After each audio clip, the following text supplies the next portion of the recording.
that rely on on illegal immigrant labor. So they're open borders, and Reason and Cato are funded by them. So by default, they're open borders. I didn't want to interrupt you because I wanted the audience to know that we were already making fun of Reason and Cato before we even. Well, I'm glad I didn't belch like I felt. Yeah, there you I go. had to. Guys, welcome to the Thursday Night Late Stream, otherwise known as It's Way Too Late with Alan Mosley. We're joined once again by our friend Pete Quinones, who has agreed to come back and really dig into all the people we don't like. Okay.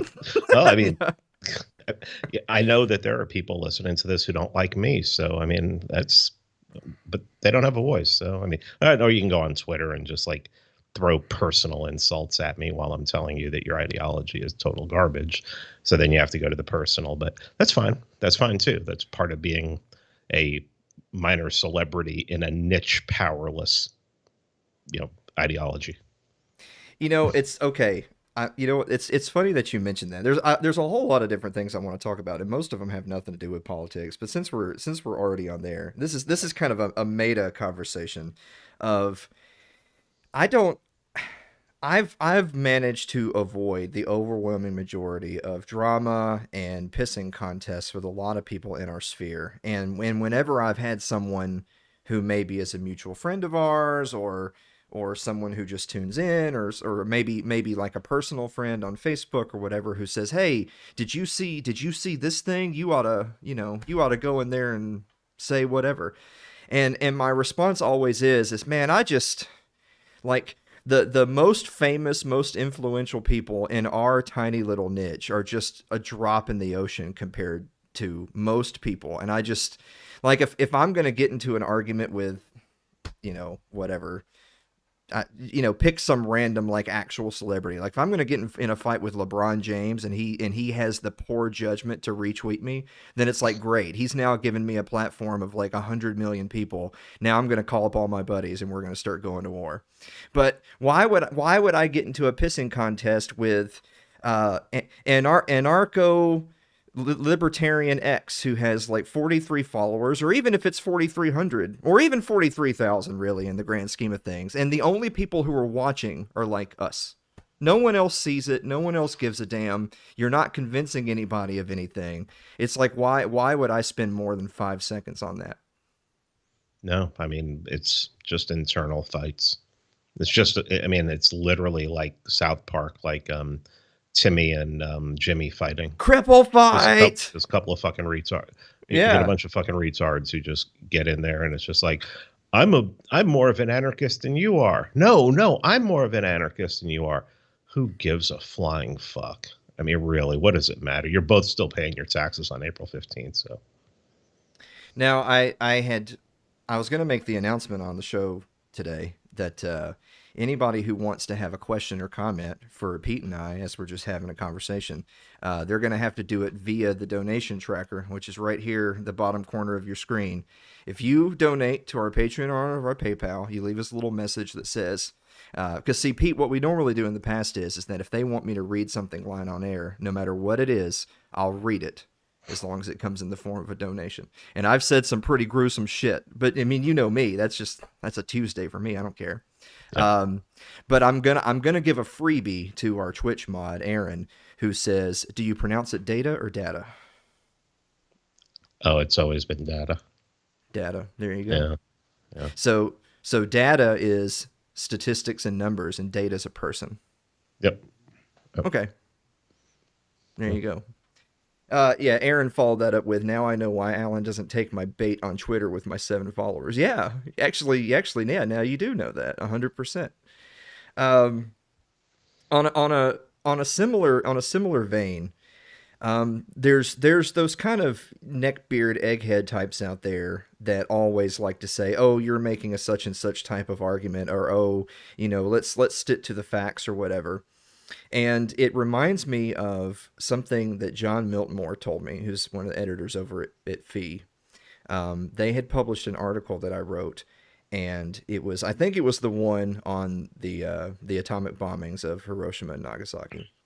And he just said ahead of time that, with a topic like this, where you're going to have a bunch of boomer cons that come in there and say, turn the other side of the world to glass. That's their answer to everything. Just don't read the comments. And the reason being is that your comment is the article. Like, you already made a comment that's 2,000 words long. You don't need to then go in and defend your comment with more comments. And I kind of took that to the next level, which is, if I was talking to you and you're my friend and we had a disagreement on something that was even remotely important and I wanted to try to make a point, then I would do it. But if you were just some random nobody who's clearly, like, you obviously have way more time and enjoyment of social media than I do, and I genuinely, like, I'm just gonna be honest, I consider you my inferior, and I feel that there's no value in me engaging with you, and I feel like there's no value with me, even if I could change your mind, what good would it do me? It's totally irrelevant. And so I don't feel the need to start quoting statistics to that guy. What I feel the need to do is to personally ridicule them. Am I being an asshole, or do you do that too? No, you can tell when somebody is asking a legitimate question to get legitimate feedback. I've had a couple really good conversations on Twitter today, but you can tell when somebody's just coming in there to drop a bomb or to just basically egg you into something. I had that happen today too, and yeah, so a lot of times people just go into direct messages on Twitter and they'll ask me questions, and that's really the best way to if you want to ask a genuine question, it's fine. If you go in there and you tell me what a piece of shit I am or something like that, I'm just going to screenshot it and put it on Twitter. And then you're going to have to lock your account because you're going to have people coming after you. But, I mean, that's just, I don't know. If you do that, maybe you want to make sure it's on an anonymous account, which is pretty much what everybody uses. I mean, I used an anonymous account on Twitter for a long time. So, totally understand. The last thing I'll say about Twitter before we move on to something more fun is the in terms of just followers and reach. And this was a learning experience. The biggest person I ever had that tried to engage with me was, of all random people, is that Marianne Williamson lady, the lady that ran for the Democratic nomination. And I don't remember how many followers she had, but I mean, being someone like her that was on the national stage, I mean, it's a lot. It's probably 1 million plus or more followers on Twitter. But the craziest thing happened. So I had said something, and out of nowhere, like, from the top rope, here comes Marianne Williamson to try to say something cute to me. And of course, I treated her the same way I would treat the person of no value. I just gave her all the stick figure people that all look like retards, like with the bicycles for brains and deep, but they all had pussy hats on, I gave that to her. But this lady has like 1 million plus followers. And you know how many people responded to our little spat? Probably like 3 or 4. Like 3 or 4. Yeah. Isn't that weird? I see it all the time. What does that mean? It means that there are a lot of people out there who get people to follow them because they're popular for a time and then they just completely abandon them and don't pay any attention. There are other people out there who literally there are services out there where you can buy followers, where you can purchase 500,000 followers. They'll populate over a certain amount of time or something like that. I mean, it can be pretty pricey, but it's done. That just tells you how many bots there are on Twitter. Because you think the people, if they're going to get 500,000 followers for you, do you think they're real? No. So I notice a lot of bots on Twitter. They, if you see somebody pretty popular post something, like that is maybe controversial, and then you see a comment under it where the person has been a member since 2009, has 30 followers, and it's an anonymous account, that is either a bot, like a literal like AI, because I know people who have AI bots on Twitter, or it's a like one of like the internet research agency, like the Russian bot farms or even the American bot farms, where they just go onto Twitter to rile people up and get people arguing. Yeah. But you'll see like that anonymous account with like 10 followers will have like 1,000 likes on their tweet. And you're like, what the hell is going on here? Yeah. And it's a bot. And what happens is, as soon as they comment, 1,000 bots come in and like the tweet.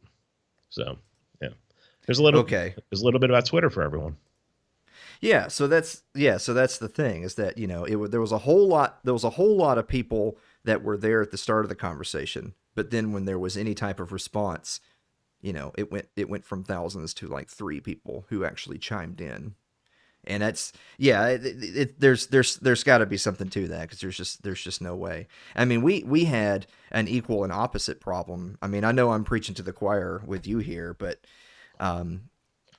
our peak was somewhere between, and when I say peak, I'm talking about like, we were posting streams on like Facebook and stuff, and then a podcast version elsewhere and like YouTube and stuff. And we had Ron Paul on the show. I think it was like episode 54 of the Gold Standard. So it's too late since like 94. So it was still on the old show. And that got something like 60,000 views. And then we had episode 100 of It's Too Late, which did roughly the same. So, and that, which was great for us because it was like, I mean, it was a big live production thing that we tried to do, but it was self-affirming that it was an important milestone for us and people tuned in. Now, fast forward to today, that same program that, I mean, I would like to think we do better now than we did before. We're more practiced at it and we've talked to lots of people.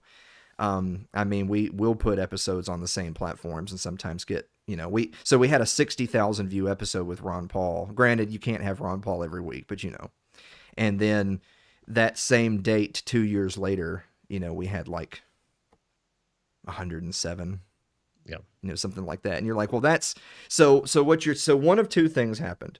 Either our show is 99% worse or something foul is afoot that is beyond my control. Yeah. The algorithms they've changed them over and over again, especially on Facebook. I don't even go on Facebook to comment anymore. My big account, I had two accounts. Right now I'm on the account from like 2008, 2009, that I only have like 500 friends on. But the one I had that I started in like 2017 to promote the podcast, that was like near 5,000. I had about 15,000 people following the account, and that account just got nuked. And what got it nuked? I put a profile pic of me wearing this hat.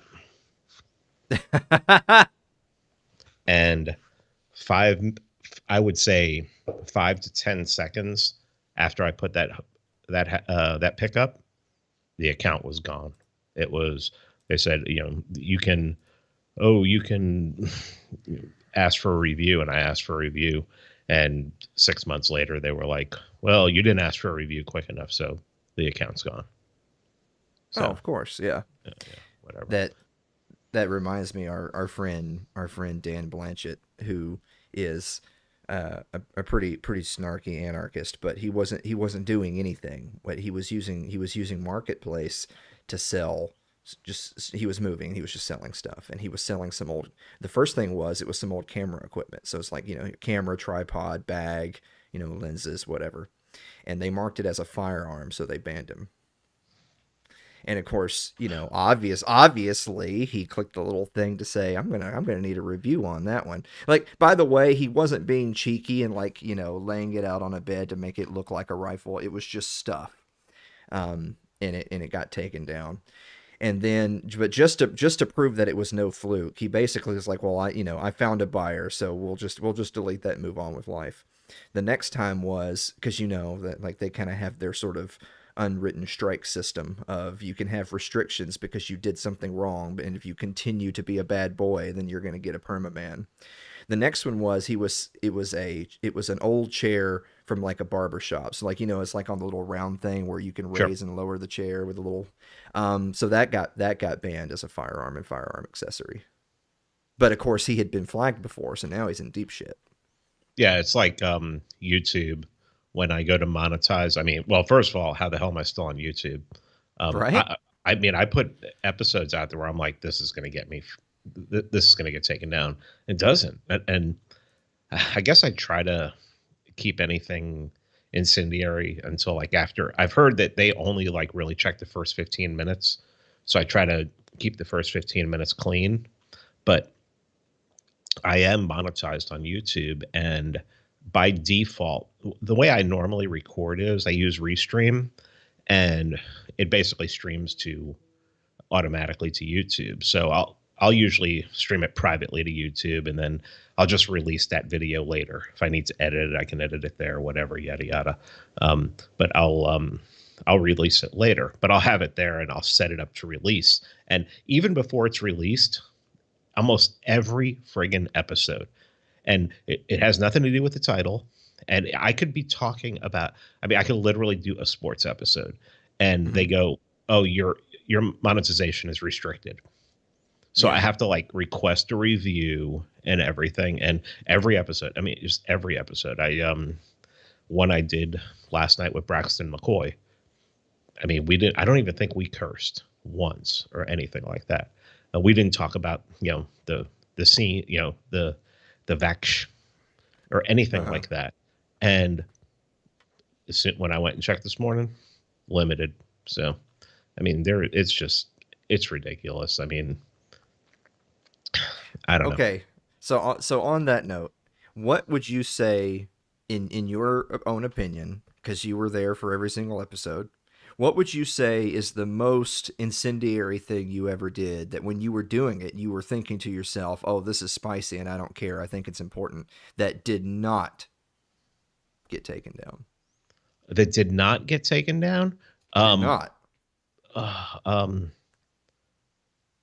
when I had Dr. Knut Witkowski on, and and this is September 2020, and he was talking about how the masks don't work.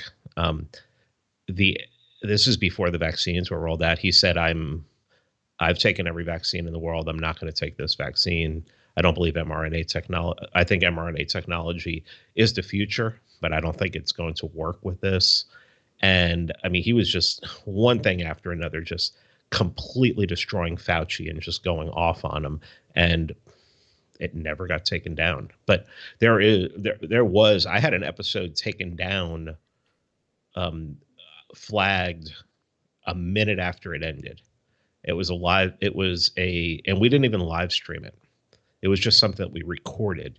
And I recorded it directly to YouTube, made it private so that it would be there. Mm-hmm. And this was after January 6th. And I had Angela McCardle and Aaron from Timeline Earth on. And we were just like tearing apart the whole January 6th thing and everything. And I was like, look, if there's going to be an insurrection, at least, bring the building down or something like that, and Yeah. in Minecraft. And when so we finished the episode, I hit stop, talked with them for a little while, said goodbye, went to YouTube. It was already flagged. My account was already suspended. Wow. Yeah. So Yeah. yeah. So okay. On that note, I would. What's funny for us is I guess I've just basically flown under the radar for the most time. And the biggest like streak of we just can't catch a break, um, was we had back more or less back to back episodes got taken down by Facebook, um, and it was similar to your last one where like we're streaming an episode and then just immediately it's dead. And of all random things, it was because this was a while back. We were talking about Kamala Harris, and she wasn't even presidential or vice presidential nominee. Kamala Harris, it was still during the primaries, and I had just picked her out as someone that I wanted to rip apart because I just hate the woman. Like I don't hide my language of some people need to be lined up against a wall and shot, and she can head the front of the line. Um, and we did an episode called Kamala Cop, so it was like RoboCop, but we're making fun of Kamala Cop because she's the hero, but not really. And it got sucked, and we're like, okay, it by even our own standards, it really wasn't that bad. It didn't. I mean, this was like pre-COVID stuff, even, that hadn't even Mhm. come along yet. Um, we made a lot of jokes at her expense, but I wouldn't say there was anything explicitly violent or, of that kind of nature. Mostly just funny gags and look at these pictures sort of thing. And I was like, well, that made me mad. So naturally, my response was, well, we're going to do another episode about Kamala next week. So then we did Kamala Cop 2, The Throttling. And guess what? Instantly zucked. And we're like, okay, what the hell's going on here? Like, there's no, in my opinion, there's no like trigger phrases in here other than just the fact that she's on the front in a derogatory manner. Yeah. And it was weird because I thought, well, I mean, we talked about Pete Buttigieg and our episode's not getting taken down. I mean, we're making fun of Joe Biden all the time. The episode's not getting taken down. We're making fun of Donald Trump. Episode's not getting taken down. But Kamala Harris, of all random people, and this was during that time where Tulsi was ripping her, and it was the primaries. She was only getting like 1% of the vote in the polls, but our episodes were getting taken down, and it was all the ones with her specifically in the title. Mm. And to this day, I'm like, I mean, we've said and done some pretty fucked up shit on the show. That was relatively moot, other than the fact that I just really hate the woman and I didn't hide it. And those were the episodes actually getting zucked, and I still don't know why. So I just went back and looked. That episode that got me in trouble on YouTube was just me and Aaron from Timeline Earth, and it was called "Reflections on the Storming of the Capitol." And that not only got taken down off of YouTube, it got taken down off of Spotify. So Spotify took it down, and I've had one other episode taken off of Spotify. It was myself and Thomas DeLorenzo talking about the World Economic Forum and the Great Reset. And Oh that, yeah. I mean, there's no cursing, and all he's doing is he's talking about what Klaus Schwab has written, what's in his books, and exactly what he says the plans for the future are. And that got Mhm. taken down off of Spotify. It didn't get taken down off of YouTube, but it got taken down off of Spotify.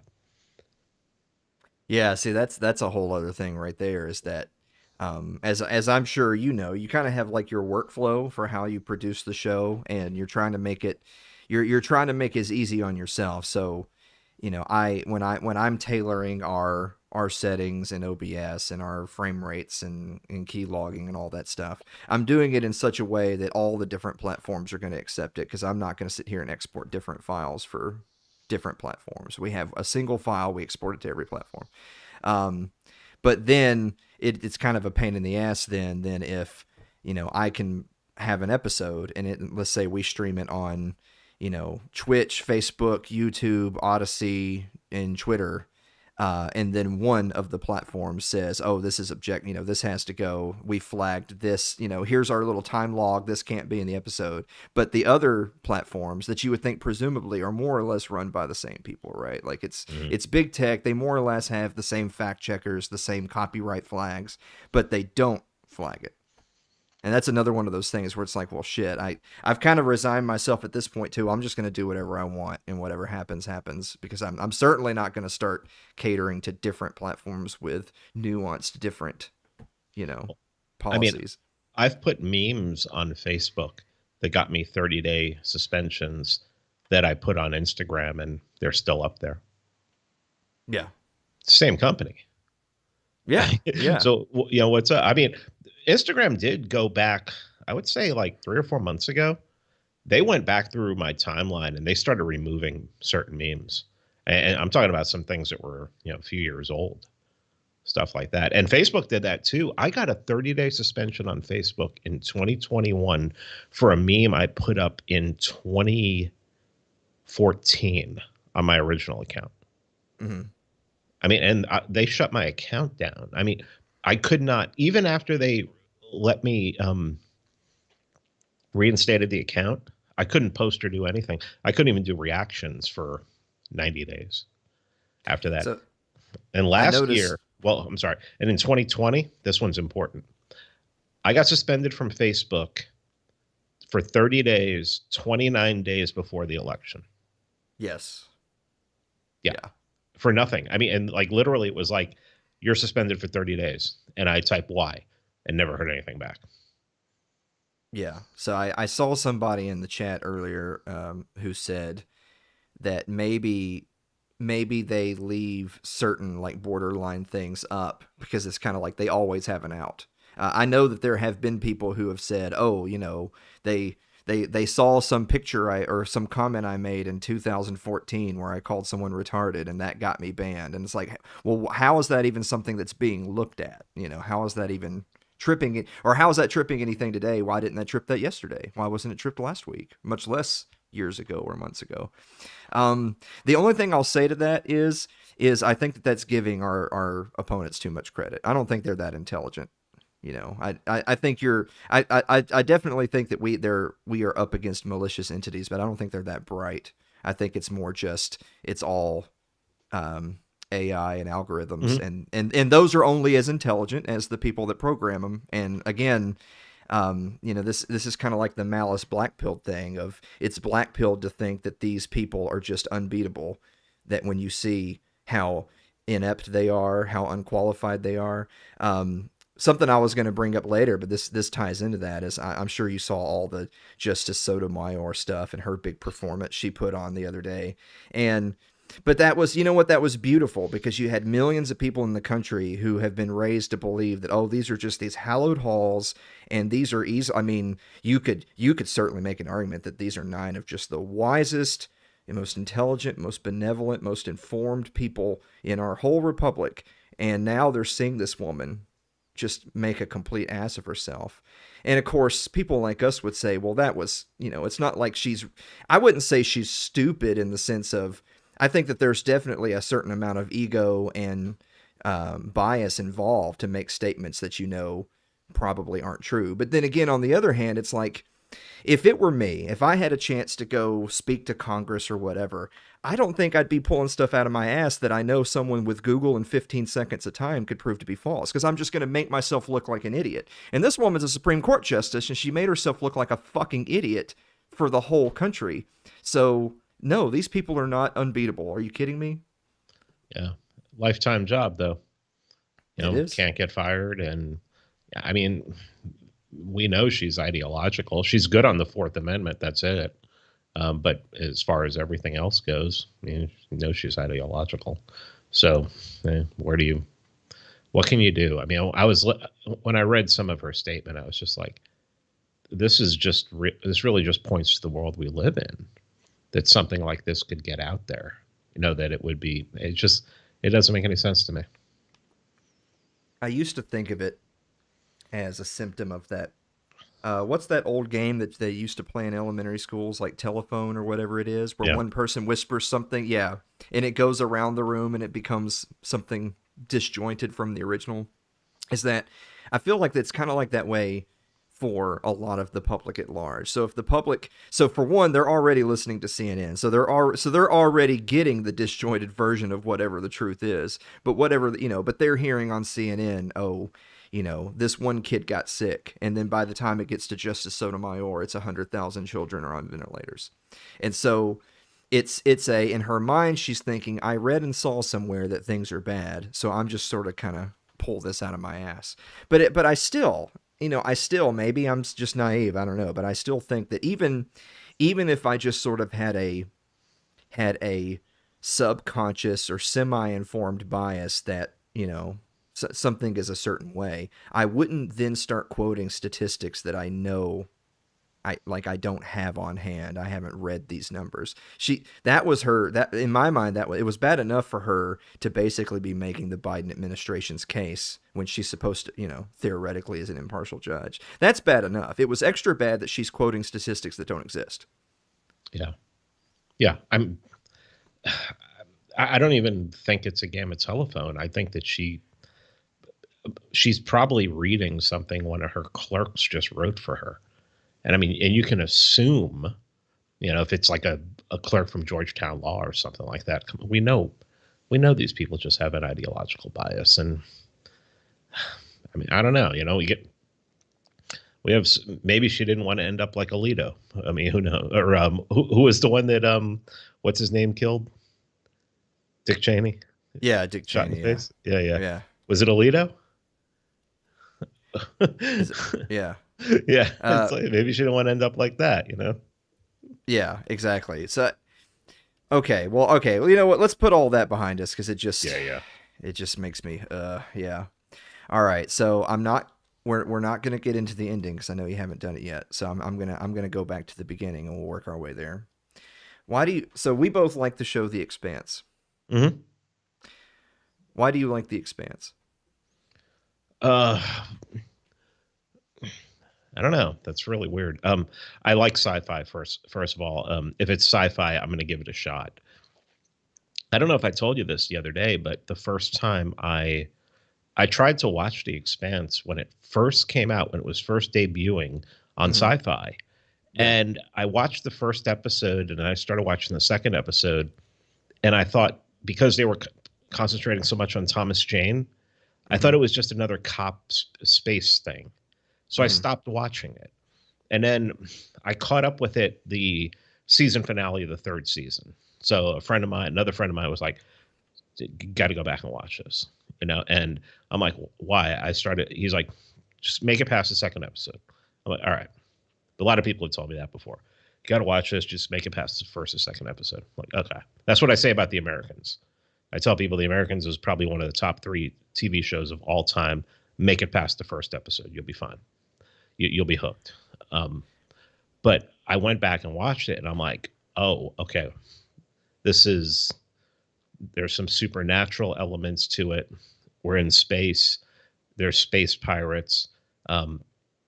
There's class struggle, class warfare going on. Obvious in the first season, they were making Mars out to be the bad guys and Earth were the good guys. Then you find out that Earth is faking it. It's not this. I was just hooked from that point on. That it was just a show that was talking about class struggle. It kind of helped that there was the A with the circle all over the place and everything like that. But I was hooked in by the Thomas Jane character, and I was hooked in by the Rossi, the crew of the Rossi. I thought that was that's what brought me in and kept me watching. I had a conversation with my friend Michael Clark, who's also a fan of the show, and because I was going, so I did not watch the show when it first was produced. So I binge watched the show when like season 5 had just come out. I had never seen it before season 5 because I watched the whole show. Season 4 was the weirdest season. Yeah. I mean, you're just like, what am I watching here? But go ahead. Yes. I'm sorry.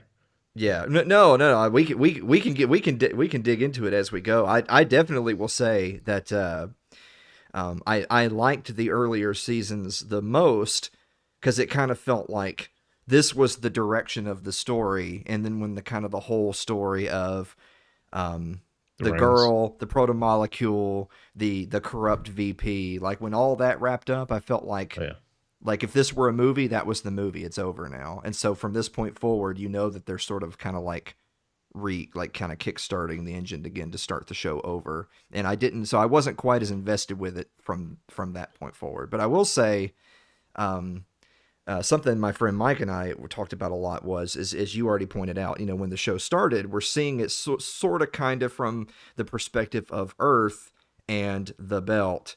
Mars is in the middle there, but whatever. And then as the kind of the militarism picked up and stuff like that, the show portrayed them as sort of like, I called them Space Iran. Mars was Space Iran. And that analogy paid off dividends a season or 2 later, because I was already thinking of Mars as Space Iran, and Earth, like all of their propaganda revolved around, well, we have to maintain our superiority to this colony. And then you come to find out, as you already pointed out down the road, that, well, actually everything wasn't Mars's fault. And in a lot of cases, it was Earth that was really being the aggressors in foreign policy. And it's like, okay, so they are Space Iran then. And so I really liked that aspect of it. But then again, also then to start to introduce some Martian characters and start to see, the really heavy, nationalism type stuff is there. But then you start to see individuals who, are questioning out loud, there's people above us that don't have my best interest at heart, and, things like that. So there was a lot of themes in there that I thought were really good. But yes, you're right. So then when that first like major arc ended, and then it moved into that season where they're just like on the one planet. That was kind of like I feel like this is like one of these deals where it's a series, but this was like a spin-off movie. I felt like that whole season was a spin-off movie from the series called The Expanse. Yep. With that said, it didn't set much up. No. Yeah. It was kind of like it was a holdover season between the 2 arcs. Yeah. But I will say this. I don't think it's any. I mean, I love the character Amos Burton, and I know a lot of people do. That's not exactly like a niche group of people that really like that character. But I think, I'm sure there's lots of women that like that character because of the way he looks or, his muscles.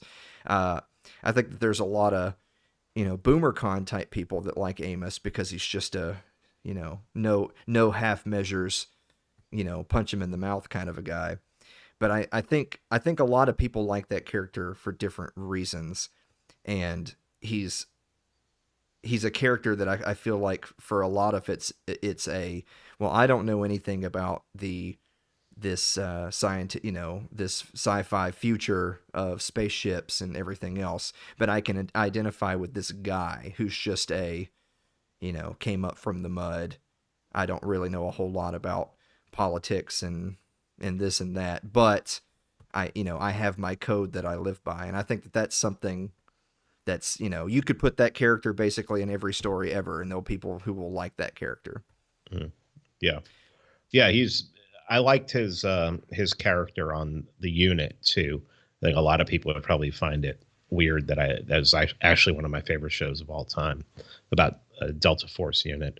But he was on that show, and pretty good actor. Basically played the same role, which is what's funny is he's just basically the same role except he's on Earth and everything. But yeah, that's a good character. It's a simple guy, wants to do right, and when he goes home, when he go and you find out everything about him and his whole backstory. Yeah, Mm-hmm. that's kind of wild, but not unsurprising when you look at when you like really examine his psychology. Yeah, yeah. It reminded me of something we talked about the other night, was the difference between MLK and Malcolm X, and you talked about kind of, the identity differences there, and the most famous picture that everyone thinks of when they think of Malcolm X. And sure enough, I saw a quote um, by Malcolm X. Someone had posted one of those little meme quote things that came up on my Twitter like Wednesday during the day after our episode was ready to go, and it was uh, Malcolm X saying, I forget the exact quote now, but it was something along the lines of, you know, be respectful, obey the law, yada yada yada. But if someone puts their hand on you, send them to the cemetery. Yep. Which obviously is not a turn the other cheek MLK way of looking at it, but that's a very Amos Burton way of looking at it. He doesn't go on to Sirius Station trying to find people to beat up, because he's not a bully. Yeah. He's very much a, I have a job, I'm on a team, and if they could walk from one end of the hallway to the other without getting trouble, Amos would never come off as a gruff physical character. It's Yeah. when someone aggresses upon one of his, then he, again, it's that no half measure. It reminds me of, did you ever watch the series Breaking Bad? Yes, I did. So it reminds me a little bit of another character everybody likes is Mike Ehrmantraut. Yeah. And he Yeah. has Of that course. he Yeah. has that whole big speech right there, kind of right in the middle of the show run, where he's talking to Walter White, because he knows that Walter and Gus Fring are butting heads, and Walter's is thinking out loud things he shouldn't be thinking out loud, and Mike has that conversation with him about the no half measures thing, about him having been a beat cop, and um, he saw this guy beating the shit out of his girlfriend, and he took that guy aside and scared him and told him he's going to kill him, and he didn't do it. And that guy pissed himself and said, "Oh, I'll never touch her again." Then what happens the next day? He beats her brains in with a toaster or something. And that was his way of knowing, well, I should have just done it. I shouldn't have let up. I should have just done what I'd planned to do in the first place, and that girl would be alive. And it's like, so there you go. So he turned into Amos Burton is what happened. I Yeah. think people like us could identify with characters like that in every series, every story ever. Sure. They're the ones who are just struggling to do good and everything. I need to correct myself. I said that like friggin' Alito had died, been shot in the face. That was some Texas lawyer who had I forget what the guy's name was, and it was Scalia who had like died in a hunting cabin somewhere. And yeah, I don't know why I just had to correct myself because I sounded like an idiot. But yeah, I'm talking about Supreme Court justices. But I think Ehrmantraut, did you ever watch Better Call Saul? I've seen the first few seasons of Better Call Saul. Did you see when they did his origin story of how he left Yes. Philly yeah, that was good. That was good Yes. stuff. And then Yeah. the whole scene of how he blames himself for his son. Yeah. Yeah, god damn. That's a great show. I mean, there in many ways I enjoyed Better Call Saul more than I enjoyed Breaking Bad. just because it was, I I really got sick of Walter after a while. I just really didn't like the character, and you know, everything's concentrating on him. So the when Better Call Saul came out, they were concentrating on the characters that I liked a lot. So So I've heard a lot of people say that, and I haven't decided what I really think about that, because I feel like, I try not to judge different series until the series have concluded, which that's definitely paid off for things like fucking Game of Thrones. I mean, Game of Thrones 1 through 4 was, this could be one of the best shows ever, and then, you know, I'm not it's like a I'm not massive going to let shit. I'm not going to let our audience gaslight me into talking about Game of Thrones. I've done that already. I mean, I consider myself to be a aficionado on all things A Song of Ice and Fire. I've read the book several times. I'm not the kind of person who can't appreciate something just because they make changes. I didn't Mhm. dislike the show because there were changes. That the show was fine until it wasn't. you know, what I dislike was, I mean, I'm not going to go there, but the point being is that I try to let a show finish, and then when you can kind of see its whole body of work, then say, okay, where does this rank? And so I'm kind of waiting on Better Call Saul until we know, like, this is going to be that Yeah. series' finale. But with that said, I kind of Hey, wonder. I did call the ending of Game of Thrones. I did call who was going to end up on the throne. I did, Yeah, and I took a lot of crap. Why would you put him? Why would he end up on the throne? I'm like, they're probably going to want us and put someone on the throne who doesn't have an ego, and he's the only character on the show that is, you know, doesn't have an ego. So I don't know. That was my thinking. I, you know, if you had if you had not only called it, but if you had said years before that it's because he has the best story, I think I would have unfriended you. I think that had been it. Yeah. Um, Yeah, I mean, he didn't. I mean, the first couple seasons, Bran's story's okay. You know, it's setting a scene and everything, but then after that, it's just all right. I don't know what the hell's going on here. So, but yeah, it my biggest issue. I did an episode with Brian Kaplan, where we talked about education, we talked about his open borders book, we talked about a bunch of stuff. But for the last 40 minutes of the show, it was, okay, let's talk about Game of Thrones, because he was a big fan too. And we had a lot of the same problems with where the story went. He actually went a step further and said that he considered it not surprising, but because he already felt that way about the books. He liked the first couple of books of A Song of Ice and Fire, and then he thought George R. R. Martin was already losing the plot before A Dance with Dragons. mm, And so then, extrapolating that out, it's just destined for failure at that point. Um, what I said was, it's like, okay, because I did a little challenge. We had thought about doing a video about this, and I never did it. I don't know. Maybe I still will someday. I don't know if it's one of those things where if I made a video about Game of Thrones, anyone would give a shit, because it's not exactly like breaking news at this point. But I had thought about doing a video which would be how I would fix it. And I would give myself certain rules, such as, well, you can't go back to season 1, episode 1. We're not going to do that. It's going to be you pick a point where you say, from this point forward.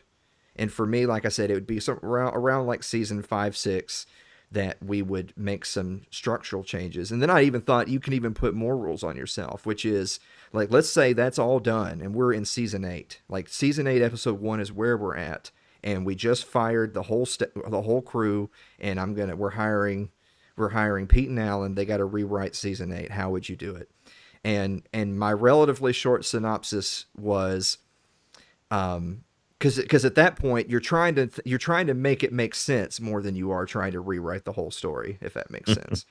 And my thing is that I would have reordered some of the events. So when they ended the whole threat from the north and the Night King and the others, and then moved on to King's Landing and Daenerys, and what are we going to do with Jon Snow? I was like, Jesus Christ. Like, if it was such a simple thing for us to write out the whole others plot line in a night and move on with the rest of the story, then that could not have been a major focus of the whole show. It just doesn't work.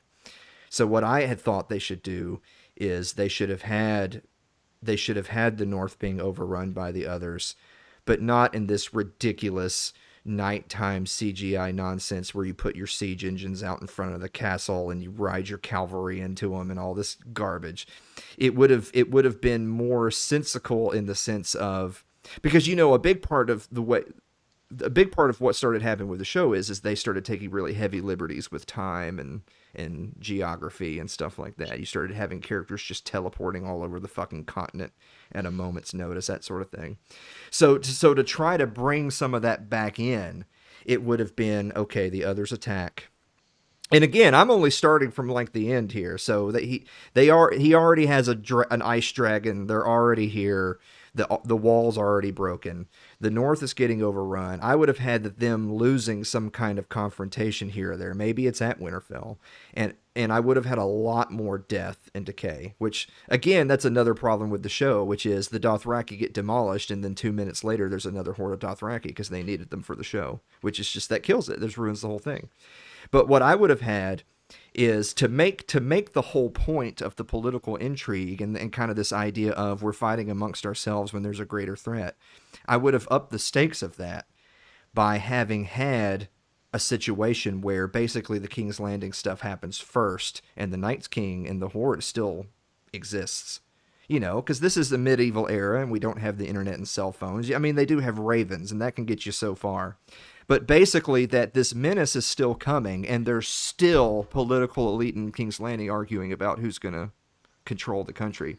I would have explained Daenerys's quote unquote going mad and burning down the city as not the way they did it, as in, oh, if you hear bells, then be a fucking retarded bitch. I wouldn't have done that. What I would have done is that she would have, in the process of genuinely trying to fight in the battle, accidentally ignited the wildfire. So it wasn't her plan. She never meant to do it, but you could then play it up as, well, she didn't mean to do it, but everyone blames her for it. And then her being egotistical and arrogant could then kind of become the monster they're saying, if that makes sense. Basically saying, well, I didn't mean to do it, but I don't owe you an apology because you're beneath me. And that would have been the reason that Jon Snow could have offed her, is look, I know you didn't mean to do it, but you're the bad guy now. You have to go out, you have to step aside because the people aren't going to accept you. And her saying, no, I did all this to get here. I'm not going to. And he kills her. And then instead of having this epilogue moment where there's this council deciding his fate and fucking Grey Worm is there and the Unsullied and all that bullshit, is you could have had one last trial by combat. And it could have been Jon Snow versus Grey Worm. And you could have played it up. He could have had a fucking sword and shield. He could have had his spear and all that bullshit. And you could have had your little fight. And the way it would have gone down is that Jon Snow would have ultimately won and beaten Grey Worm. But in the process of doing it, you could have had his upper body, because he's in prison. They're not even letting him wear armor, right? Like, he's in prison, so he's wearing tatters, and his shirt gets ripped apart in the process of some sort of struggle with him. And when that happens, what does the whole crowd see? They see all the stab wounds. And they see that folklore tale of this fucking Jesus figure actually isn't a myth. It's goddamn real. And that is sort of the thing that plants the seed in the minds of a lot of the different lords and ladies of, well, actually, maybe this is the guy. Like, I didn't want to believe it, but now I see it with my own fucking eyes. This is the guy. And then the others reach King's Landing, and there's a big finale. Well, I mean, so it's more of a reordering than it is us rewriting the whole plot. Right. You would have had to deal with what the others would have done to the whole country on their march to King's Landing. Yeah. Yeah, I mean, it definitely, because I would have wanted it portrayed that, because that's something that's been talked about more in the books that never was really talked about in the show so much, which is winter is coming / it is here, and these different nation states have been at war for all this time, and there's been all this pillaging and all this death. These fuckers are all going to starve in the winter, and no one's talking about that. I mean, they, like I said, they talk about it a little bit in the books, that even if everything was kumbaya tomorrow, a ton of people are going to die of starvation because, this in this world they spend generations preparing for winters, and now all their stores are empty. So I mean, it's not going to be a happy ending for a lot of people. And I feel like they could have done a better job. Like, in the show, they tried to wrap it up with a nice, neat little bow. And I was like, well, that's not realistic. Like, even if the war was won, it's still going to be really bad for a lot of people in that continent. But I certainly wouldn't have Jon Snow riding off into the north the way he did. Hold on, back up. I sure as shit wouldn't have Arya Stark killing the Night King. Jesus Christ. That... Oh. I was still willing to give the final season a chance until that moment. When that happened, at that point, it only became an academic exercise for me to watch the rest of the episodes. I was no longer in any way invested at that point. Yeah. No, I mean, I pretty much dropped out of really caring about anything in season 7. And then everything after that was just, all right, let's see what's going to happen.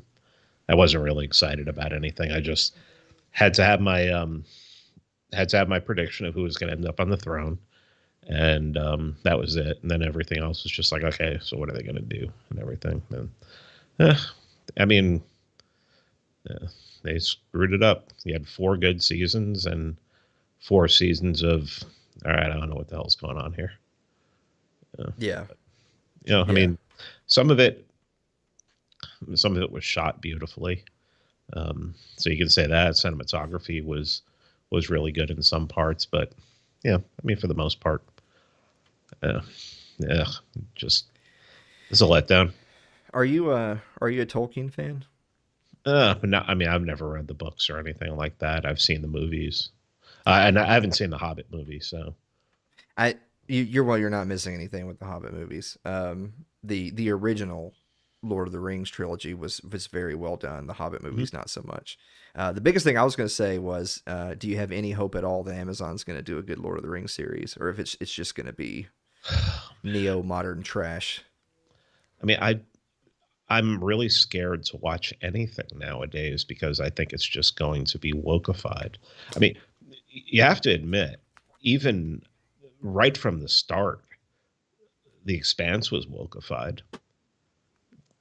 To believe that women would command that kind of duty and would be able to command a ship of men without one of them killing her and taking, I mean, even in Walking Dead, the only way Alpha survived was because Beta was protecting her.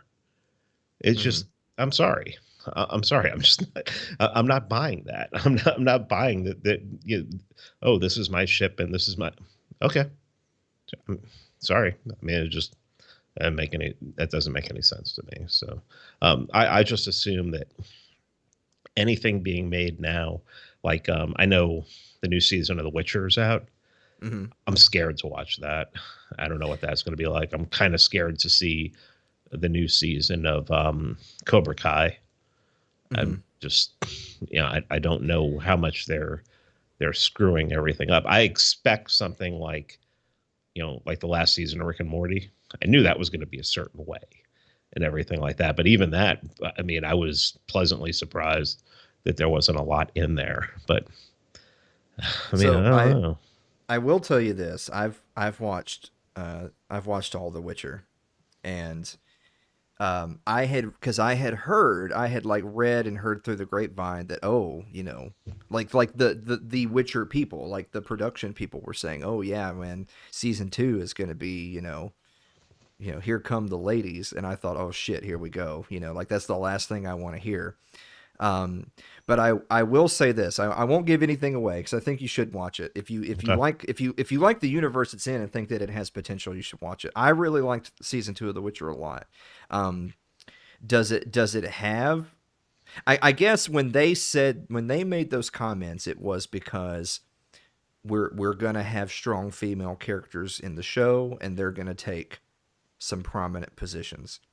but the way they did it, because this is kind of like where you sort of draw the line, which is a strong female character, in a position of prominence in the show, just through the nature of it being part of the show, or is it a statement? Are they trying to, does a character have to push another character down in order to be elevated up? I would say they didn't do that. So I would say in The Witcher 2, in the second season, while there are a number I do like of the plot universe. lines, I do like the universe it's in, yeah. I will say that there are a number of plot lines that sort of revolve around some powerful female characters. For the most part, that's just a role they play in the universe. And if anything, you could make the argument that a lot of the plot, and again, I won't name anything. I'll just say that there are a number of plot lines where there's a powerful female character, but then things go horribly awry and they really fuck everything up. And so, if anything, if the trade-off for having a powerful female character in a position of authority is she does a terrible job and is mocked out of her position, then that's not a feminist war cry, right? Like, they would rather be shown to be the heroes, right? They don't want to be shown as having made mistakes. So there's female characters in season 2 that are powerful and central to the story, but then a lot of them make a lot of big mistakes, and it's like, well, fuck, you ruined everything. So that's fair. Because, I mean, there's all manner of male characters that are male characters and they make mistakes. So as long as it's part of the narrative, that's one thing. Like I said, it's another thing that Geralt can't be strong unless Yennefer's better. That's not good.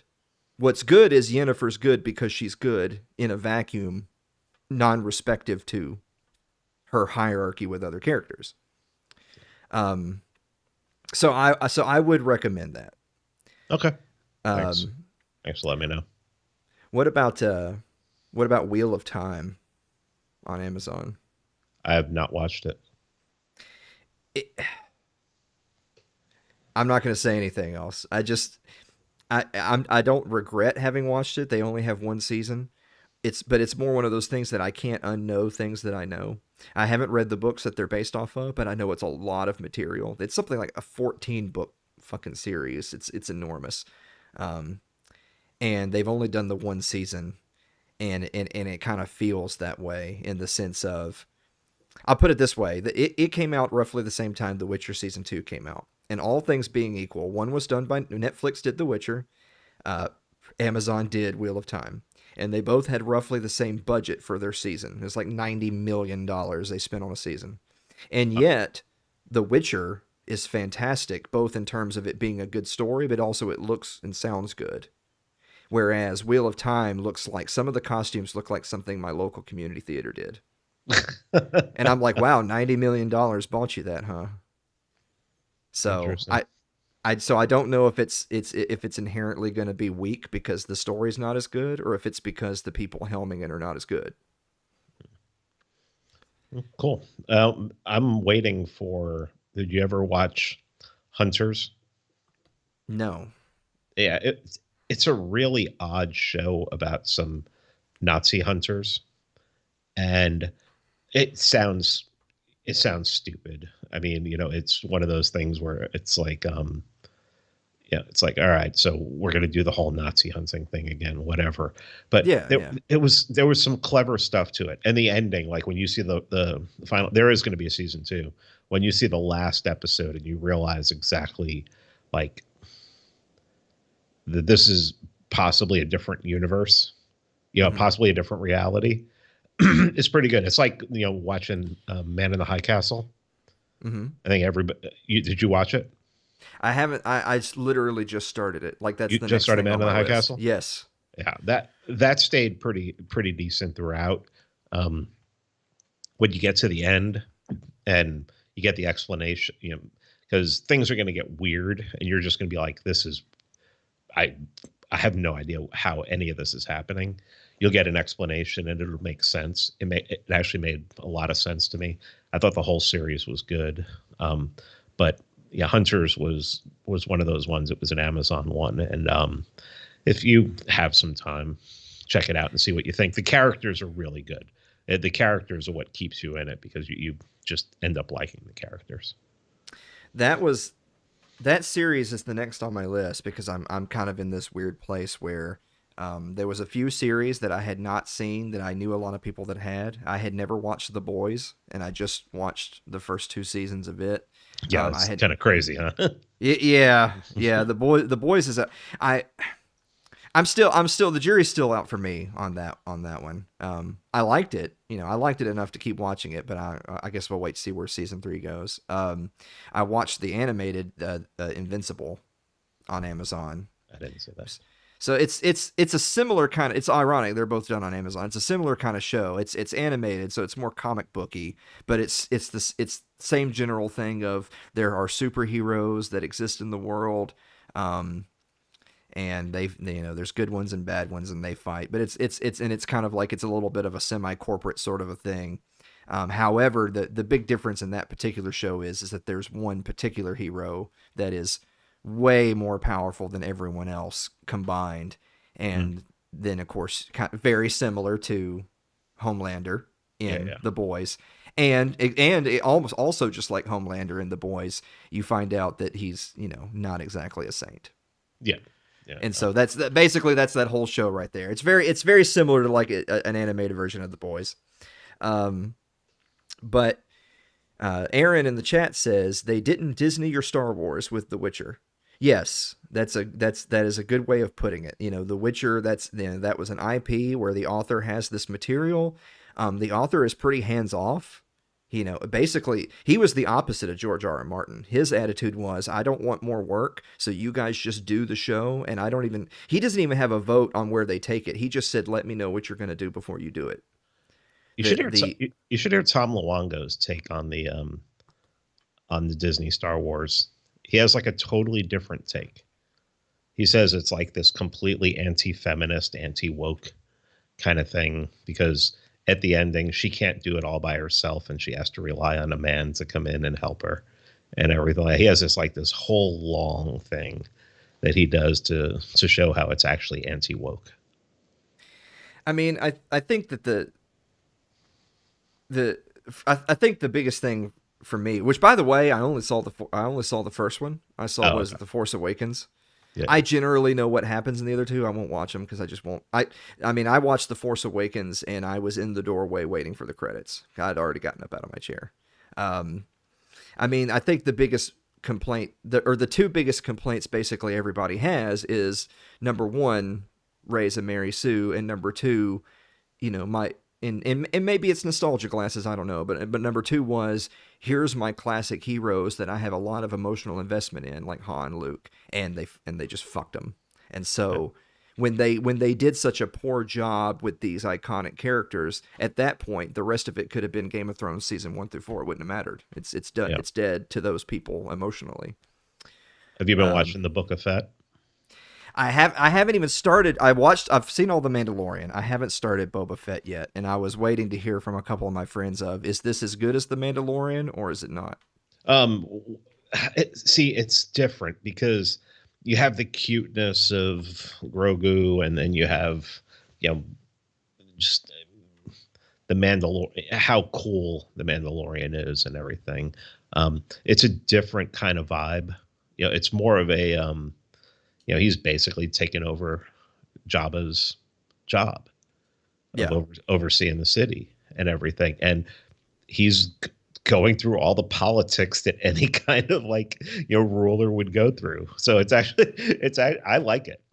I'm enjoying it a lot because it's different. It's completely different than the Mandalorian, but it keeps me interested because he's just like, so why am I doing this? You can just tell he doesn't say that, but you can just tell he's just like, maybe this wasn't the smartest idea to do. Yeah. Our great friend and fan Carl Hubert just donated $20 to say I didn't like the 0 on the ticker. Well, there you go. We've updated it just for you. Bernie Attorney says Boba Fett is slow and Boba is too nice. Is that fair? I haven't seen it, so that's directed at you.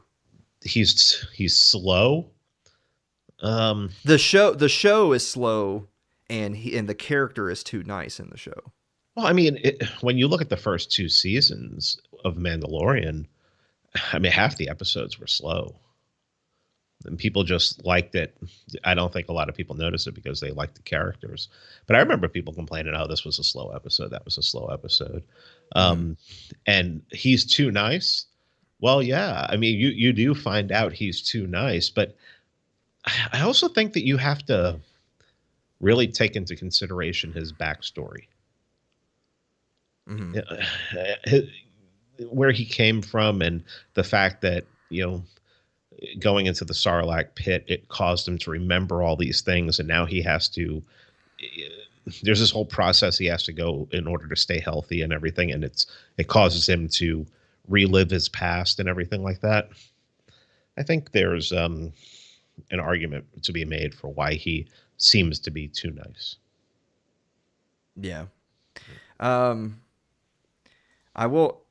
Okay, so on that note, Aaron says that uh, Book of Boba Fett is a mob series and Mandalorian is a gunslinger, a Western series. Yep, So they're different. They're different shows. They're different completely. genres. Yeah, yeah, that makes sense. Yeah, it is a mob show so far. It is Okay. it could be. I mean, I won't compare it to any mob shows, but it's definitely has that vibe. Okay. I get that. Um. So this is kind of like another meta comment, which is, um, I didn't like. I've gotten so accustomed to just a show comes out like on Netflix and there's the whole season and you just binge watch it if you want to or whatever. Mm-hmm. And Amazon was doing kind of the opposite. So when Wheel of Time was coming out, they released one episode every Friday, and then like when The Expanse came out, they released one episode every Oh, Friday for the sorry. 6 weeks or whatever. Um, that I've gotten really accustomed to just binge watching things, and I didn't like the weekly installments again. On the other, or I would just wait until a show is done, and then I would just go back and watch the whole thing.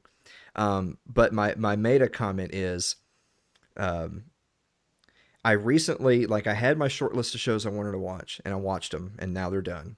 And like The Witcher season 2 of The Witcher, I heavily anticipated it. It came out. I watched the whole season in like 2 days. All right, it's done.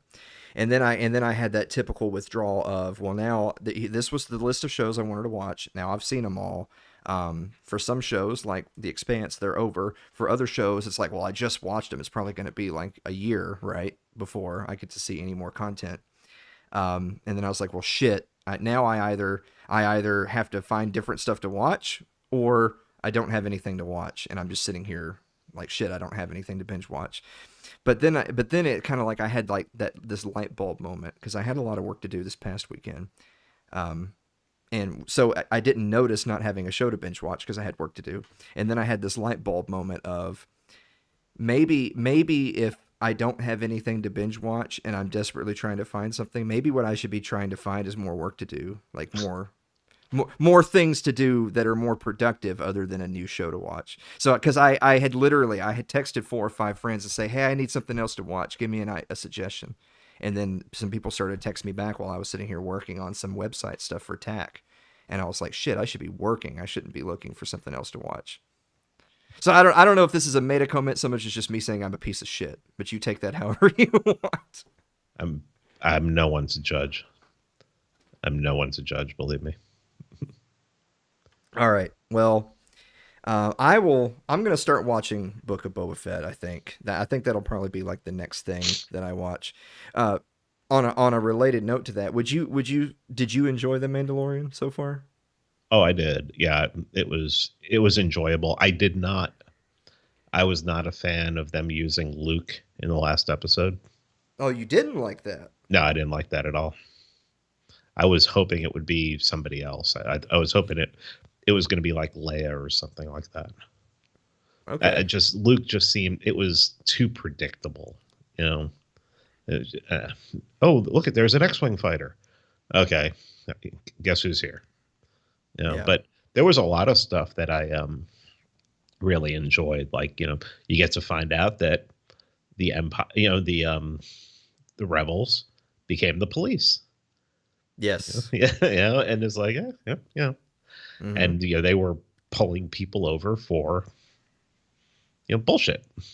Mm-hmm. So it's like, oh well, I guess things really didn't change much. And then you when you watch episode 7, which is, I think it takes 30. Mandalorian takes place 5 years after the destruction of the second Death Star, and I think it's 30 years on episode 7. When you watch episode 7, you're like, oh, things really haven't changed. It's like, Yes, yeah. yeah. So it's like, that's like my favorite thing about Mandalorian and episode 7 was, oh yeah, the Empire lost and the rebels took over, and yeah, what changed? Yeah, new boss, same as the old boss thing going on. Well, I think that the two biggest standouts for me. So I will say this: I'm not. I get what you're saying about Luke and the predictability thing. I will say that I feel like part of that is sort of the internal politics thing of, the Disney trilogy movies did what they did, and Yeah. as much as I would love for all that shit to be retconned, as of this, it is what it is. And people like Favreau and Filoni have just a teensy bit more reference for the source material than the other bozos at Disney. And so I think part of that was sort of a way for them to try to reel back in some of the audience who may have been alienated by the direction that the movies had gone. And Yeah. I think that I think in so much as doing that, because it was a double whammy of, one, they wanted to kind of reinvigorate the image of Luke Skywalker, and two, and another way that they were going to go about doing that was to demonstrate it's kind of like a power level difference. So you see Mando struggle mightily with this one, killer bot, Dark Trooper, and then the whole team is hiding behind the door, knowing that they're all going to be wiped out, because if one can beat Mando, then the army's going to kill him. And then Luke slices through them all like they're nothing. So it's to remind the audience that, yes, there's a difference between a Jedi and a dude with a gun, right? Like, Yeah. So I appreciated that. The other thing I will say, in all seriousness, I mean, I like his comedy. I wouldn't say I necessarily love it, but I like it. Bill Burr was fucking great in Yeah. The Mandalorian. Yeah, he's good. And that last episode he was in, the scene where they're in the Imperial base and they're sitting at the table talking to the guy, and he's just you just see him. He's going from 0 to 100 really quick. Yeah, like, for a guy who's not a quote unquote actor, who's a stand-up comedian, who he's been asked in interviews about this, like, how'd you get in your character? And he's like, what's that mean? Like, he doesn't know what acting is. He just does what the director says. That scene of him sitting at the table and the camera's on him while the other dude's talking, and you see the change in his face, and kind of he's trying to smile it off, and that smile turns into like a pained expression. That was fucking amazing. Yeah, that was a great episode, because that's also the episode where Mando has to take his helmet off to walk around and everything. Yeah. Yeah. Derek TV says, don't forget F is for Family. I literally have only seen the first few minutes of the first episode of F is for Family. It's pretty hilarious. It is? Yeah, it's pretty fun. I only watched the first 2 seasons, but they were hilarious. Hilarious episodes. Yeah. So Derek says, so he agrees a little bit more with you. He says that in general they should lose the climax of revealing old characters because they need to be telling new stories. Yeah, I get that. It'll be interesting to see what old characters they'll try and insert into the Book of Boba Fett. That's very true. Well, actually, in the ending of the second episode, they didn't introduce an old character, but they brought back a species. Okay. A couple of species, actually. Yeah. Yeah, I was gonna say it's gonna be hard to navigate the idea of not introducing old characters when the whole show is based on Boba Fett, which is a legacy character. Yeah.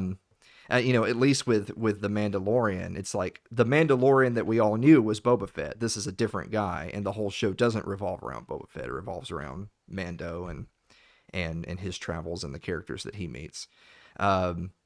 So since we talked a little bit about Bill Burr, I think you and I had talked a long time ago about we gotta talk about the comedy world a little bit here, and we hadn't had a chance to do that yet, I don't think. One of the things that I remember you and I messaging back and forth about a long time ago was when some of the Dave Chappelle stuff came up, And I mean, he kind of goes in and out of the media all the time whenever he says anything. So, when I say the Dave Chappelle stuff came up, that could have been several different years that we're talking about here. But I like Dave Chappelle a lot. I think he's really funny. I think a lot of people think he's the king of comedy right now. I'm not so sure about that, but I do think he's really funny. But I will say, the specials he did after coming back from his little self-imposed exile were great. I think some of the stuff he did most recently that's actually got everyone really pissed off. I know I'm not stupid. I know why people got pissed off. I don't agree with those people, but I understand why those people are angry. But I didn't actually think the comedy was up to his particular standards. I watched it too from when he came back. Yeah. I haven't watched the one that everybody's pissed off at. Yeah. Okay. Yeah. So yeah, sorry. I just didn't. It's not that I didn't have the time. It's just that ever since I moved, I don't really watch a lot. I don't turn the TV on much at all. So, yeah, I haven't had a chance to watch it. But I mean, I guess I've heard enough to know the gist of it and everything. So, Yeah. I've heard the same thing about. I heard Louis C.K.'s recent stand-up was really good until the last 10 minutes. And then he just went on a woke tirade in the last 10 minutes or something. Are you talking about Sorry? I guess, is that the latest one? The one that That's just the came one. out? Yeah, I think that's the one that's like on his website right now. It's called Yeah, Sorry. yeah. Yeah, I've heard everything was really good until the last 10 minutes. So that's funny that you should mention that because I haven't made it to the last 10 minutes yet because I turned it off. Because you didn't like it? I didn't like it. Okay. I've always liked Louis C.K. I mean, I can actually tell you in with sincerity, the only famous stand-up comedian I've ever gone to see is Louis C.K. Oh, wow. Anna Kay and I went to go see Louis C.K. in Atlanta. It's been some years ago now, obviously, before he was jacking off on everybody. But He was probably doing it then, too. oh yeah, oh for sure. He just didn't ask us. Yeah. Then I'd have better stories. But the thing is that like all of his specials from like 2008, like 2012, 2014. I mean, they were like had tons of quotable lines, like tons of anecdotes. The FX show was great. Yeah, the effects. Yeah, Louis was really good. Yes, Lucky. I even liked a lot of the episodes of Lucky Louie on HBO. Yeah, I mean, some of the episodes were just horrid, but some of those episodes were friggin' hilarious. Yeah, I've heard a lot of people say that diehard fans of his liked that original show that he did. It didn't succeed. It was generally considered to have been a bomb, but it kind of makes you wonder though that it wasn't his 15 minutes yet. That if the same thing were done in 2012, it would have been a big success. I mean, basically it was. I mean, Louis in a lot of ways was a different kind of show, but a lot of Louis was sort of a reimagining of a lot of the stuff he has already said and done and different things. So yeah, I agree. I didn't like. Now I'll have to force myself to watch Sorry just so that I can see what people are talking about. I actually turned it off. There was a few parts in the first. If I don't remember how long it is. If it's an hour long, there's some parts in the first 15-20 minutes that made me laugh. When I got about halfway through, I already started to have this attitude of this guy.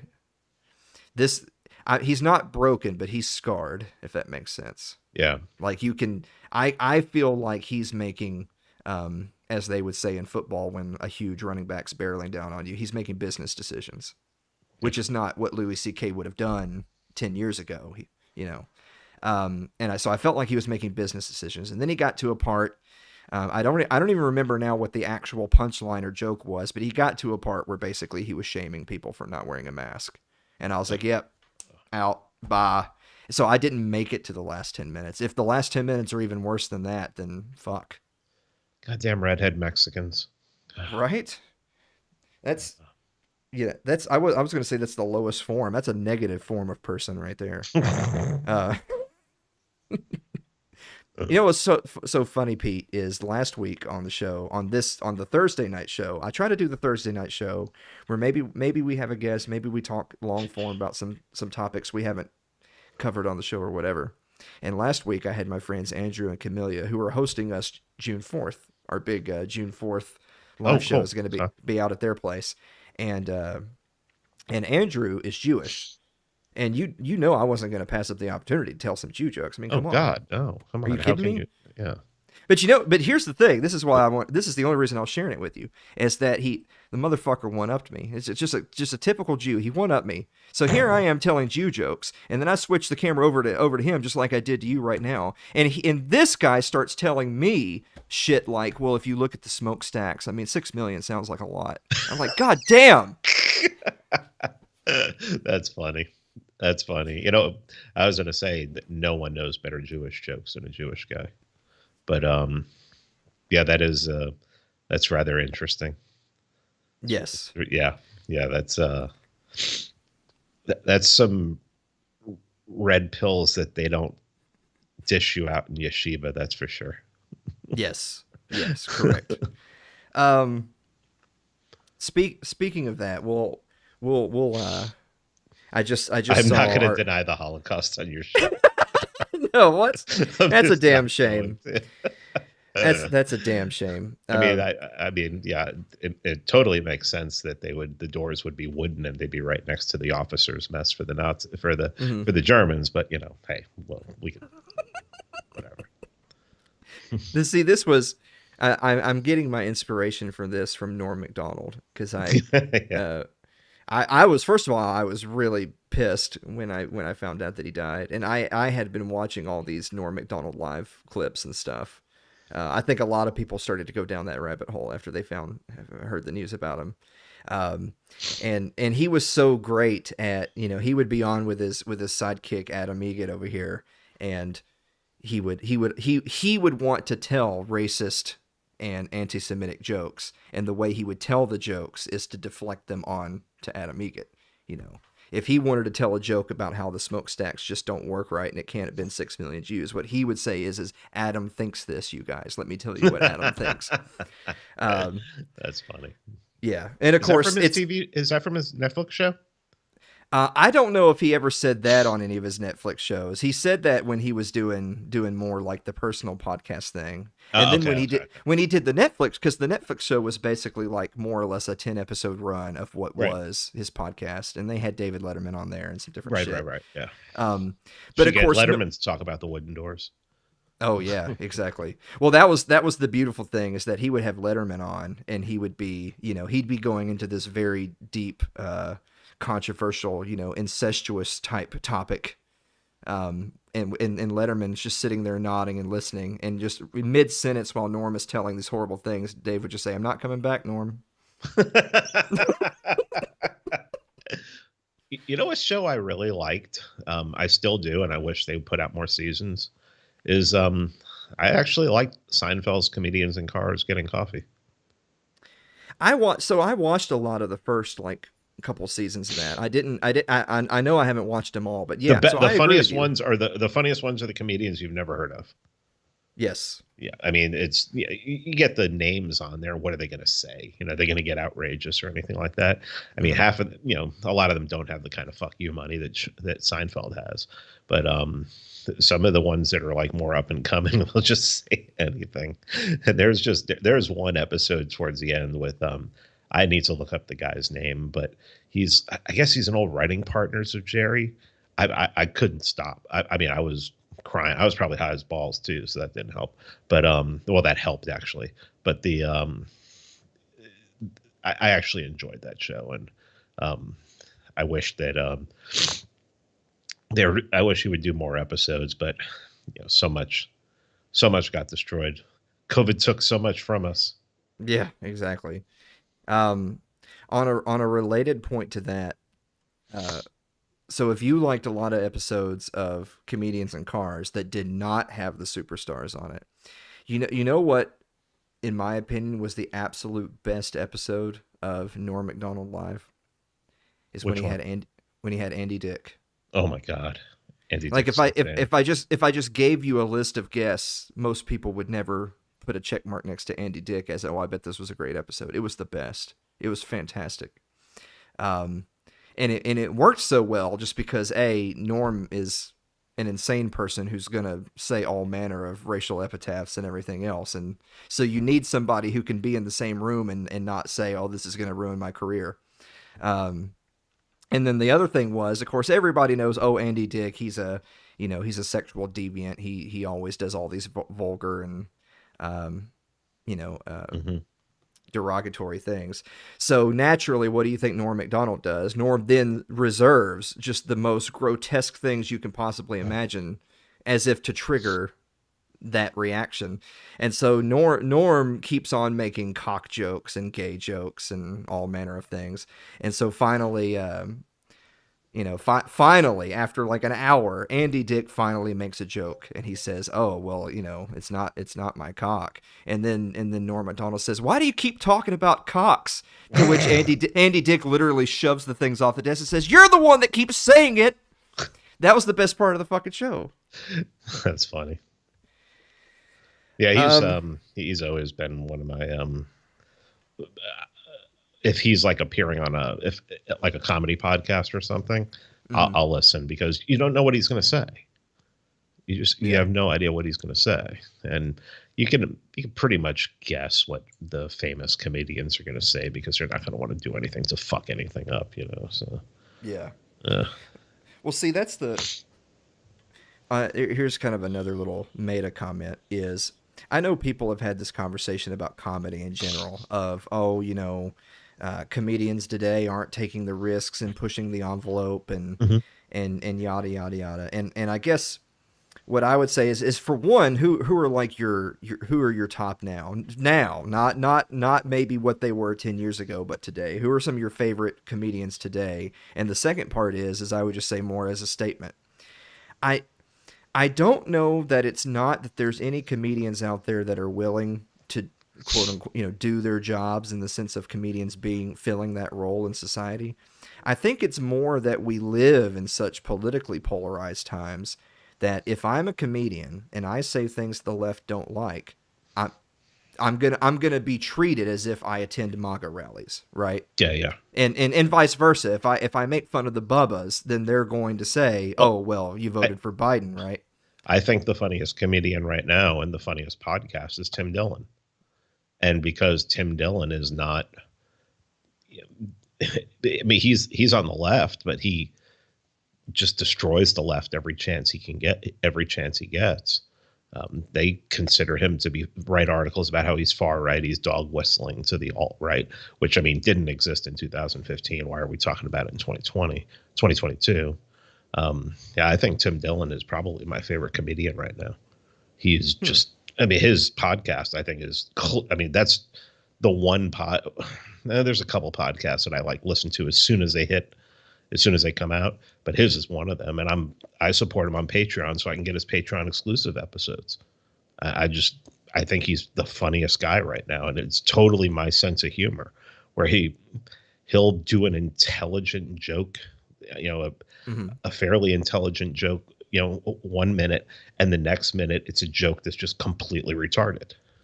And he's also really woke on conspiracies and things like that. So he's probably my favorite right now, more so than Bill Burr, because I love Bill Burr. I think he's hilarious, but he has to needle the right whenever he gets a chance and everything. I think the biggest drawback to Bill Burr, and I don't think it's because of anything that he's capable or incapable of doing. I think it's that he's still trying to live in Hollywood.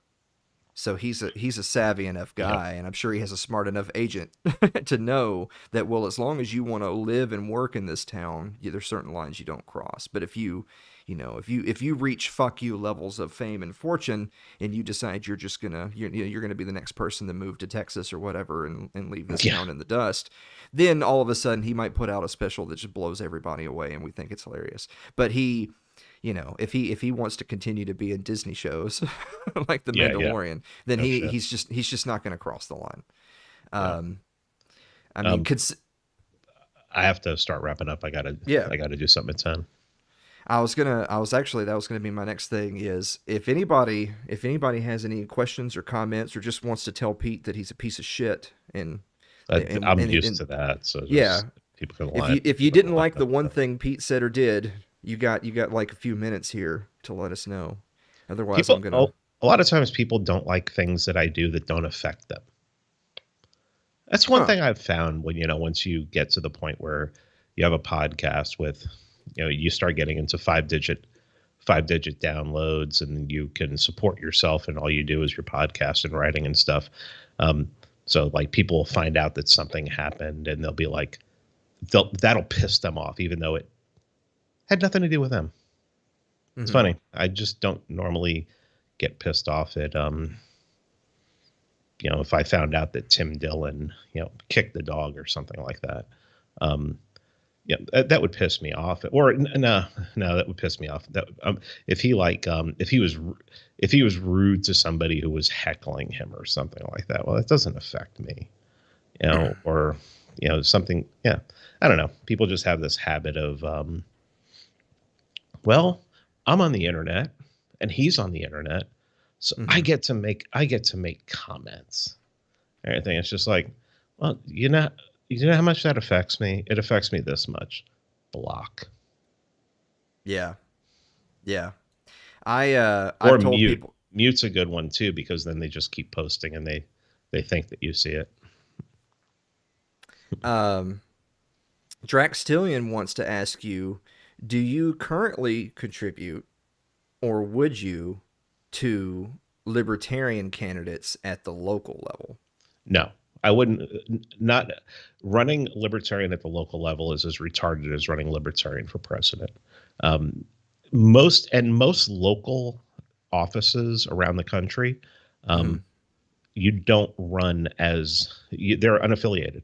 So you don't have to run as a D or an R. So wait a minute. The question could be if I know somebody's a libertarian and they're running as a Republican, or if they're running Hmm. unaffiliated, I'd need to know exactly what that libertarian, if it's a libertarian that is like, well, we got to do a lot for trans rights and rent is theft. You're probably not going to get my support. But I mean, Yeah. if you like have read every book that Hoppe wrote and most of Rothbard, 90s Rothbard, then you'll probably get my support. Well, I know, like, I just using my local area as an example, is that, every other election, depending on what the position is, are we talking county commission, are we talking city council, whatever. Um, we'll we'll have elections where there'll be like 14 people that are running for an office, and you'll see on the ballot there'll be like 4 or 5 D's, there's 7 or 8 R's, and then maybe like one or two independents on there. So I would agree with you to the extent that the person with the I next to their name can get elected. The person with an L next to their name probably won't, because that Oh. stands out a lot more. Well, it's one of those things that people say, if more people just heard about libertarianism, then more people would be libertarians. I'm like, most people have heard about libertarianism, they reject it. To which they come back, well, what they heard wasn't real libertarianism, and Hmm. then I say you sound like a commie. So whatever. Well, I remember, I'm going to go in the Wayback Machine here. I remember something you said on the very first time you came on the Gold Standard, that I still remember to this day. This is my Lawbert phase. What are you doing to me? Go ahead. No. This isn't a bad thing. I'm not playing I gotcha. No, what you said was is we were talking a little bit about anarchism versus, is our like there's, like, take someone like David Gordon, for instance, who's I mean, I love David Gordon. He's a fucking genius. And so as and I'm not saying everyone has to agree with everything David Gordon thinks, but what I am saying is he's a very informed person. One of my biggest pet peeves on social media is that if A doesn't agree with B, that A says, "Oh, you're an idiot. How stupid." And so, like, you'll see people say, "Oh, Elon Musk thinks this. He's stupid." And I'm like, well, I'm pretty sure he's not stupid. Now, he may not be the most informed on a particular topic, or you may not like what he thinks, but the man's not stupid. Like, let's Right. reserve those things for people like Justice Sotomayor. But we had talked about anarchism, and are libertarians anarchist? And, like, I know there's a lot of libertarians that are not anarchists, but someone like a David Gordon would say it's implicit. If you're a libertarian, you implicitly are an anarchist. And something that you had said on the very first show that you came on with me was talking about you don't expect people to, after having had a 5-minute conversation, to just decide, oh, I'm an anarchist. That takes time. Like you have to. I guess, and I'm not trying to defend the Lawberts, I'm not real libertarianism thing so much as I'm just to say there's a lot of people out there who think that and by the way, this isn't just libertarians. There's a lot of Republicans have no fucking idea what conservatism is. There's a lot of fucking progressives. They have no idea what liberalism is. There's a lot of libertarians. But these are all ideologies, and ideologies don't exist in reality. So you have conservatives who say they are this, but it doesn't exist in reality. You have liberals who say it's this, but it doesn't exist in reality. You have communists who say we're going to do this, but it doesn't. This is what communism is, but when you do it, it doesn't exist in reality. Why do people think that libertarianism is going to be any different if it ever gets implemented? Well, not only that, what I'm saying is that there's a lot of people who will say, "Oh, well, I believe in libertarianism," but they don't even know what that means because they don't. Let's be honest with ourselves. These people. There's a whole lot more people out there that say Mises than have read Human Action. I'll put it that way. Sure. There's a whole lot more people out there that say Rothbard than have read Anatomy of the State's only like Economy of the State. And these people haven't read these 2 volumes set down there. Yeah. That I've read. Yeah, exactly. So, so it's one thing. It's one thing to make the argument, naive or not as it may be, that, oh, well, if more people just knew X, then they would believe Y. But it's another thing to say that, well, yeah, but even amongst the people who claim to believe X, they don't understand what it is they believe, if that makes sense. I'm not blaming libertarians. That's just most people. A lot of people will make a surface decision on something, not having truly dug into it and thought it out and understood the ramifications. And you more or less made that point from the anarchism perspective of, if you tell somebody I'm an anarchist, you're not saying that lightly. You're saying that as someone, look, you've got the books over there on your shelf. You've read this material, you've put thought into it. And that's admirable for you. But if we're being real with ourselves, you're a very small percentile of people who put more than 15 minutes and a Pepsi into their thought on their beliefs on anything. And so it's like, if you are a person who subscribes to some ideology or anything for that matter, that even has a whiff of nuance and complication, you just can't expect most people to be down with that because they're just not. No, I mean, the Pareto principle, exists for a reason, and it's usually pretty true. Being in business for a lot of years, you see that anyone who's been a boss and had more than one employee under them knows that. And when it comes to like what I think libertarian people who call themselves libertarians, sure, I think that it's even worse than 80-10. It's probably like 97-3. 97% of the people really haven't put in the time, and once you put in the time, then you want to read something that disputes it. You want to read if you have this solid ideology. Well, read things that tear it apart. If you think you're a hardcore anarchist, go read Unqualified Reservations and start reading Curtis Yarvin from 2007. Or I have James Burnham's whole library back here. Start reading something like Suicide of the West. And tell me what you think of your ideology after you start reading that. Because they're poking holes in it. And those holes are not soda straw wide.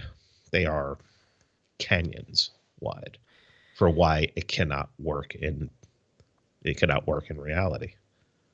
I was watching some of Lex Fridman, and when Michael Malice was on with him, and they're going back and forth about some of these things. And again, just back to my little pet peeve thing. If you scroll very far down in the comments, like on YouTube, you'll see people saying, "This guy's a fucking idiot." I'm like, wow, you must be like cosmic fucking IQ then if you're saying these people are idiots. But they do a very interesting exercise, and I think it's mostly because Friedman, being the Autobot that he is, he demands it. The exercise is, okay, make the point you want to make, but then as an exercise, steel man the best argument against what you just said. Yep. And it's just an impressive exercise on your behalf that you can do it. Doesn't Yep. necessarily mean you've had some sort of crisis of conscience because you did it, but you can do it. I read this. I read this book earlier this week. It is John C. Calhoun, A Disquisition on Government, and it's one of Murray Rothbard's favorite books. And Yeah. he basically explains why government exists.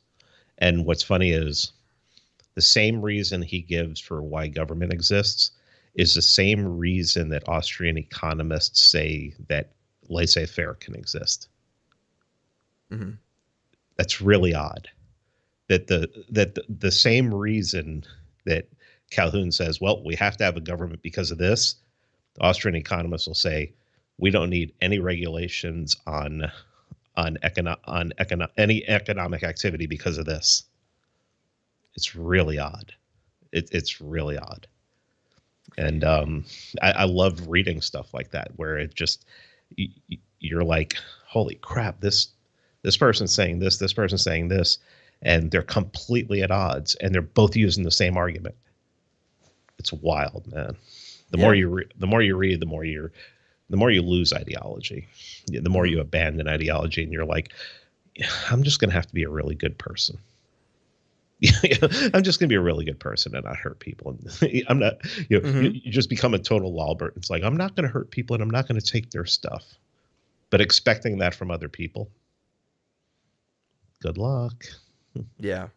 See, I have a popular saying that I say on this show all the time, is that for one, if we're talking about political discourse in any meaningful sense, as I tell people, for one, I'm really more concerned with just building our community here. I'm not trying to chase the world because I don't think that can be done. I mean, I'm too stupid. I can't do it. I'll be happy to fall on my sword. I can't do it.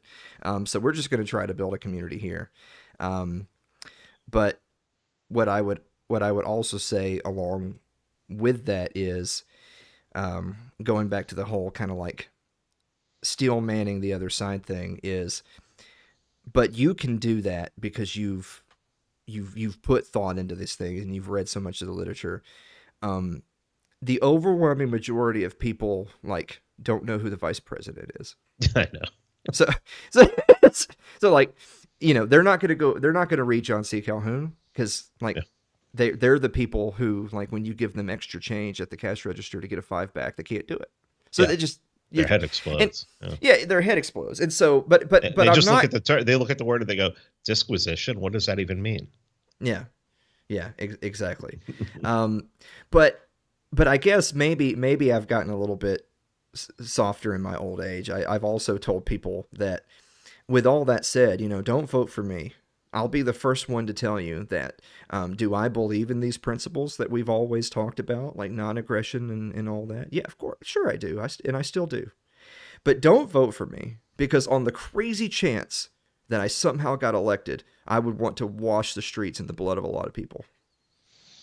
And then they would paint me as, oh, see what happens? You elect a libertarian. Look what happens. You get Hitler. And I'm like, well, in my case, yeah, you probably would. But well, I'm one of those people who's like, I'll just be the person behind the scenes pushing your buttons. Yeah, pulling the strings. That's what I want. I just want to be the person behind the scenes, Pete, watching it happen. Then we're almost out of time. Do you have a final thought? Read books. Stop reading libertarian literature for like a month. Pick up like Suicide of the West by James Burnham, or The Machiavellians by James Burnham, or something like that. Go read Curtis Yarvin's 2007 essay, Why I'm Not a Libertarian. And he's not crapping on libertarians in the article. He's just explaining to you why it doesn't work, why it won't work in reality.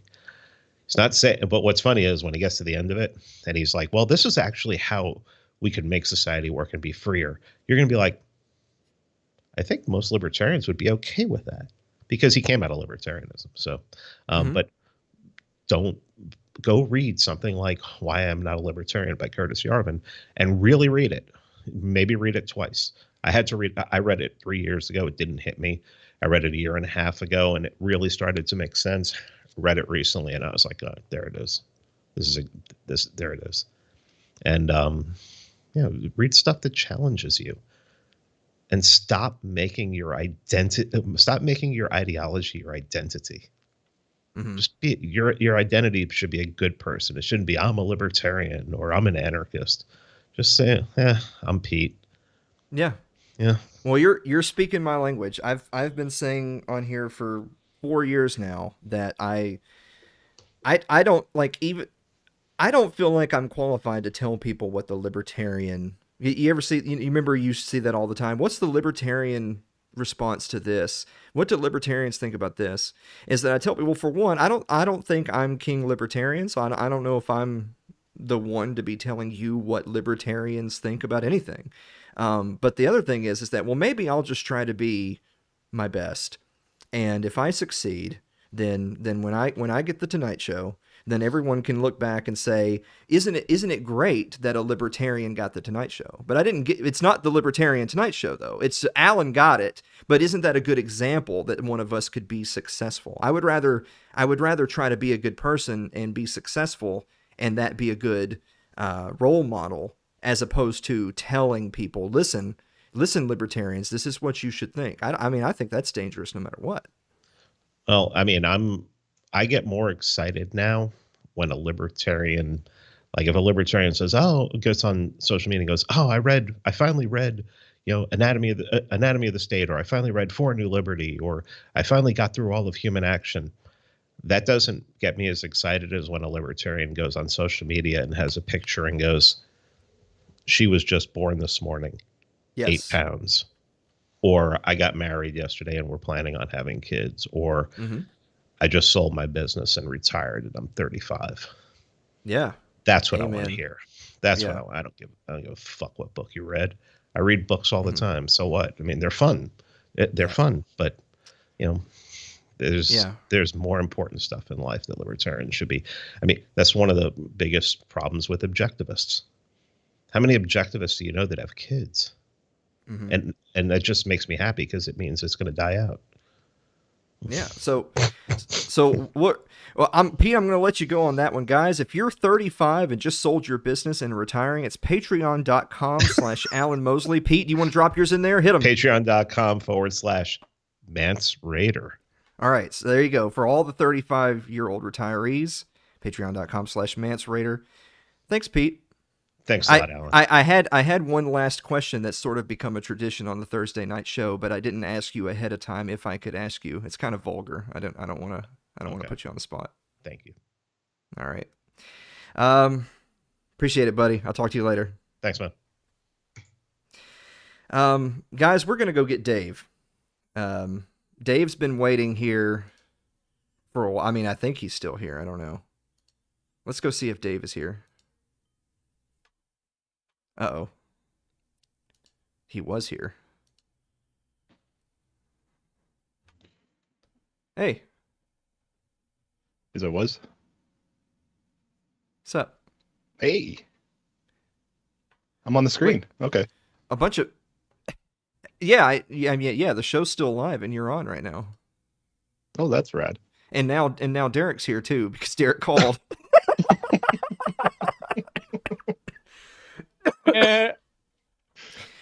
I mean, we're still on. Did I do that? Yeah, I was planning on bringing Dave on because, it's producer Dave and he wasn't here for the Pete show. And then I saw that people were just calling me and I said, fuck it. We'll do it live. So hold on, Derek. Here. Yeah, Derek, I got to bring you on. Hold on. Can you share your screen too? Derek, try saying something. The 6th. Yeah, there's Derek. Hold on. I got it. What?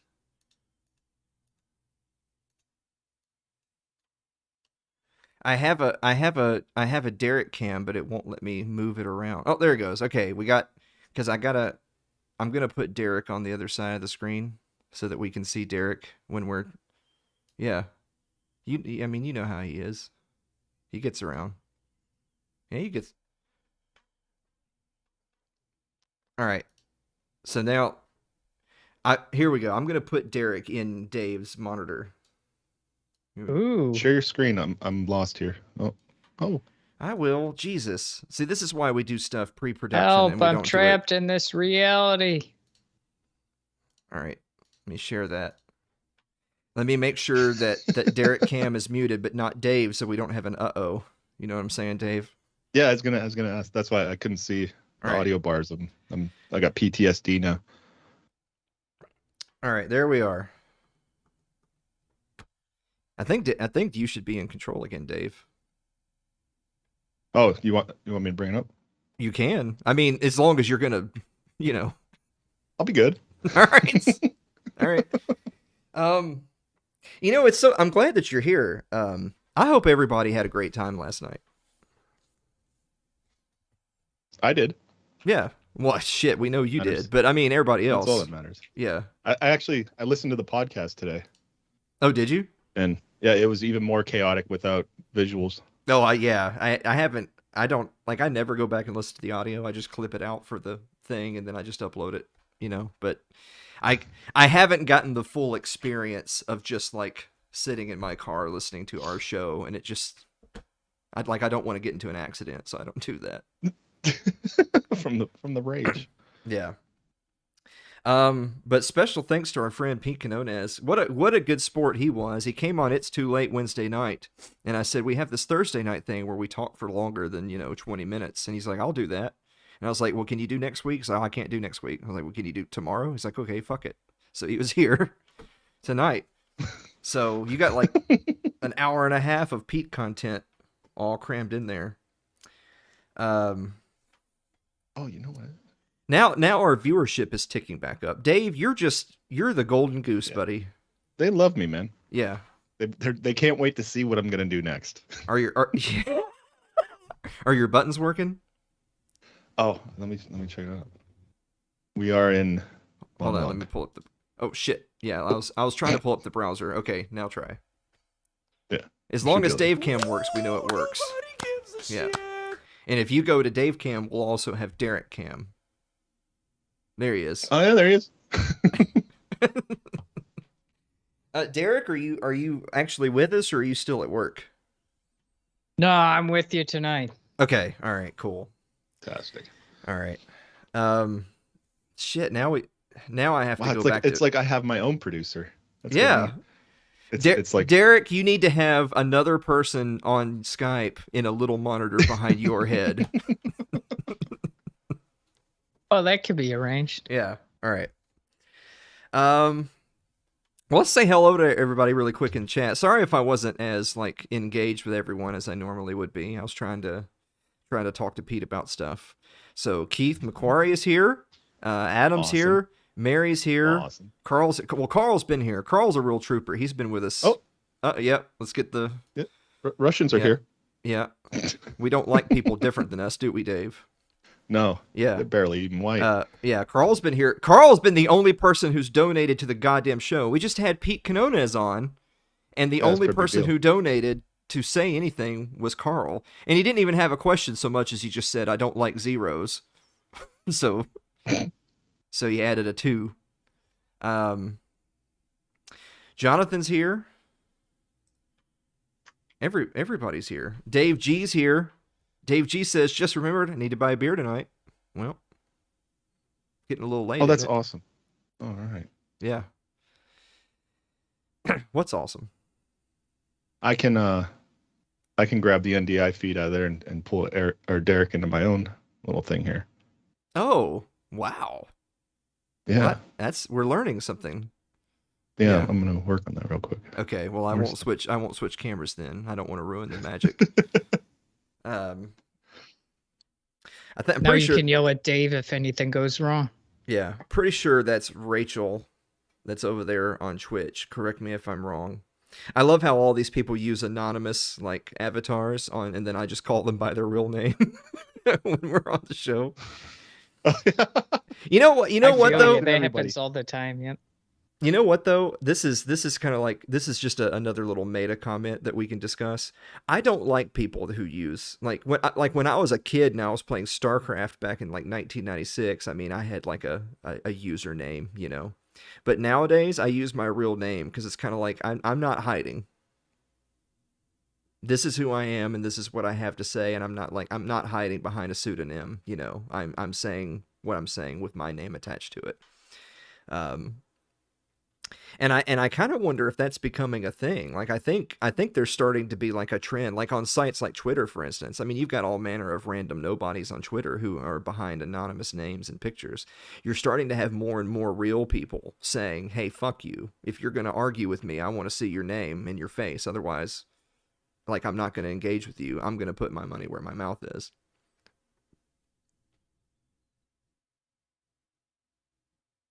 Yes. Thanks, Dave. Wow, boy.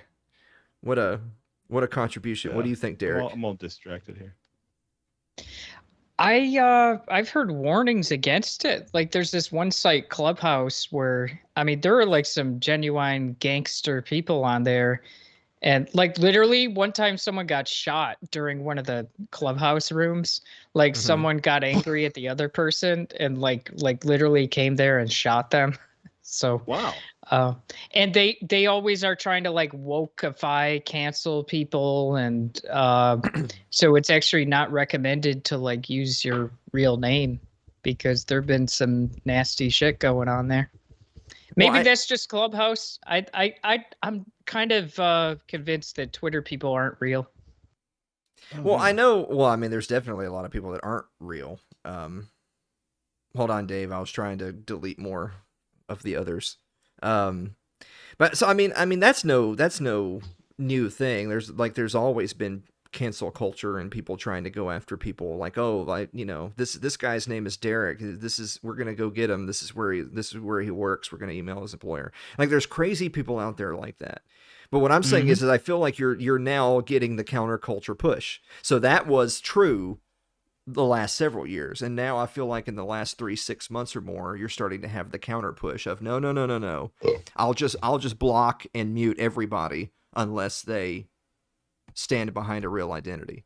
I feel like that's a fair way of going about it. Like if I'm gonna have my real identity and you want to try to engage with me on social media, then you need to have a real identity. If not, I'll just block you and I just move on with my life. Like let's be on the same level of investment. Who is Grow CFO? That's a new name. I'm pretty sure that's Rachel Watson Kennerly. Oh. Yeah. And that's Cool. why she won't comment again, because I just it's just key. Yeah. I don't speak terrorist. I don't know what she said. But Hey, take Derek off your screen. I think I got it. I already moved him below Dave Cam. Yeah. I already did that. It's actually on my screen now. There we go. Yeah.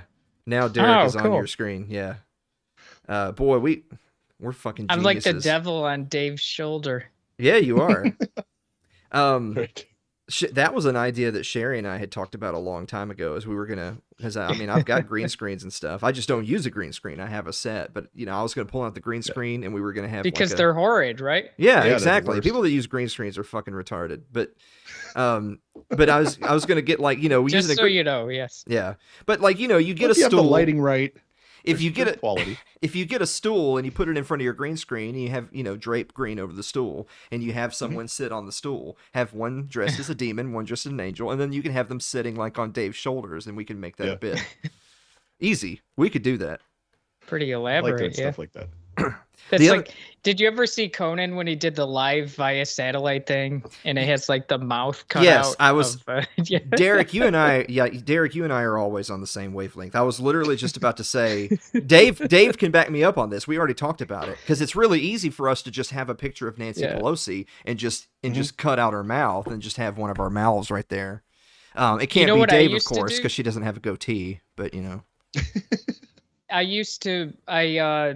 I did this one script that would take the audio input, and I would actually animate the character's mouth. So I'd have like the president talking or something, and then I'd do like a 0%, 25, 50, 75%, and it would use the waveform of the person actually talking, and it would like animate the character, and it was pretty funny.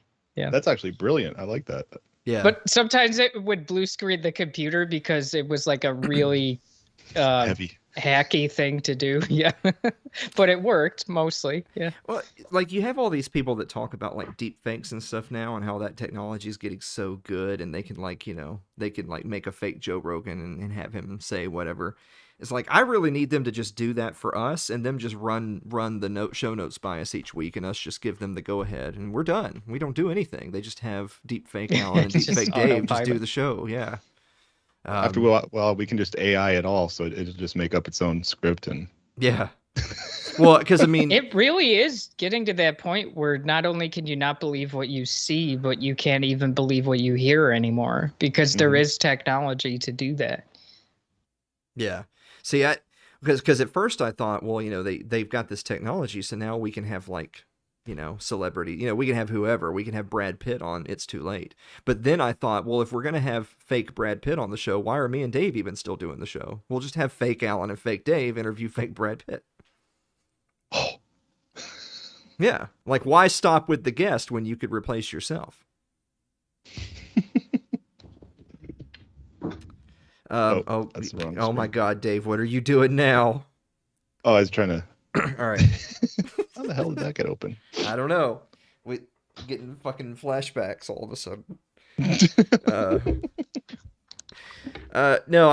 So I think, Dave, correct me if I'm wrong about this, but I think we've decided we're just going to do the show live. Yeah, it went so well. I don't see why we wouldn't. Yeah, I mean, that was the test run, and it was flawless, clearly. But unironically, I think we are just gonna fuck it. We'll just do it Wednesday night. Yeah. Because normally I don't screw up that bad. Like there's little things, maybe timing's off a little bit.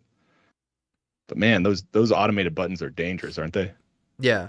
So Carl especially says, when you have one that automatically ends the stream. Yeah, I heard about that. That's actually I needed to, because I have some stuff on my desktop to make a Liberty Late Night commercial, because someone from Liberty Late Night won't make me a goddamn commercial. So I went to their YouTube channel, and I have that little plug-in on Firefox to just rip people's shit off. It's like, I'll just go into Liberty Late Night and just steal their stuff. Oh. But I was like, well, I don't want to download like a 4.5 hour stream of thick chicks. I just want the intro. And so I found this one video that was only like 6 minutes and 46 seconds long. I was like, that's weird. Why would they do a 6-minute show? And what it was the intro, and then Dave just saying, guys, we'll be right. The show's ending, guys. We're coming back. Just, you know. I was like, God. So that's the Liberty Late Night episode I have downloaded on my computer. That's the best one. Yeah. It's very concise. Yeah. You get the idea. Carl says, I sub my shit out. You have never seen me, lol. Yeah, so deepfake Carl sent us a deepfake donation during the Pete interview. That's nice. And so I think real Carl is now here checking in to see what his deepfake did. Yeah. Spending his money. Real Carl should go to twitch.tv to watch Alan Mosley. I think he's already there. I think we don't have anywhere. First of all, like, I mean, Pete's my friend. I know, not everybody agrees with everything Pete says and does, but we've been in this game for a long time, and he was on my old show way back in the day. But I mean, he has a lot bigger reach than we do. And he was just on the show for an hour and a half. And there were times during that stream we only had like 6 people here. What the fuck just happened? I think he probably enjoyed it because he actually got to hang out like on a genuine basis and not just have like one of his 50,000 viewers be like, oh my gosh, I'd like to ask you the same question that everyone else does. Well, he might, but I also have guests on because I'm trying to grow the show. And he shared it. Like, he shared our stuff, but he linked to us, and the viewership didn't go up at all. And now our numbers have tripled since he left. When it's literally just us, and like, we're done. The show's over. Bullshit. Yeah, we're just bullshitting. It's already past my bedtime. Yeah. I'm sorry. Don't don't let me bully you. I don't mean to.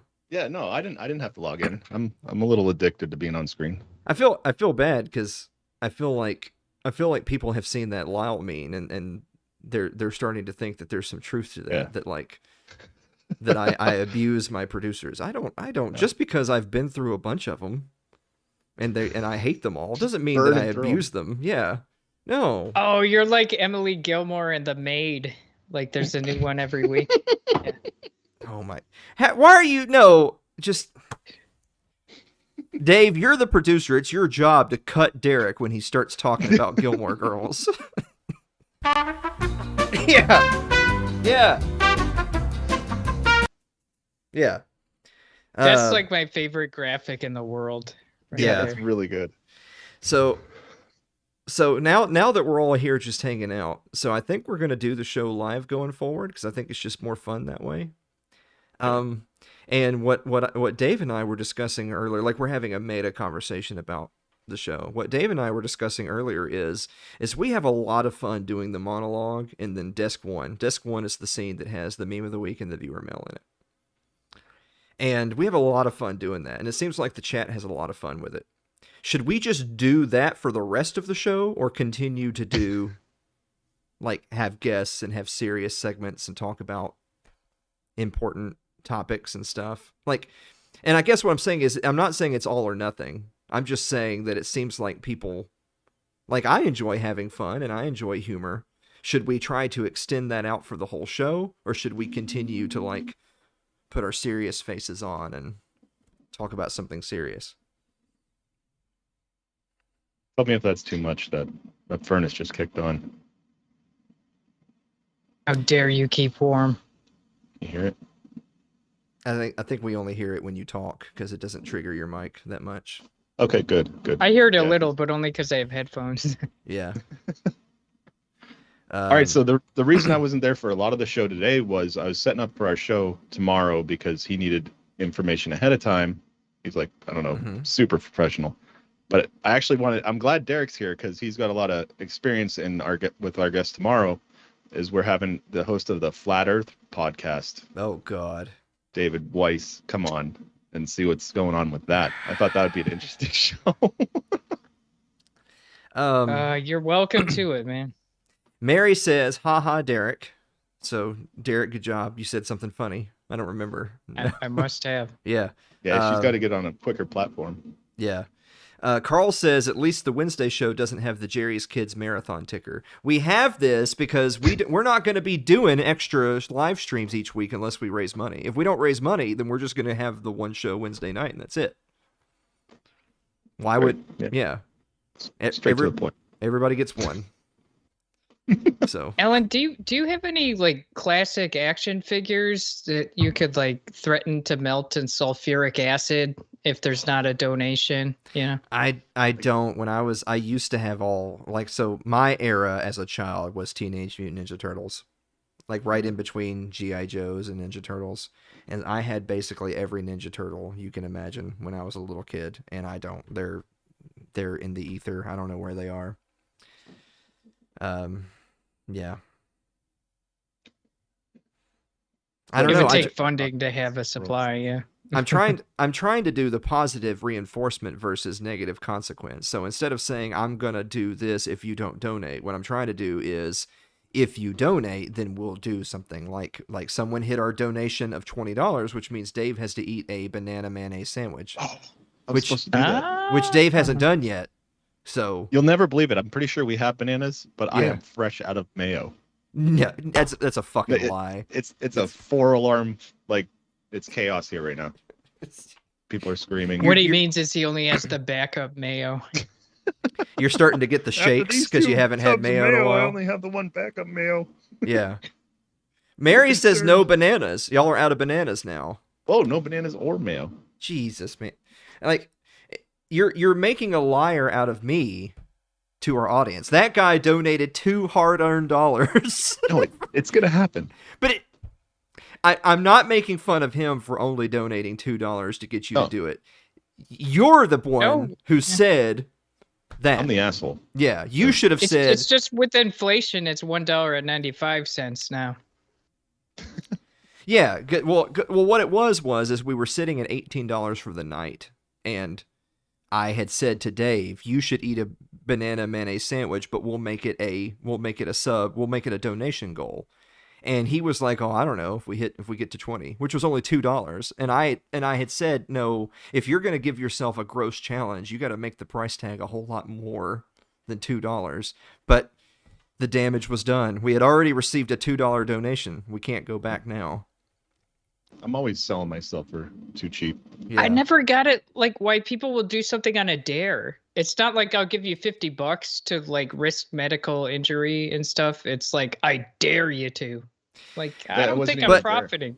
We did just get $10 from Rachel Kennerly, who says, "Appreciate the grift and the grind." Appreciate the gift. No. Appreciate the grift and the grind. How about this? Your crap. If someone donates $20, I will juggle knives. How about that? Yes, that's a full screen Derek. Yeah, I can make that happen. I've still got the Derek cam behind Dave cam. I can set that up in case if we hit it, I'll pull it up. I will say this though, Derek, are we officially confirmed or not confirmed for some kind of Derek routine June 4th? Well, I'll be there. What do you mean routine? Like, are you bringing the knives, or do we have to supply you some knives? Unicycle I'll bring them. That's cool. Okay, all right. Because it's we could use it as, like Derek juggling knives after 6 beers, and then Derek juggling knives after 18 beers. We could compare how it while works. Holding the fifth of whiskey. Okay, all right. So can we do unicycle and juggling knives?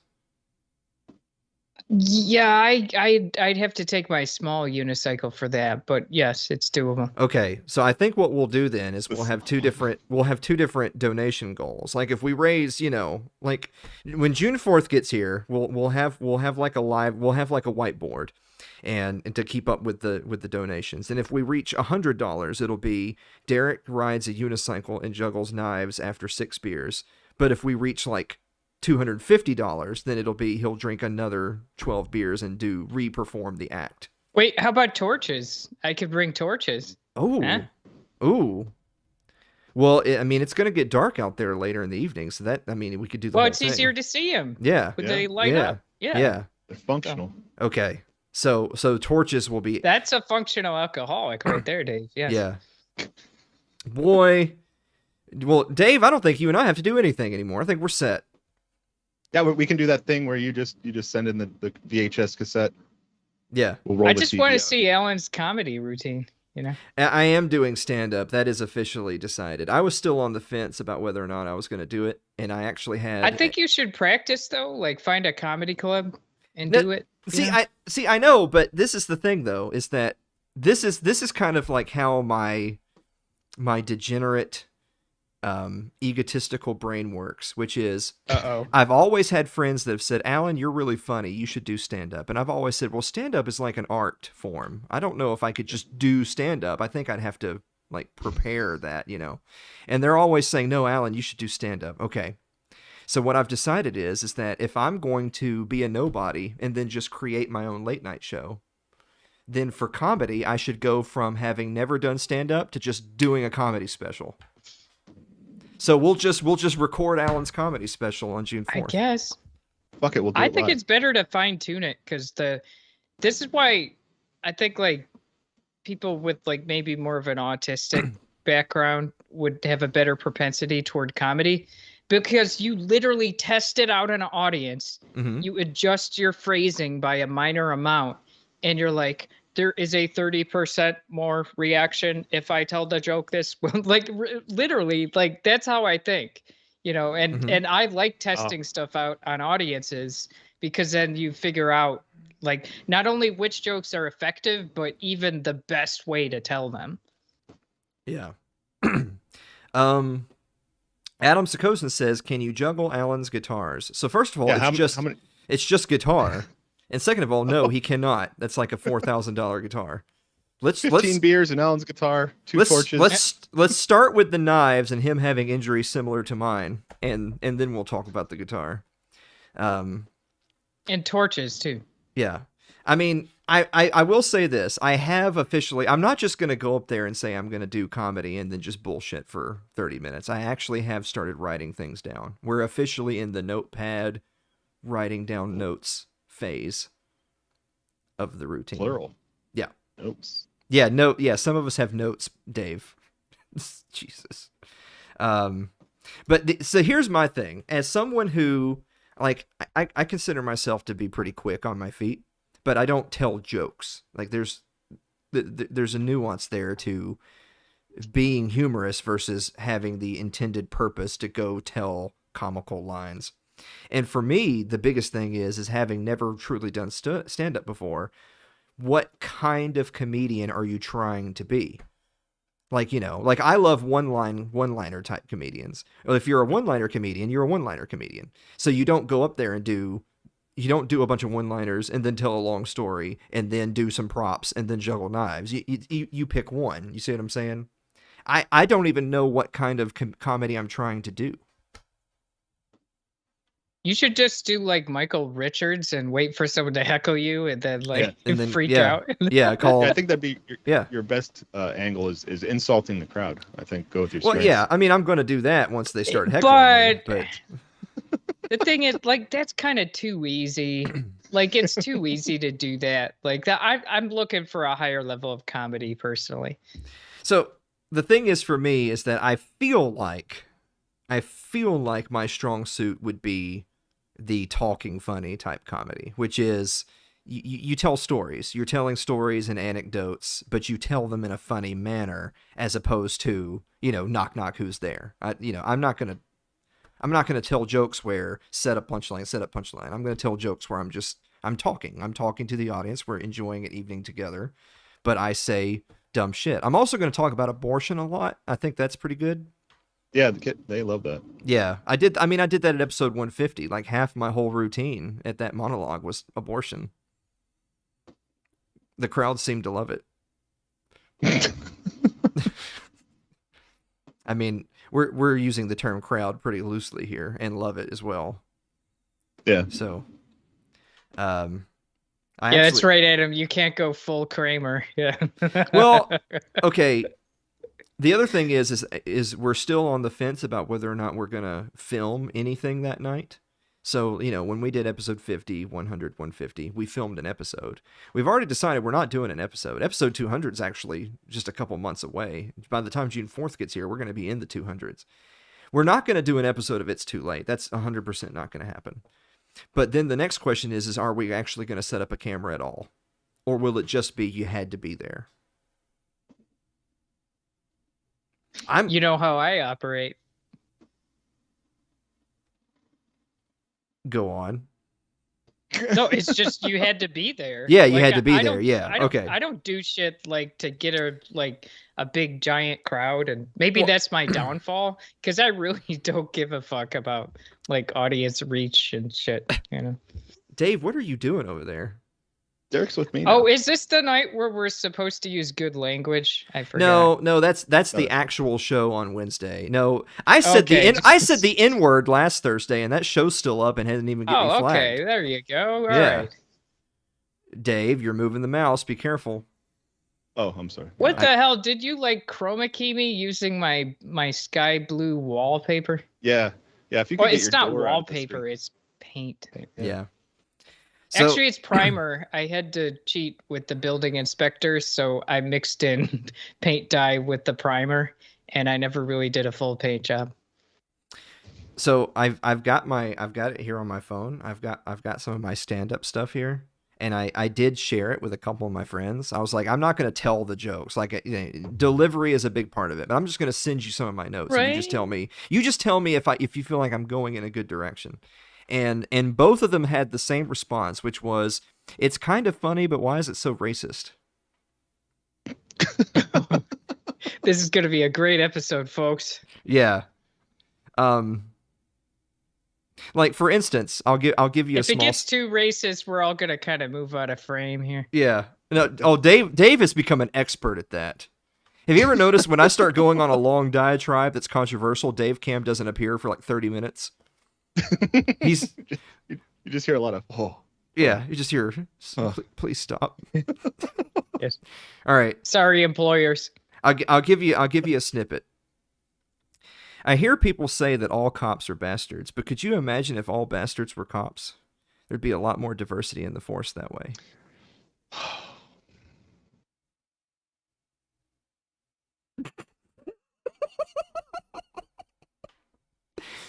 Like, okay, I can understand where some people would say that's a little problematic, but I think that that's fairly tame. What was the other alternative? Is problematic or Personable. Personable. We're trying to be Personable, personable. yeah. We're trying to avoid being problematic. Notice how Dave is forcing me into being a blue screen person. You see that? Yeah, he's against your will. Yeah. yeah. Dave is Oh, really yours is shitty. this is Now, I will say this. When I do movie night, Yeah. to me, that's a legitimate use of the green screen where I just need like a silhouette, Mhm. in the movie theater thing. So I'm okay with it then. Yeah. That's actually going to be a part of my stand-up because, I mean, I'm going to talk about the show and about the people who have been involved. And I mean, really the biggest thing I have to say right now for Dave is, like, with Blake, everyone will always remember the voice and the kind of all shucks attitude and of course, the goat farm.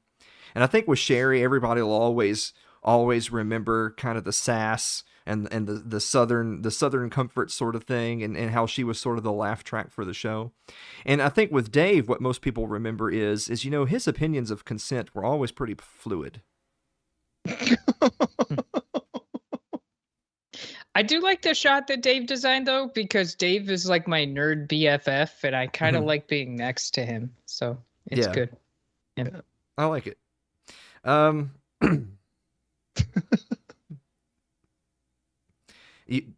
Should I tell a joke that is offensive to both blacks and Jews?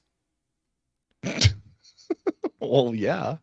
Okay, so in the old days, it was if you made fun of everybody, then you weren't racist because you were making fun of everybody. But nowadays, if I tell a joke that makes fun of blacks and Jews, then they'll just say, "Well, you're just a racist." They won't say, like, "Oh, but I made fun of everybody." You know what I'm saying?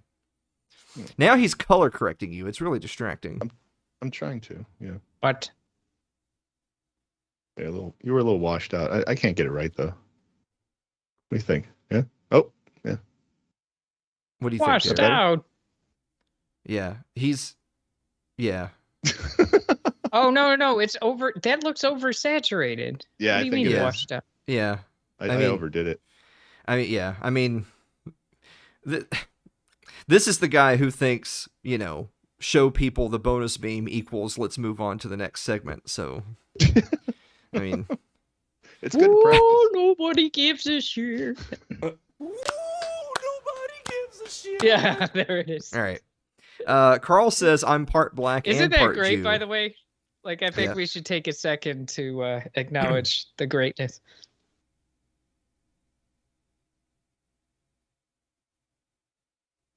Yes.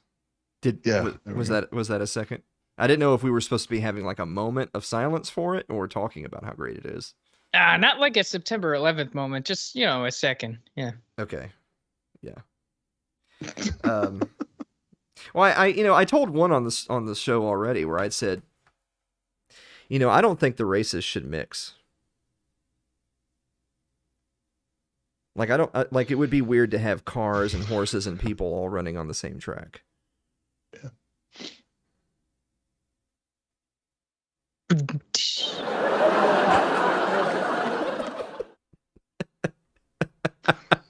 Dave he's figured out that you're supposed to hit the laugh track when a joke is said, but he's just not quite on it. Like it happens. I was literally gonna say, like, part of the bit, you could have like one of those classic cassette tape players, and you press play, and it's like the ha ha ha ha laugh track. Yeah. Real nice Yeah. delay. Yeah.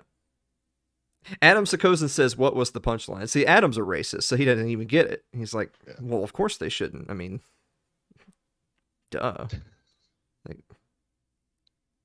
You should hear, like, because I listen to a lot of people.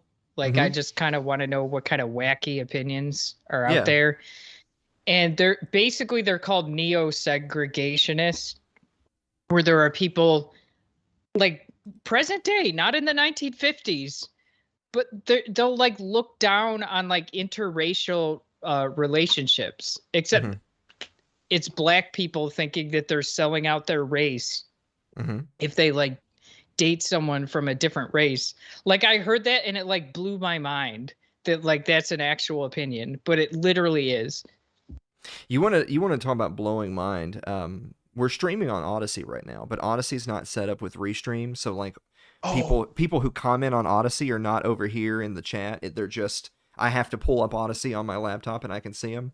We had someone on Odyssey earlier when Pete was on, and I didn't say anything, but this dude left us like a wall of text, and I'm not he was angry. gonna tell you what he said. I'm just gonna tell you that his username was Exceptional Hitler.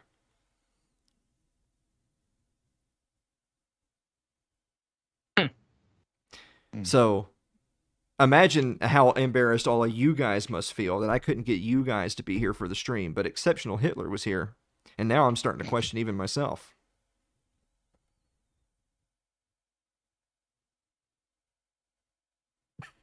Personally, though, I'm a big fan of taking your notepad of jokes and trying them out on a real audience and then finding what works. I just yeah, but I don't know. First of all, where am I going to go to do that? Like there's nowhere around my immediate Probably area to do that. Nashville. I'd have to go to Nashville, and Yeah. they're all normies. So, Yeah, but you could do like the Andy Kaufman style, trolling the audience, that'd be great. Well, so like for instance, like I'm a big believer that you have to know your audience, right? You have to be yourself, but you also have to know your audience. And my audience at June 4th is going to be, boy, it's just a special group of folks. I think we can all agree.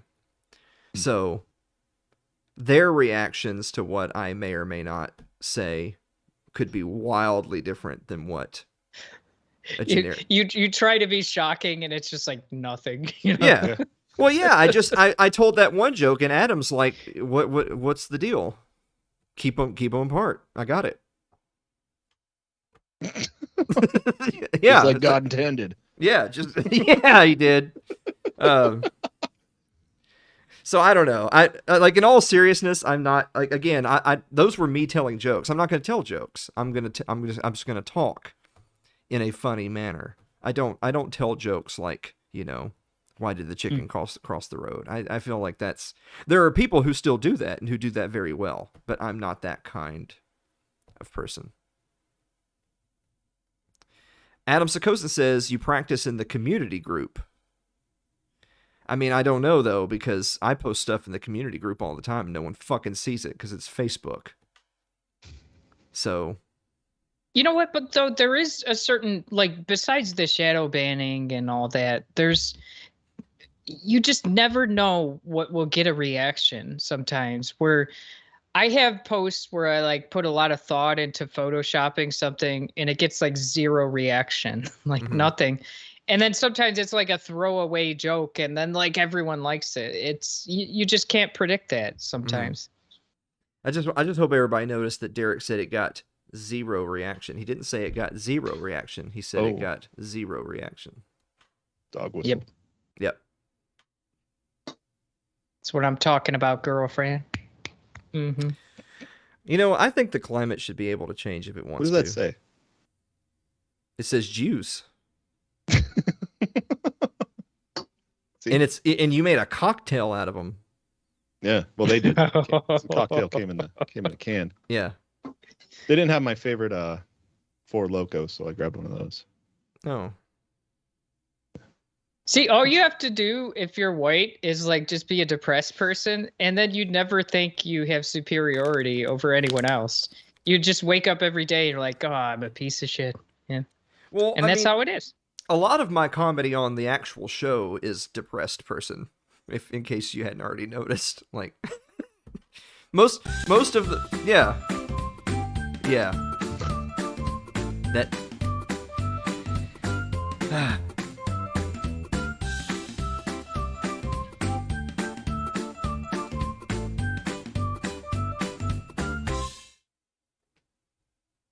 Well, I mean, there's that, but I didn't even mean that. Like this past week, one of the viewer mail questions, I think it was Jonathan Carranza, had asked, "Do crabs think that fish fly?"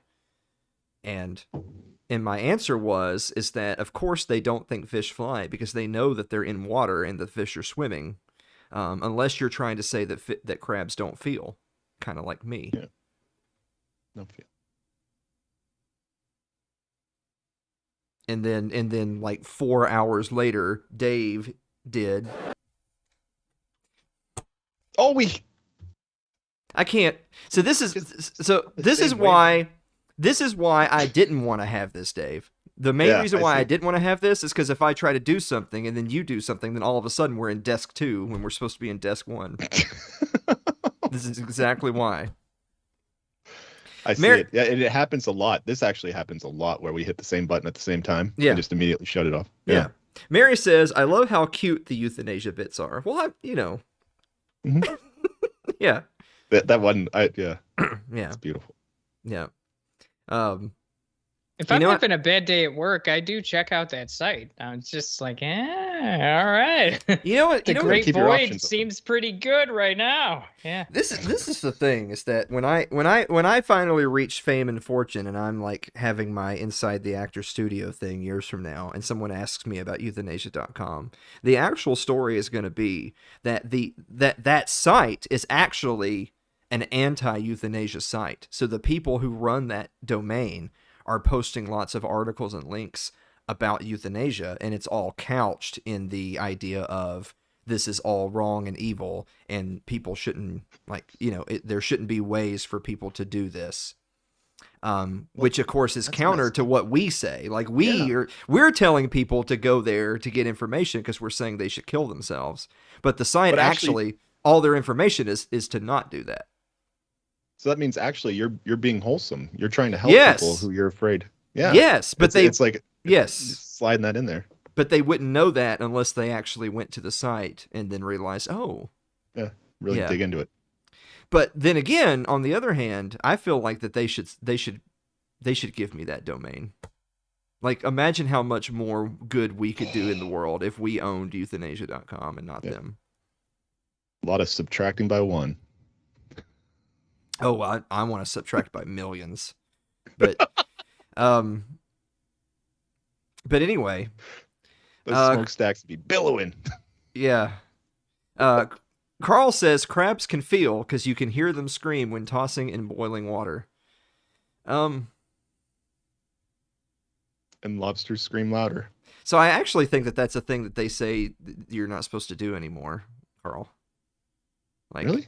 Like at restaurants and stuff. Like it's like in a lot of places that they actually wrote, like it's like animal cruelty laws that they actually say, like if you're gonna eat a lobster or something, like you have to like bash it in the head first. You can't just take a live one and throw it in the pot.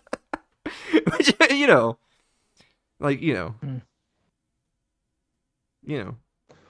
We actually had one of our fans send us lobsters. Mm-hmm. I should find the video. It's somewhere. And yeah, that's what I did.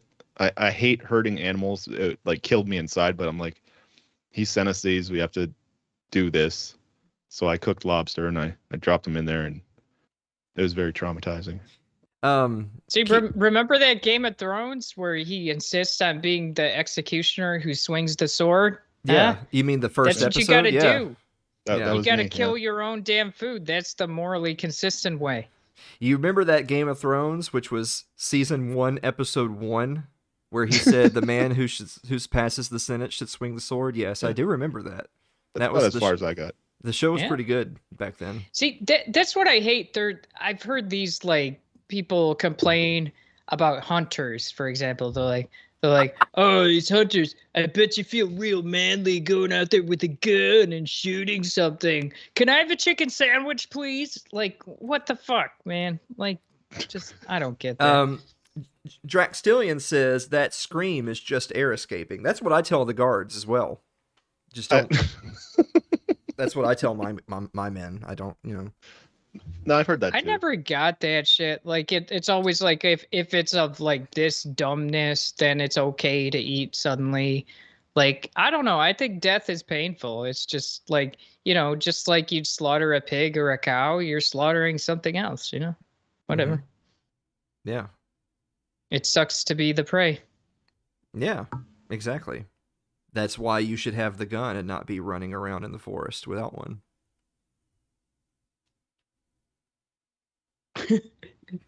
What did VeggieTale Facts say? Well, that's a very vague statement, Derek. Yeah, VeggieTales Facts said a lot of things. About the true path to heaven. Oh, yeah, no, we have that. We have, no. hold on, we have that. Yeah. Hold on, let me go ban the brown people again. Okay, they're gone. Oh, they back? Why this stream? I don't get This is going to do wonders for your Twitch stream. Yeah. No, we're about to. What's funny is we're about to hit affiliate on Twitch. It's stupid that we haven't already hit affiliate. I can't get a group of hundreds or thousands of people. Yeah, aren't there like 80 some people on your community? There's 87 just in the private group that talk to us all the time, and then there's like hundreds on the new show page. The old show page had like 6,000, and across all platforms we have something like 15 or 20,000 views a month, and I can't get 50 people to follow us on Twitch. But hold on, let's not get distracted. I have to go find the veggie fact thing because I do have it. We're gonna call this image Cops Law.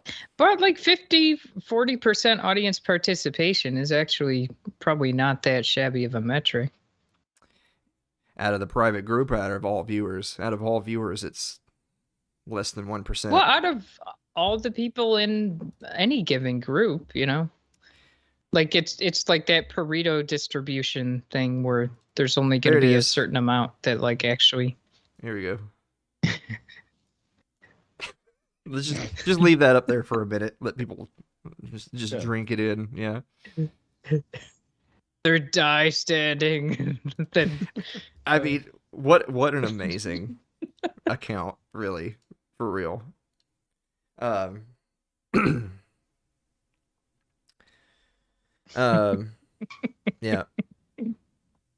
That Aaron, was an exceptional little segment, that thing. Aaron says, going out to kill shit does make me feel like a man. Tearing its flesh with my teeth makes me feel like a god.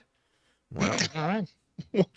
So Aaron's one of those like old school hunters that he doesn't even like. He's not going out there with a gun. He's just going out there. Yeah, there's no problem with stray cats in his neighborhood. Yeah, he'll just drop from a tree with a knife. Yeah.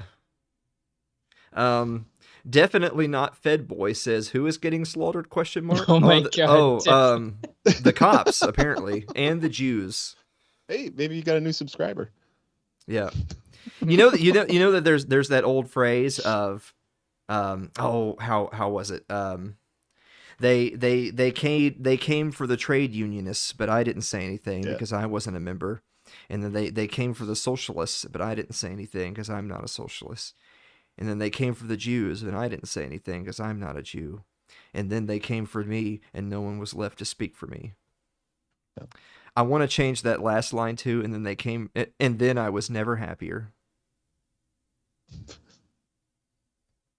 I think that'd be great. I'm gonna get that framed and send it to Dave. Or what are they like the embroidery or crochet? Yeah, I was gonna say have it like hand stitched like on the wall. Like what is it that the old people always have? It's yeah, like cross stitch or something like that. It's the something about time. I'll pull it up. I have a clip. It's actually from the movie Up. They had it too. Aaron says we should start a Paw Patrol Twitter account to troll cops. That's actually not a bad idea. That's pretty good. But if you do anything good, they're gonna ban your account. That's the problem. Mm-hmm. Definitely not Fed Boy says, who are we framing? Ray Epps, I guess. I mean, he's got to go down for something. Yeah.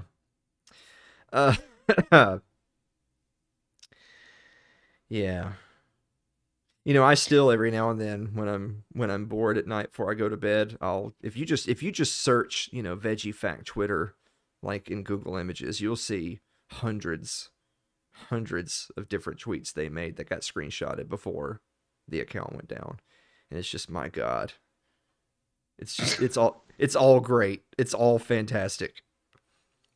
Yeah.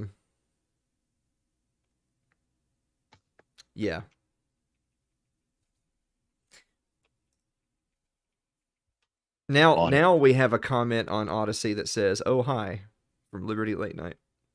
Yeah. That's much less problematic than the one that was up there before. Yeah, that I had to delete. I don't know if you guys are involved, for example, like in the Liberty memes. I know that Dave is, but I play this game now where like I get these friend requests from people there, and the game is like, is it a Fed? You know, and most of the people I just reject. I'm like, there's no way you're a Fed. And anything, if it's like a female and her attractive level is like above 5 or above, I'm like, Fed. There's no way. Correct. Because my real life experience tells me that they're not just like randomly interested in me, you know? Oh, speaking of that, so there was a question, our final question of the Thursday night stream. I didn't ask Pete, and the reason why I didn't ask him is I didn't run it by him before we started the show. And I'm not the kind of like shock jock person that drops something on people unexpected. Like, I'm trying to be nice to our guests. But what the question was going to be was from last week's Thursday night show, which is, which would you rather have sex with? A moderately attractive person who is diametrically opposed to you and your worldview, or a very attractive person who you know has engaged in incest? Wait, was it my family or? Yeah. Dave, what are you doing over there? I saw something. I got Okay. Yeah, I got veggie facts. Are we talking second cousin here? Or? Talking from Shrek hasn't paid taxes. Oh, God. I can't even read that because it's behind my camera. We should just like continue through this slideshow for the rest of this episode here. Yeah, I'm just on Google. Outrageous that tabloids keep passing me up for sexiest person alive listings when I am the only eligible party that can list all the Power Rangers in alphabetical order. I can't read them when I click them. Yeah. Clown step? I don't know. I was talking to this one. Yeah, that was in the video. Yeah. Oh. Disrespect me again, and I'll determine your body's resonant frequency and play a jaunty horn solo that boils your miserable organs inside out.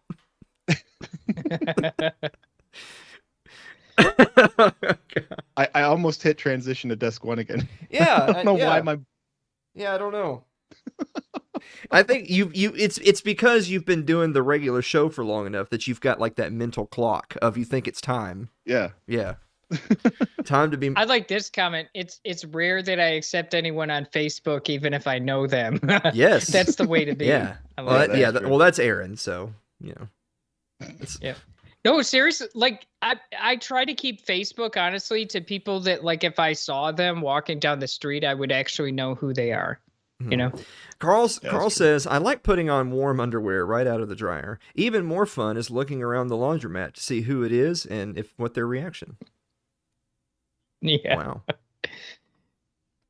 He's always got the goat. I'm gonna have to check because the tree of friendship needs to be pruned from time to time. And yeah, I have 161 friends. That's a little high for me. Yeah. I think I might have to do some trimming here. Speaking of that, I just can't help but notice that no one on tonight's show answered the question. Did you guys in the chat notice that Derek and Dave just kind of noped out of the question? Oh, it was the incest one? Yeah. I missed that. Oh yeah, sure you did, Dave. Honestly, I would go with the incest because people that are like politically preachy are just like insufferable. Like I could not stand to be around them. I would rather be like, incest. All right, whatever. Let's watch some cartoons, you know. Hey Dave. Could this random episode of Intense Chest didn't Pain work, finally be the Drexelian. release from this nightmare I need, or is God playing yet another cruel joke? Yeah. I think that every time I shovel snow. I mean, we could just play the fucking veggie fact video before we're done tonight, just to revisit it. Yeah. Yeah. I think it's more a measure of how much I hate my job. And it's like, it's not so much a depression thing. I literally have this thought, like when my workday is going bad enough, it's like, if I was dead, I wouldn't have to finish this workday. But the thing is, the reason I wouldn't want to do that is knowing that I wouldn't get that paycheck.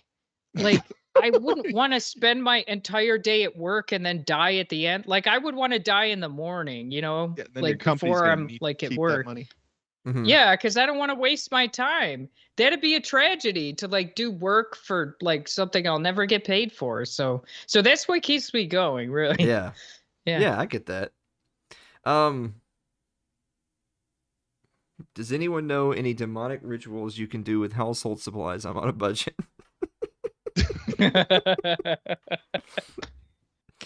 Oh man.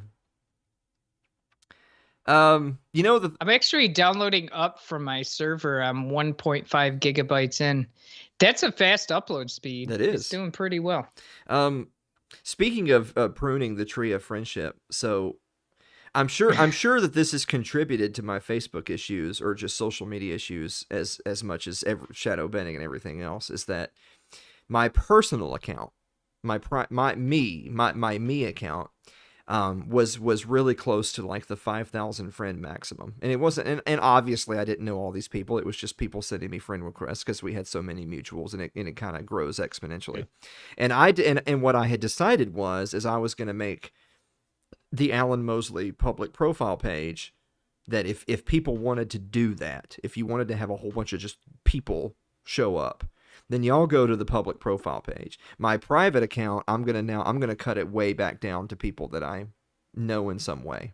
And I used this utility that I think was on Chrome that let me go into Facebook, and I mean I literally unfriended like 4,900 people. Like, It's a good utility. like that. Yeah. It still took a while because Facebook has this thing where it will throttle how many people you can unfriend at a time.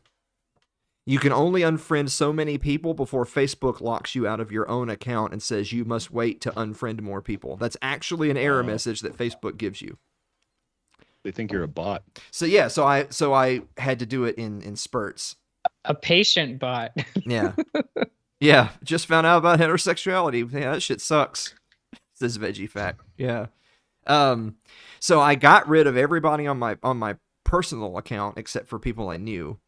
And then on my show page, the next problem is that I can't control Facebook's algorithms, but one algorithm that we do know exists because they've acknowledged it is the algorithm about interactions. If you post something and it doesn't get interacted with, then it dies. It does not continue to be shown to more audience members. And so I started going through my show page, and I was like, I've got like 6,000 people on my show page, but 5,000 of these people never comment, never like, and so you're actually hurting the show. I would rather you not be following the page if you don't want to follow the page. And so I damn Carl, that's fucked up. Yeah, I mean, I saw that in my. I've just been ignoring in my periphery. So there's my camera, and here's where I can see Dave and Derek, and over there's the chat. I've just been not paying any attention to chat ever since. I've just been kind of like doing the show like this ever since Carl made that comment. But hosting a chat does not necessarily mean that the host of the show endorses the views of the chat. Yeah. The U.S. is a failed. See, that's why VeggieTales was based right there. It fucking knew. But anyway, I went through there and kicked like 5/6 of our audience from the Facebook page. Ooh. But the problem is it didn't help. Like, Now we just have way less people on the page, but it still didn't help with the algorithm and stuff. Like, we still only get very modest amounts of interactions, and then the post just dies. It doesn't move forward. So I don't know what to do. It's like, you know, it's a numbers game. And if you had millions of followers, but so many, you have to have a certain percentage of your followers be people who are really dedicated to liking your stuff, who like have that little notification set to see first, who when you post something, they always see it and they always click on it. Because if most people see it and don't click on it or don't see it, then your page just dies.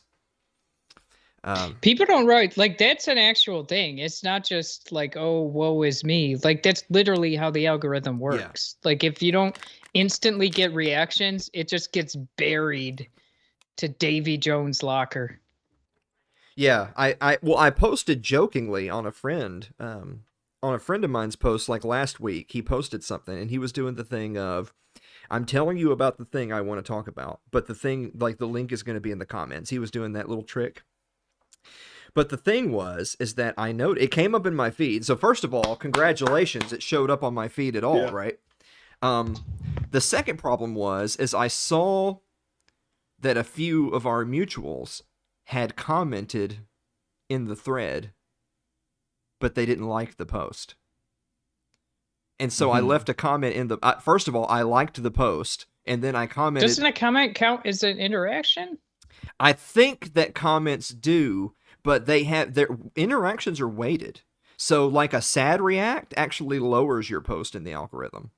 Like I give sad reacts to Ryan Seifert all the time because he needs help. But actually, in all seriousness, sad reacts actually lower your algorithm ranking. What you want is loves. Likes are okay. You want loves and laughs and stuff like that. Oh my God. That's why everyone's picture succeeds, where they're like, look, I went to the gym today. I have a drop of sweat. And everyone's like, you go, girl. Yeah. Like, those are the ones that like get the reach. So anyway, I had one where like I took a picture of, I'm like, hey, look, I'm making my own vanilla extract. And like everyone thought that was the coolest thing on the planet. Wow, you're not just sitting there masturbating on the couch. Good for you. All right. So, so anyway, to finish that story is I commented on my friend's post. I liked the post, and then I commented on the post, look at all these people not liking the post. Who had commented, who didn't like I don't, because it seems like such like an OCD thing, and I know that there might be people out there who are like, who gives a shit, but people know that there are algorithms, and people know that big tech sucks, and that there's people out there trying to talk about things, and it's hard to talk about.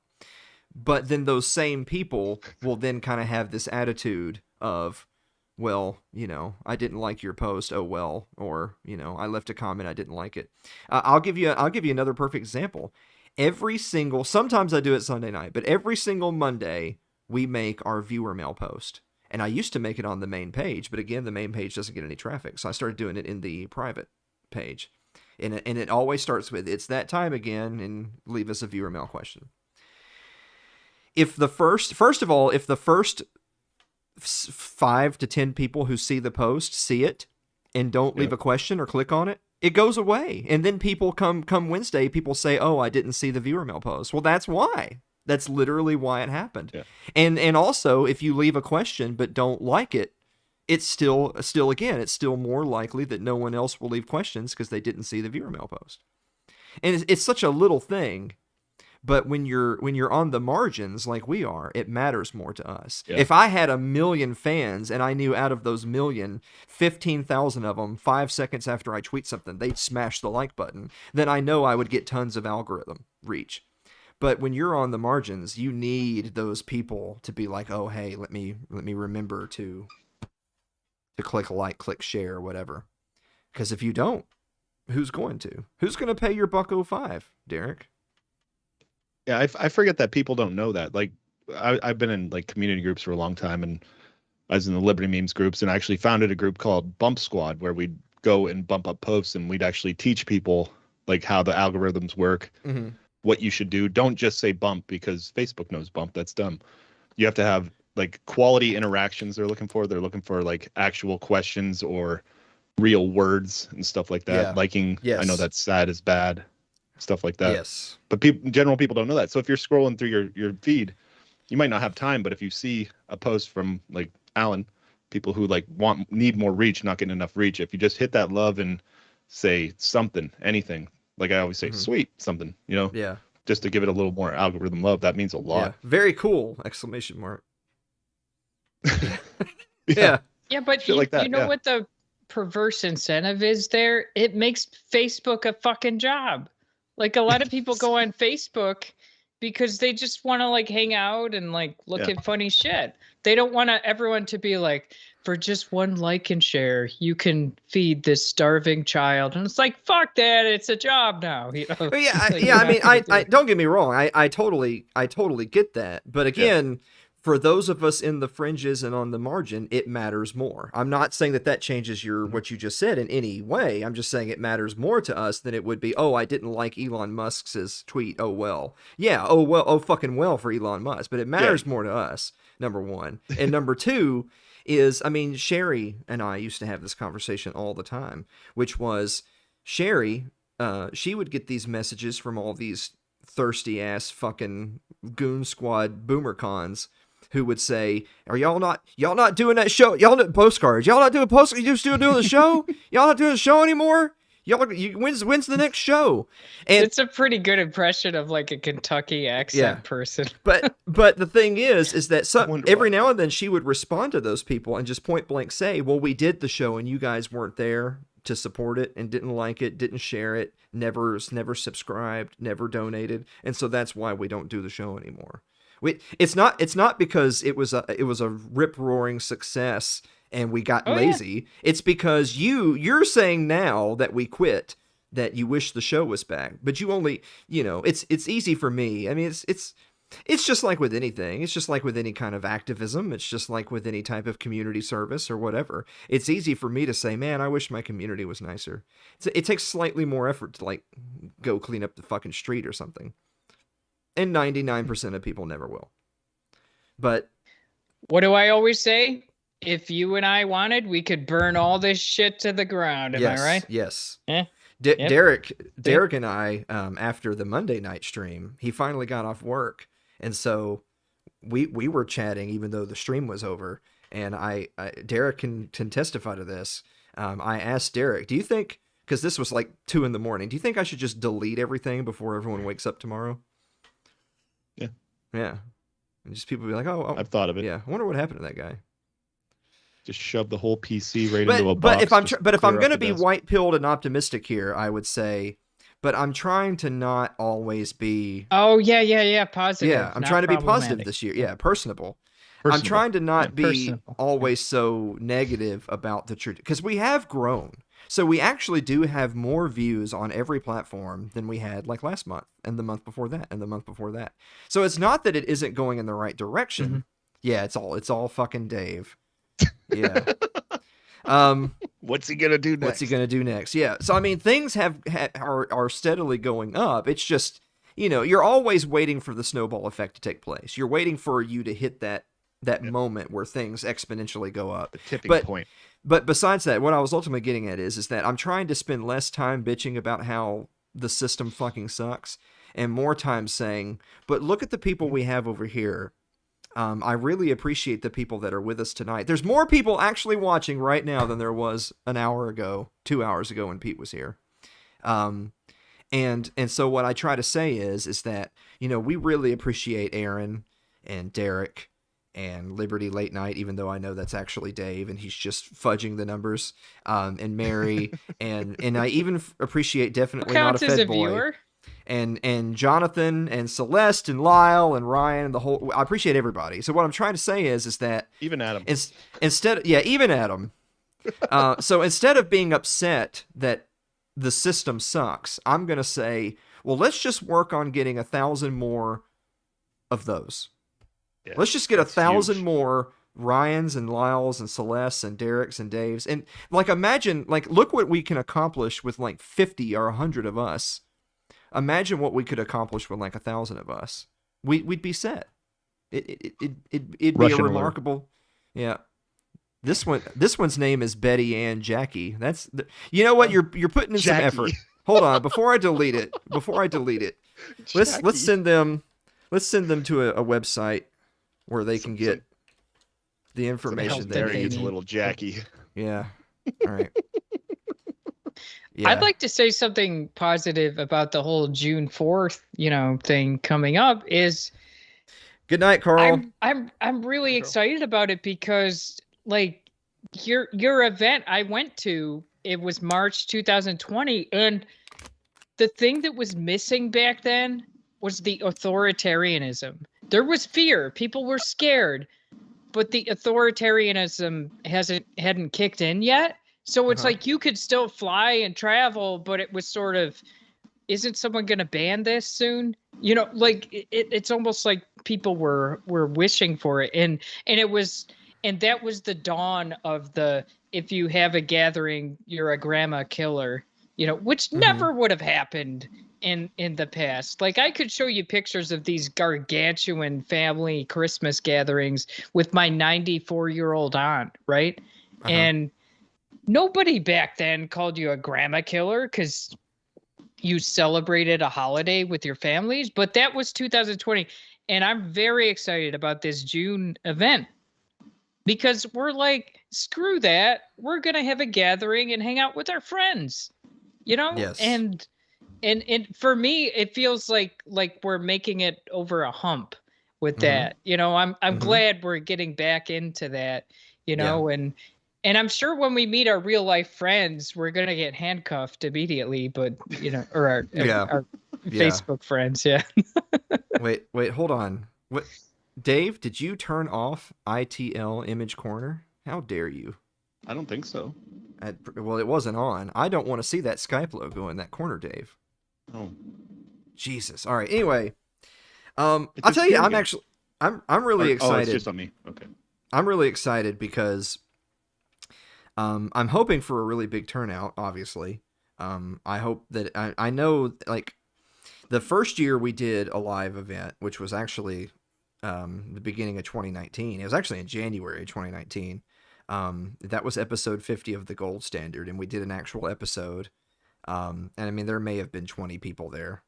But from that, I learned that there was actually a handful of people who lived very near, like they drove 30 minutes and they were there. And I was like, I didn't know you guys were here. Like, how great is that? I would not have known that there was some folks right up the street that, would be interested in such a thing and had seen the show or whatever.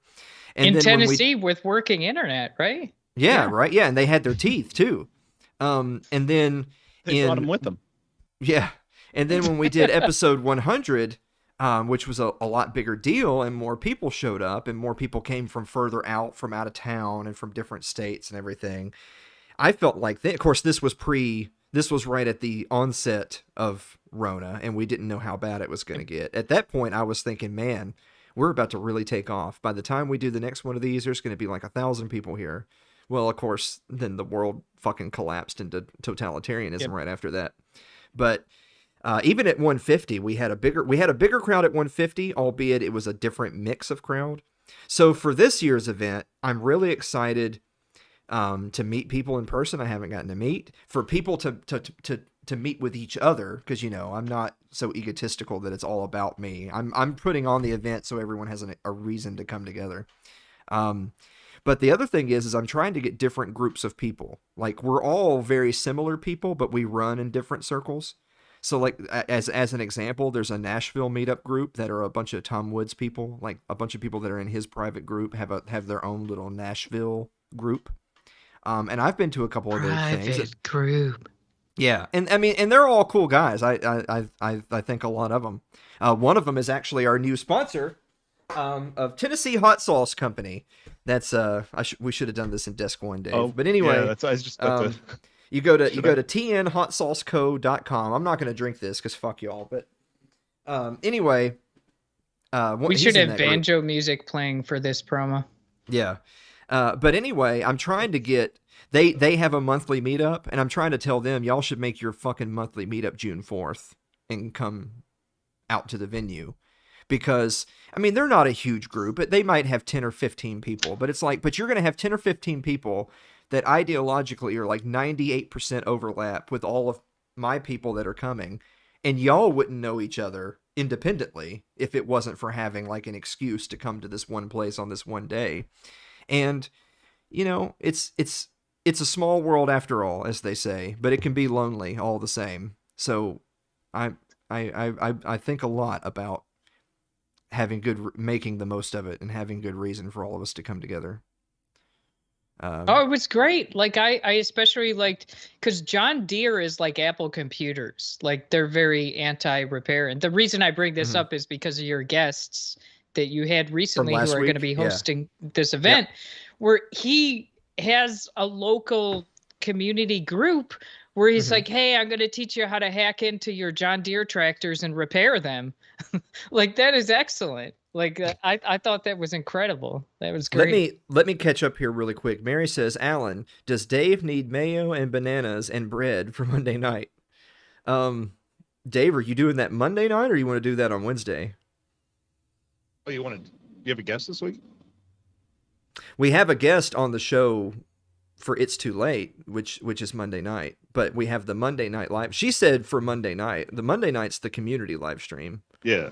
Are you eating the sandwich on the community live stream, or are you eating the sandwich on the main show? I'd assume the community. I don't know. Okay. I mean, it just sounds to me like Mary's volunteering you to be back here Monday night and eating gross shit. Yeah, sounds like it. You could do the sandwich for OnlyFans. Yeah.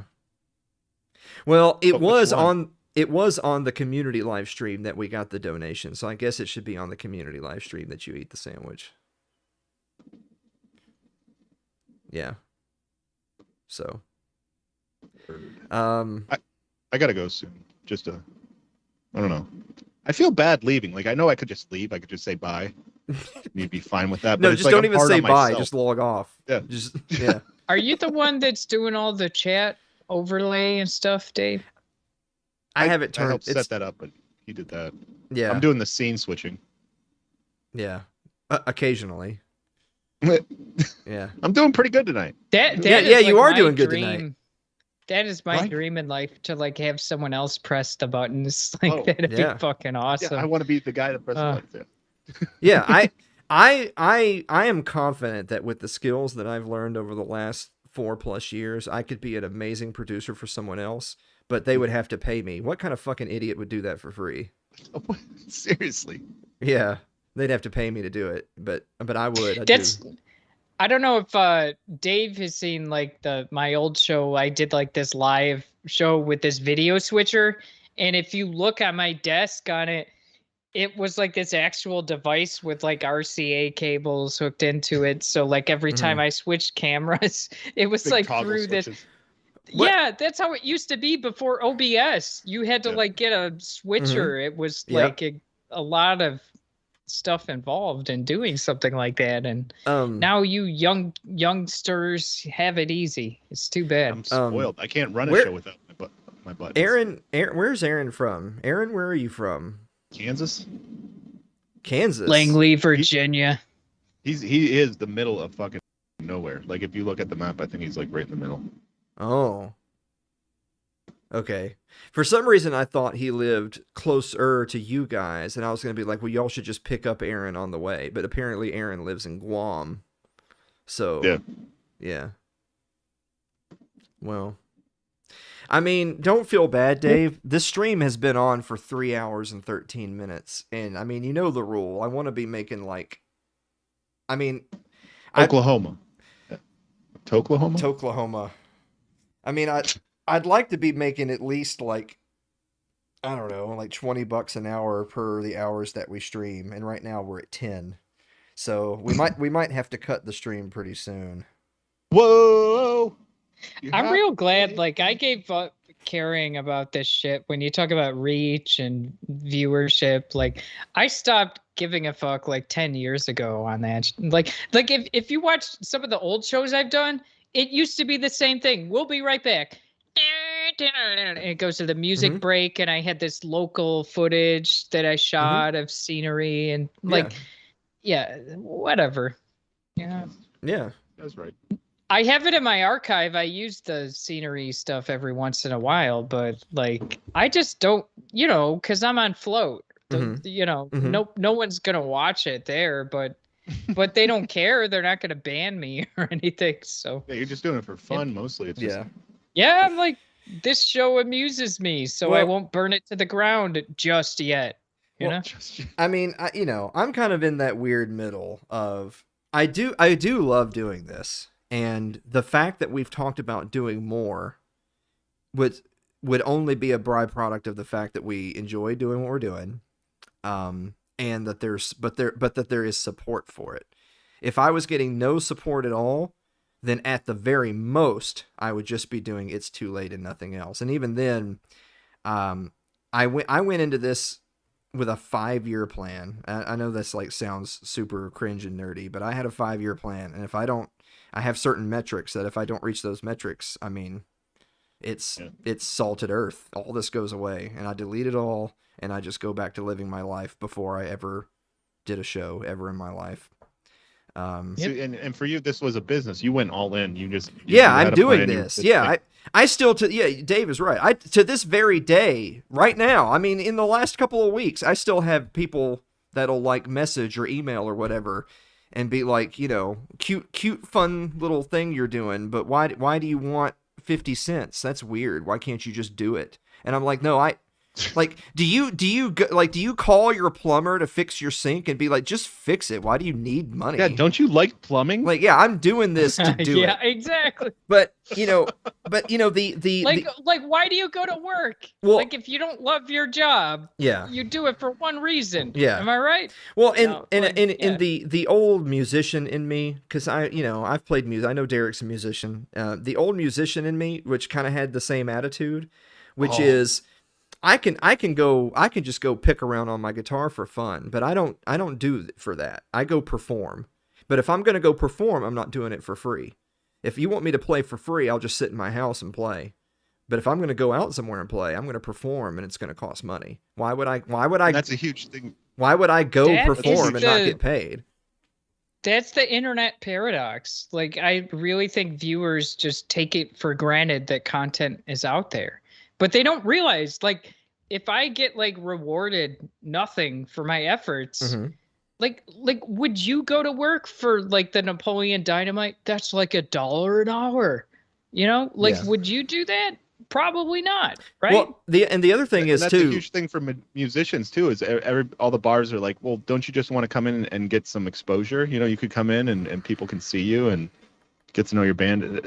I've seen a lot of memes to that effect. Okay, so on that note, I'll address that in a second. But to kind of wrap up that musician analogy, is where it relates to this is it's part of it's the principle of the matter, but also part of it is the ego. But I'm not using ego in the sense of it being a negative thing. I think that, if you're a musician and you're a live performer and you're the kind of person who has ice running through their veins and can get on a stage in front of 1,000 people and fuck around on an instrument or whatever, and you not pissing your pants, it's the same thing for like fighters, like MMA fighters. Like, you have to have that attitude of, yeah, I'm the best and I'm going to fuck you up. Because if you don't have that attitude, it's going to be awfully hard for you to get in the fucking cage with somebody. For a musician, you got to feel like, I'm a great musician, and y'all are fucking privileged to hear my music. Check it out. Because if you don't have a certain level of ego, it's going to be hard for you to push yourself to be great and to get out there, to get on stage, to put yourself, to make yourself vulnerable and in front of people. And where that kind of translates to this is like, I look around the landscape. I look at other people who do what we do. I look at people who have podcasts, who make content. I look at YouTubers. I look at people on Spotify. I look at people who specifically are libertarians. I look at people who write and perform or whatever. And I'm like, fuck them. We're better.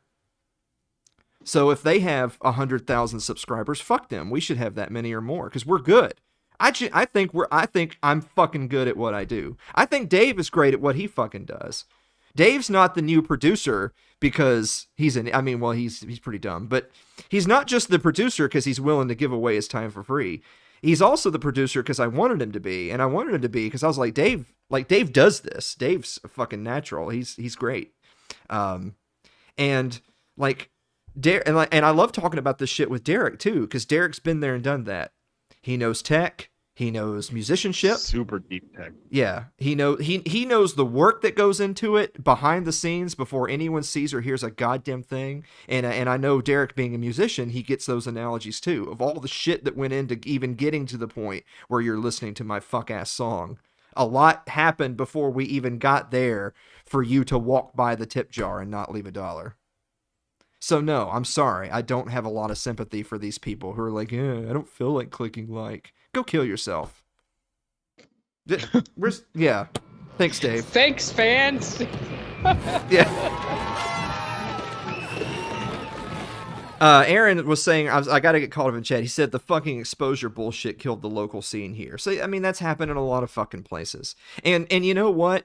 If it's some 17, 18, 19, 20-year-old in college or whatever who's playing too much music and not going to class enough, like some people, it's one thing to tell that kid, look, I'll let you have some sandwiches and some free booze, but I'm not going to pay you. You need exposure.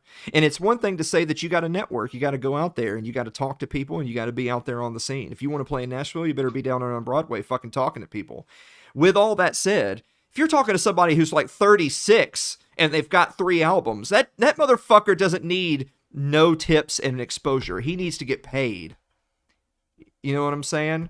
I know Derek knows what I'm saying with that. It's like, look, dude, I didn't just start learning how to play yesterday. I'm here for keeps now. Yeah, you get too old for it. Yeah. It's like,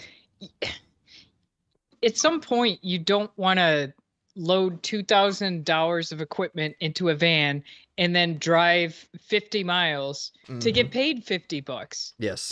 Like, it's like, I'm going to sit at home watching Netflix. Like, there's no point to me doing all that work. Mary says, is this how the comedy show is going to end? Yeah, I'm doing my stand-up routine right now. This is it. Y'all told me I should practice. Like, really, I am ending all of this shit. This is not a joke, folks. Yeah.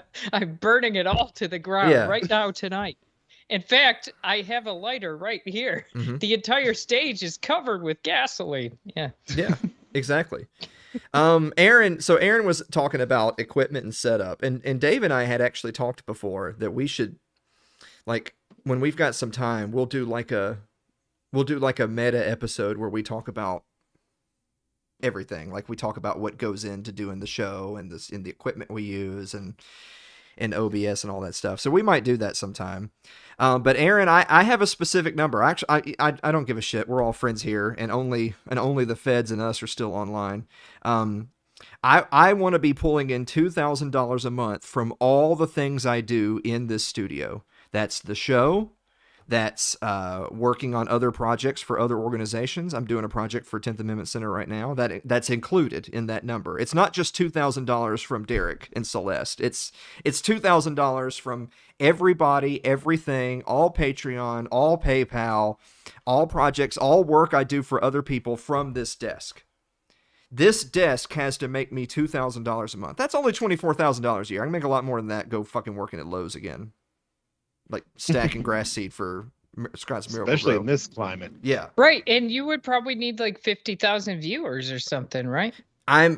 No, I wouldn't need that much because you get a lot more money from benefactors and from working on projects than I get from nickels and dimes from individual people. Don't get me wrong. If I was only counting individual people, I would need, comparatively speaking, I don't know.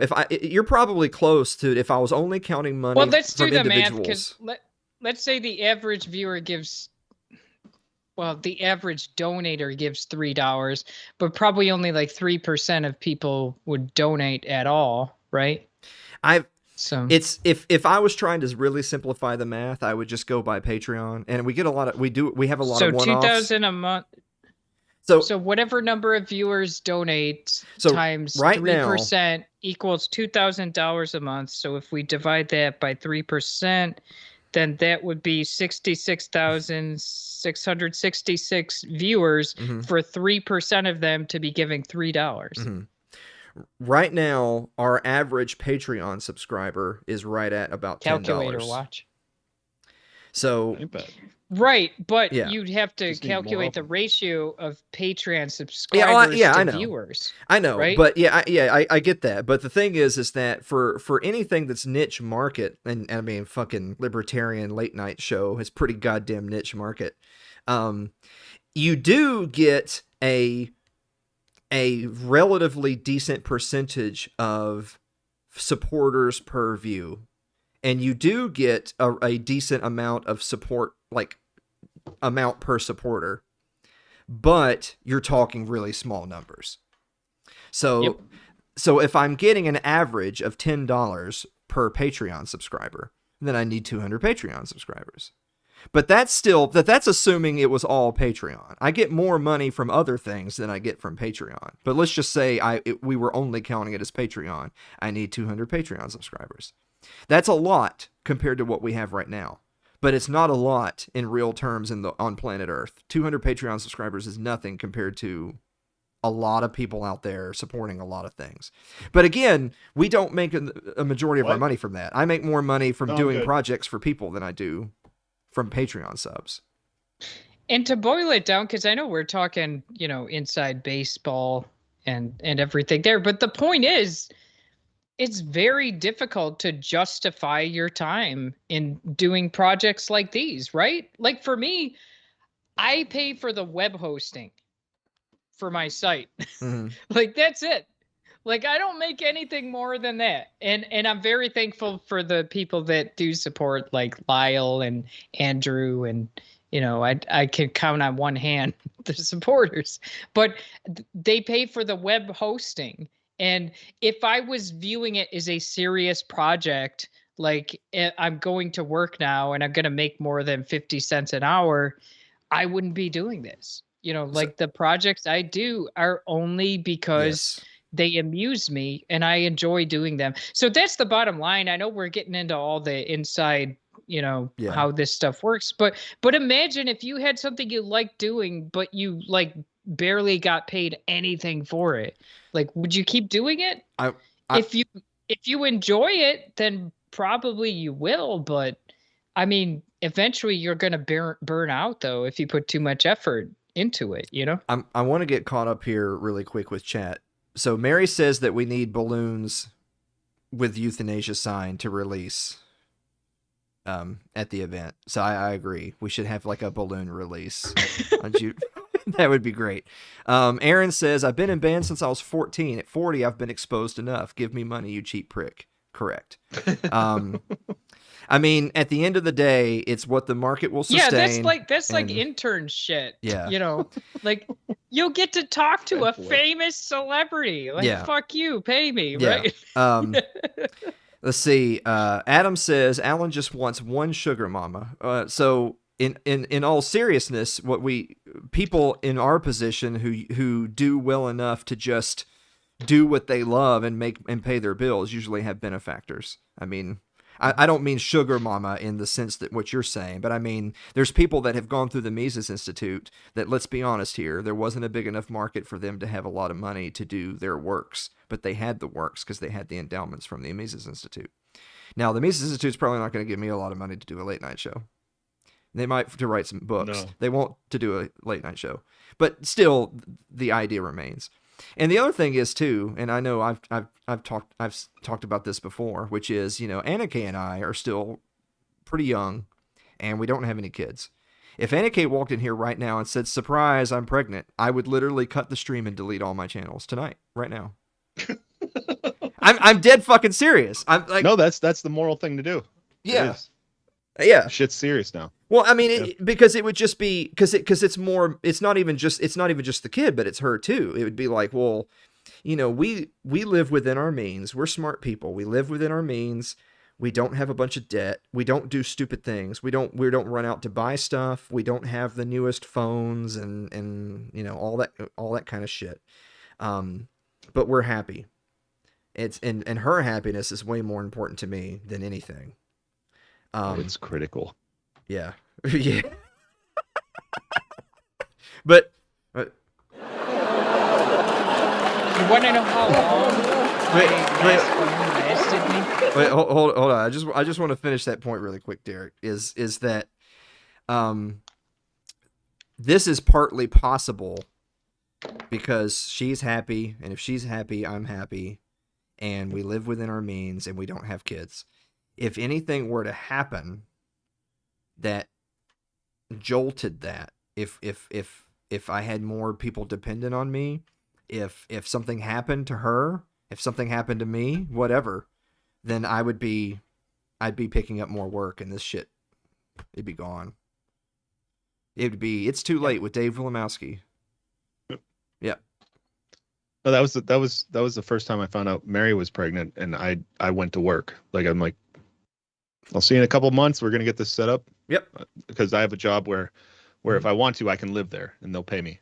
So I did that. Yeah.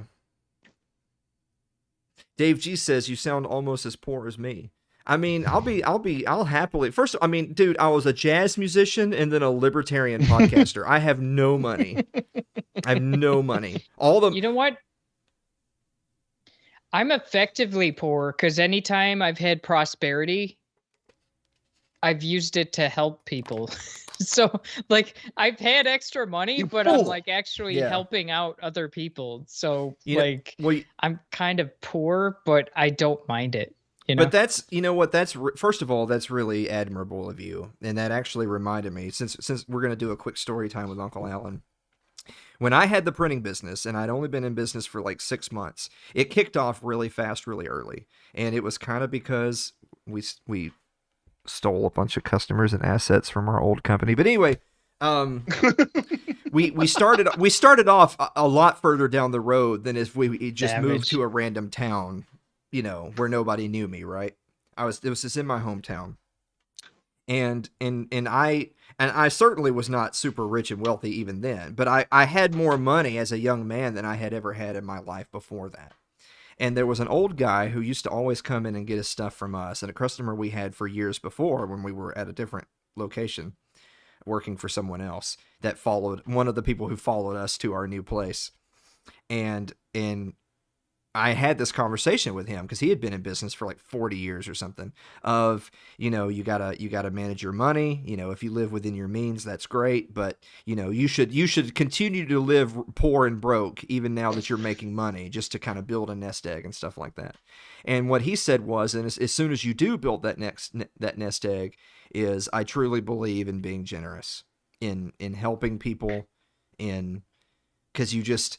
I want to live in a world where that's going to pay it forward, and I could be cynical and say I should have just kept my money and not worried about whether or not it was going to come back to me or karma. But I don't want to live in that world. I want to live in a world where I think it matters, and you help others. Yeah, and I really do. So I think that's a very admirable thing about you. But I also share in that when I was 22, I was way further down the road professionally than any of my friends who stayed in school and got degrees and whatever. I had a thriving business. I had money. I had already bought a house and all this other shit. Had my first house almost paid off. But then I've also gone through parts in my life where the rug was pulled out from under me and shit didn't work out the way I had hoped. And then when I got to this point in my life, Annika and I sat down and we've had this conversation of, this is what I want to do. And I don't think I'm going to go work in a cubicle again. I think if I have to just go make copies somewhere in a printing business, I'll just go in the Fed, which is my way of saying I'll visit euthanasia.com. I want to do something that I feel like has meaning with my life. And I'm also, again, I feel like I'm young enough still, and we don't have kids. So we're still in a point in our life where if I'm going to take one more really hard stab at it, now's the time. And maybe this would have been easier if I had started sooner, and if I had had more money, and if I still had a thriving business and was doing this secondarily, maybe it would have been easier. And then of course, again, if you have a good primary gig, that's a huge difference. What a lot of people have forgotten.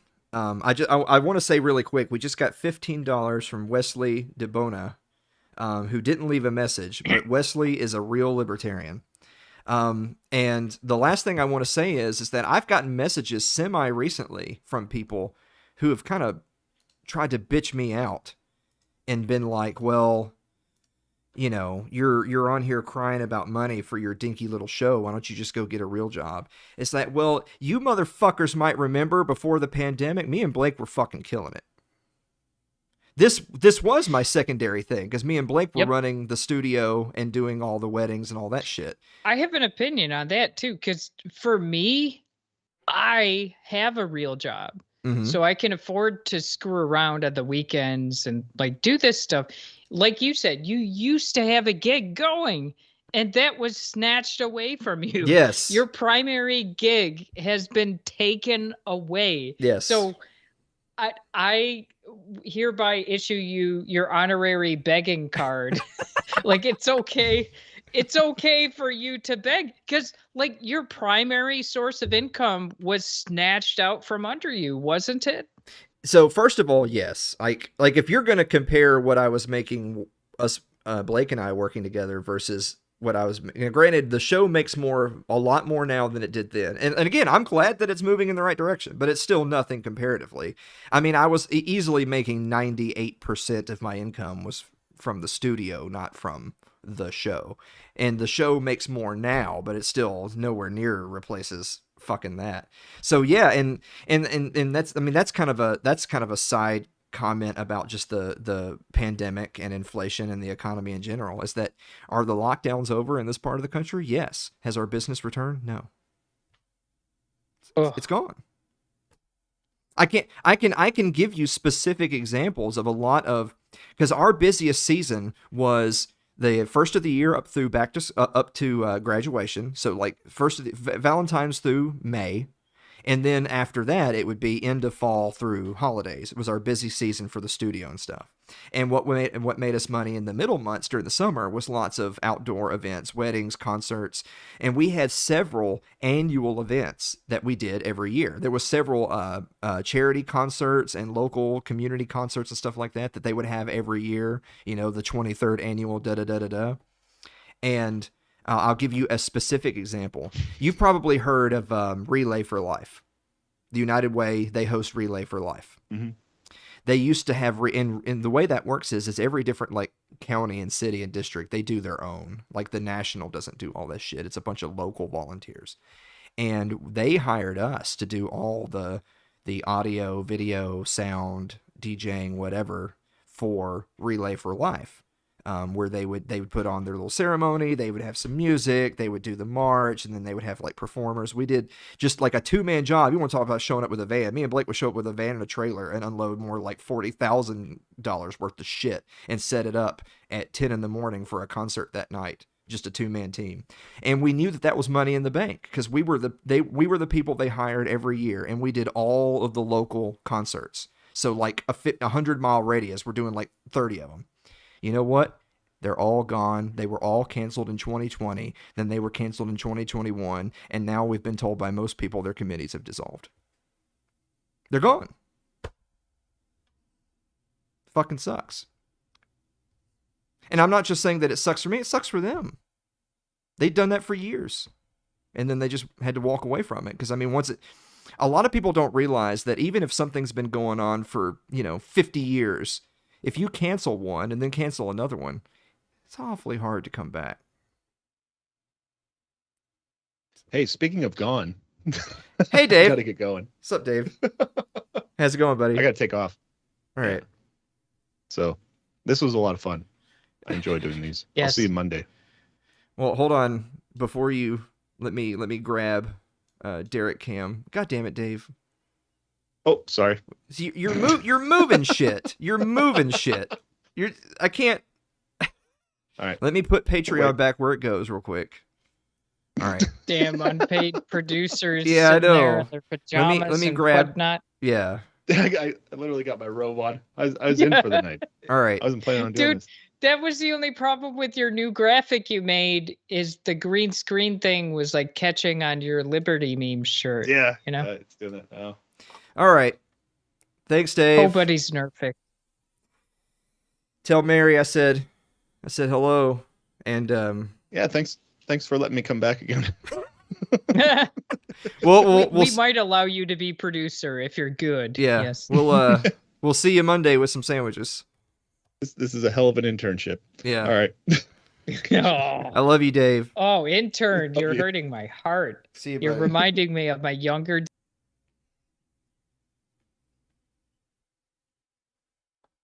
Ugh, terrible. All right. Ugh. I had to unmute you because Dave Cam has officially you know how Skype is. I don't want an echo. So Dave Cam is gone. So now Derek Cam is back online. But now I have regained. Look, I've regained control of the program.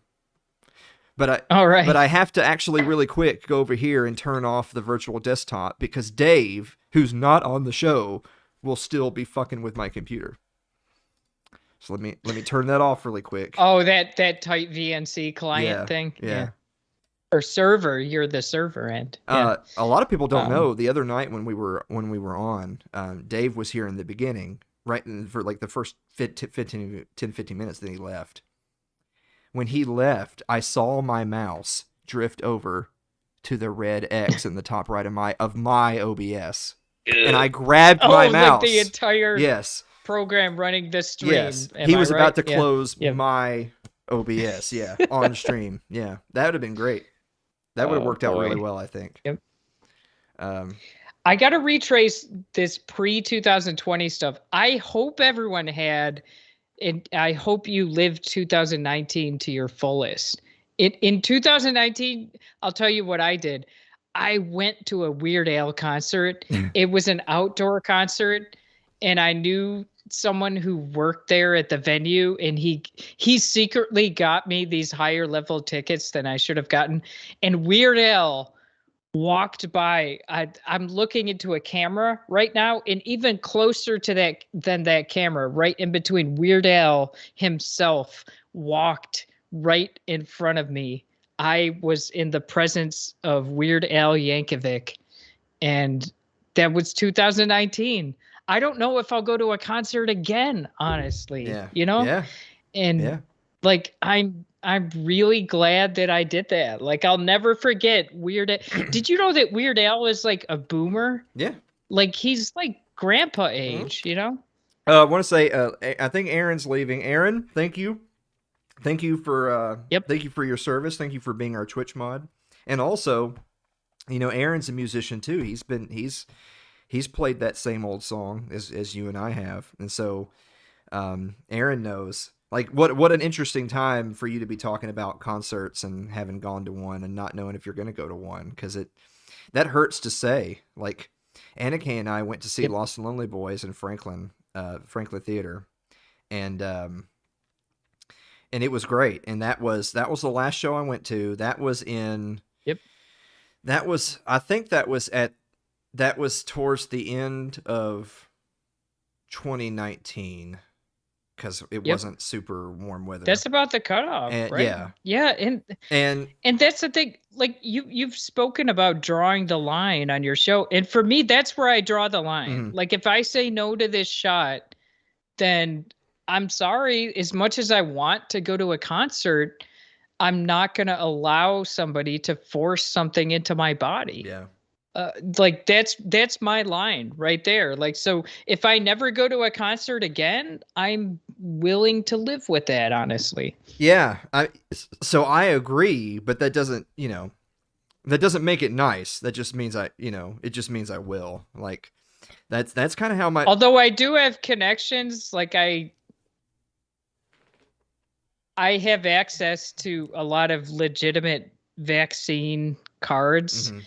And I have the technology to fake one of them, knowing actual lot numbers and so on. I could do that if I wanted, but to me, it's more the principle on it. Yes. Like you don't have the right to do that. Like my employer, in my opinion, does not have the power to make medical guidelines for me to follow. Like that's between me and my doctor, not me and my employer, not me and the government. That's how I feel about that, basically. Yeah. No, I agree. I mean, it's, Aaron said no vax, no test. So I agree. I won't, but of course, for me, it's like the mask thing. I never wore a mask. Never. I never wore a mask a single time.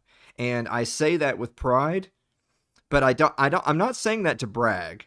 I'm saying it with pride because that didn't make my life easy.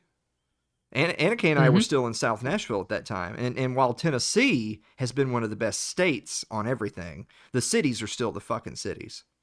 Nashville is LA East. There's a reason why they call it that. It's fucking liberal town. And they maintained nonsense for longer than rural Tennessee. Now we have one viewer that says faking Vax cards is wrong, but I think asking for a Vax card is wrong. So, well, I'm pretty sure they're saying that because their name is definitely not a Fed boy, and I think they're they're still doing the shtick. That's a line that we can't cross. I'm thinking, whatever. Fuck you. Yeah. I think that's probably Ryan Seifert. That is plausible. Yeah. I would definitely agree. Well, with it's you. actually when I first saw it, I was pretty sure it was you actually. Although if it was really him, he would be Skyping in by now. Yeah. If Ryan were here, he'd be on. I actually thought it was you when I first saw it pop up because you told me that you had an alt, and I figured that was your alt. That's not the one. Nope. Yeah. Nope. Okay. Well, so my preferred screen name is Nerd with No Life. Uh-huh. Yeah. Which I have on many platforms. And if that's not available, then the backup and I'm surprised that more people don't get the humor of this, but I have this other screen name and it's Totally Unique 2. Which defeats the whole idea of totally unique. Yeah. Which I think is hilarious. Yeah. So I never did masks, and then as it pertains to like the vax and the test and all that stuff for like concerts and stuff like that, not only am I not going to put myself through that, there's a 0% chance I was going to do that. I don't think I'm going to go anywhere that ever did. I don't think 5 years from now, if a place was pushing that shit and they don't anymore, That's I don't the think thing. I will. Like, yep. Even if I'm triple, quadruple boosted or whatever, if somebody asks for that card, like, I don't want to go there anyway, because it's like, why is it your right to even ask that? Yeah. Like, now I will tell you, if I'm putting my logic hat on and being all sanctimonious, I already had the Rona. I have an immunity to it, right? So there is no danger. Like, I've been there, I've done that. I'm not causing any harm to go in public unmasked, right? But the point is, I don't even have to tell you that. Like people do not have the right to even ask me about medical questions like that. Yeah. So Aaron says, come to Rocklahoma in September. Didn't even require masks. That's cool that they didn't. And especially if an event is outdoors, like there actually has not been a super spreader event that has been outdoors. Yeah. Like, outdoors is like kryptonite to coronavirus. So, does this speak to its lab origin indoors? I don't know, but I do know that like outdoor environments tend not to spread this particular virus. It's indoor environments, and this is the thing that bothers me. If people were actually following the science, all that stuff, let's say you take an Uber trip with someone, ventilation is key. The amount of time that you're exposed to something, and also ventilation. So if you were concerned about such a thing and you're taking an Uber trip, you might want to consider rolling down a window, right? And not just be like, I have a mask, I'm safe. I'm just saying, if we were actually going by science, then we might want to take into effect the ventilation factor and the time exposure factor as well. So like, if I go in and out of a place in 5 to 10 minutes, that's way different than spending 8 to 10 hours in a place per day. So, and those are things that never come up. The CDC never mentions. They're just like, apparently they think the American public is only capable of like 3-word slogans, wear a mask, get a vaccine.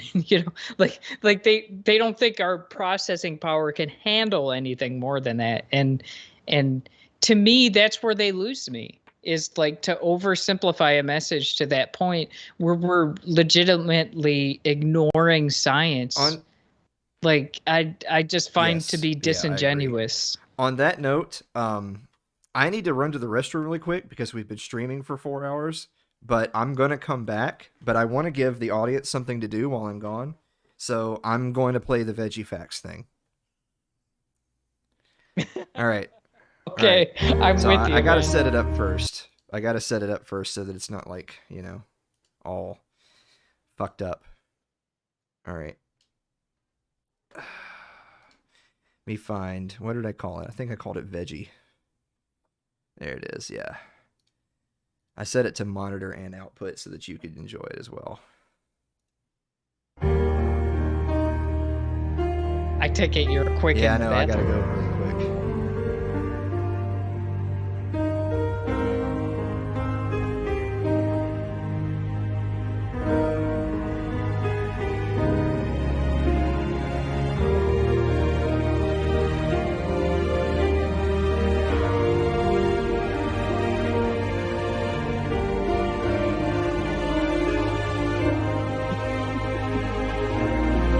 Trust the Veggie Facts.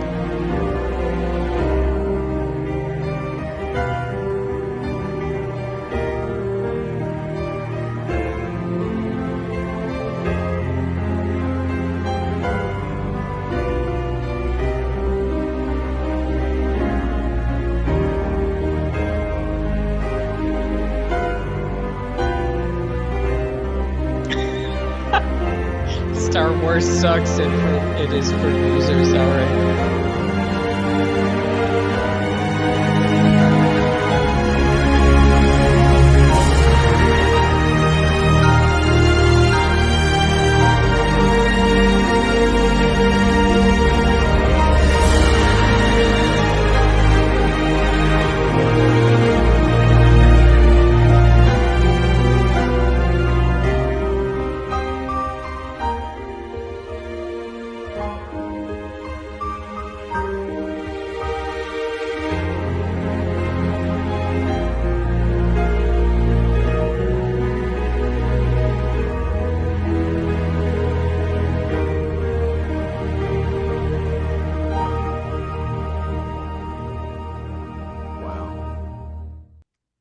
It's almost like I could still hear his vegetable Isn't it amazing, voice. though, like, in all seriousness, how that account said and did all those things and was alive, but when it said something aggressive towards pedophiles... Wait, you're totally done with the I'm bathroom, done. by the way.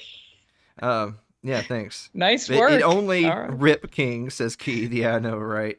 But they only got banned when they said something to pedophiles. Oh, yeah, you don't want to cross that line. Yeah. Oh, Prince Andrew. We all love Prince Andrew. Okay, yeah. Yeah. Isn't that crazy, too, that, like, that was the final straw? Yeah. Like, what the hell? Because it had said, like, violent and derogatory things. What the hell? Are you drinking Hawaiian punch? It's water that has some, like, squirt flavoring stuff in it. Because I don't like to just drink. It is red. Isn't it red? You said squirt. No, it's not. Though. It's not squirt. The drink. They have those water enhancer bottles. Yeah, like those. Yeah, yeah, so we have them at Dollar Tree. Like cherry. They're like these little. This was like packets. cherry flavored. Okay. So that's why it's red. Yeah.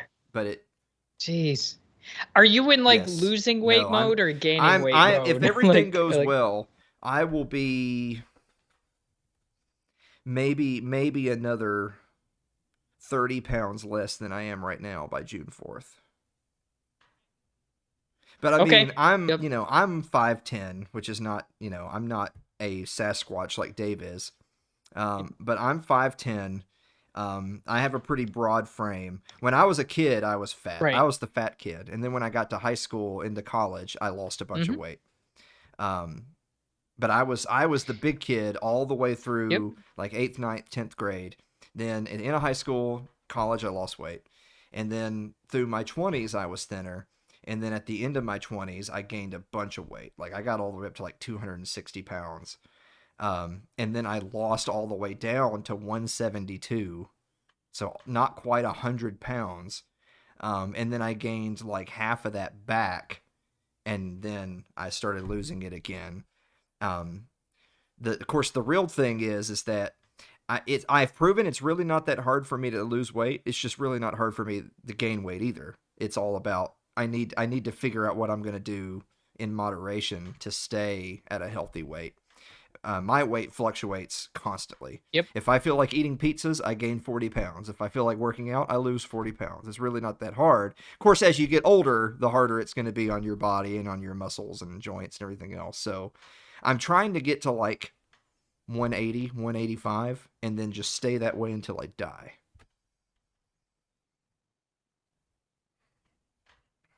Yeah, that's what I've learned personally too is if I need to lose weight, I do like the Yes. whole keto kind of thing, cut out carbs. And although I'm raising my sophistication level where I'm not strict that, like I actually cycle back on and off from that.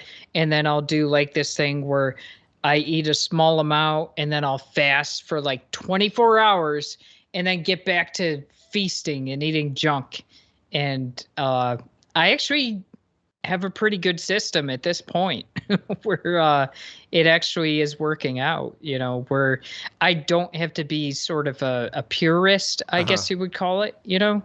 I just kind of cycle on and off and I make use of fasting. So and yeah, when I did the hardcore, I went from 260 all the way down to 172, that was hardcore keto. I mean, that was meats, cheeses, and eggs, and nothing else at all. No sugar, no soft drinks. And then my routine, that for a fraction of the time that I was losing that weight, I was working for Scott's Miracle-Gro, and I was more of like a merchandiser inventory type. It's not like I was loading trucks and stuff, so it wasn't the hardest job in the world, but it did involve some grass seed and mulch and doing some things like that. And so I had a somewhat demanding job physically compared to sitting in a fucking chair doing a podcast. And then on top of that, I was riding an exercise bike because I'm flat-footed and it's way easier for me to ride a bike than it is to go run or jog.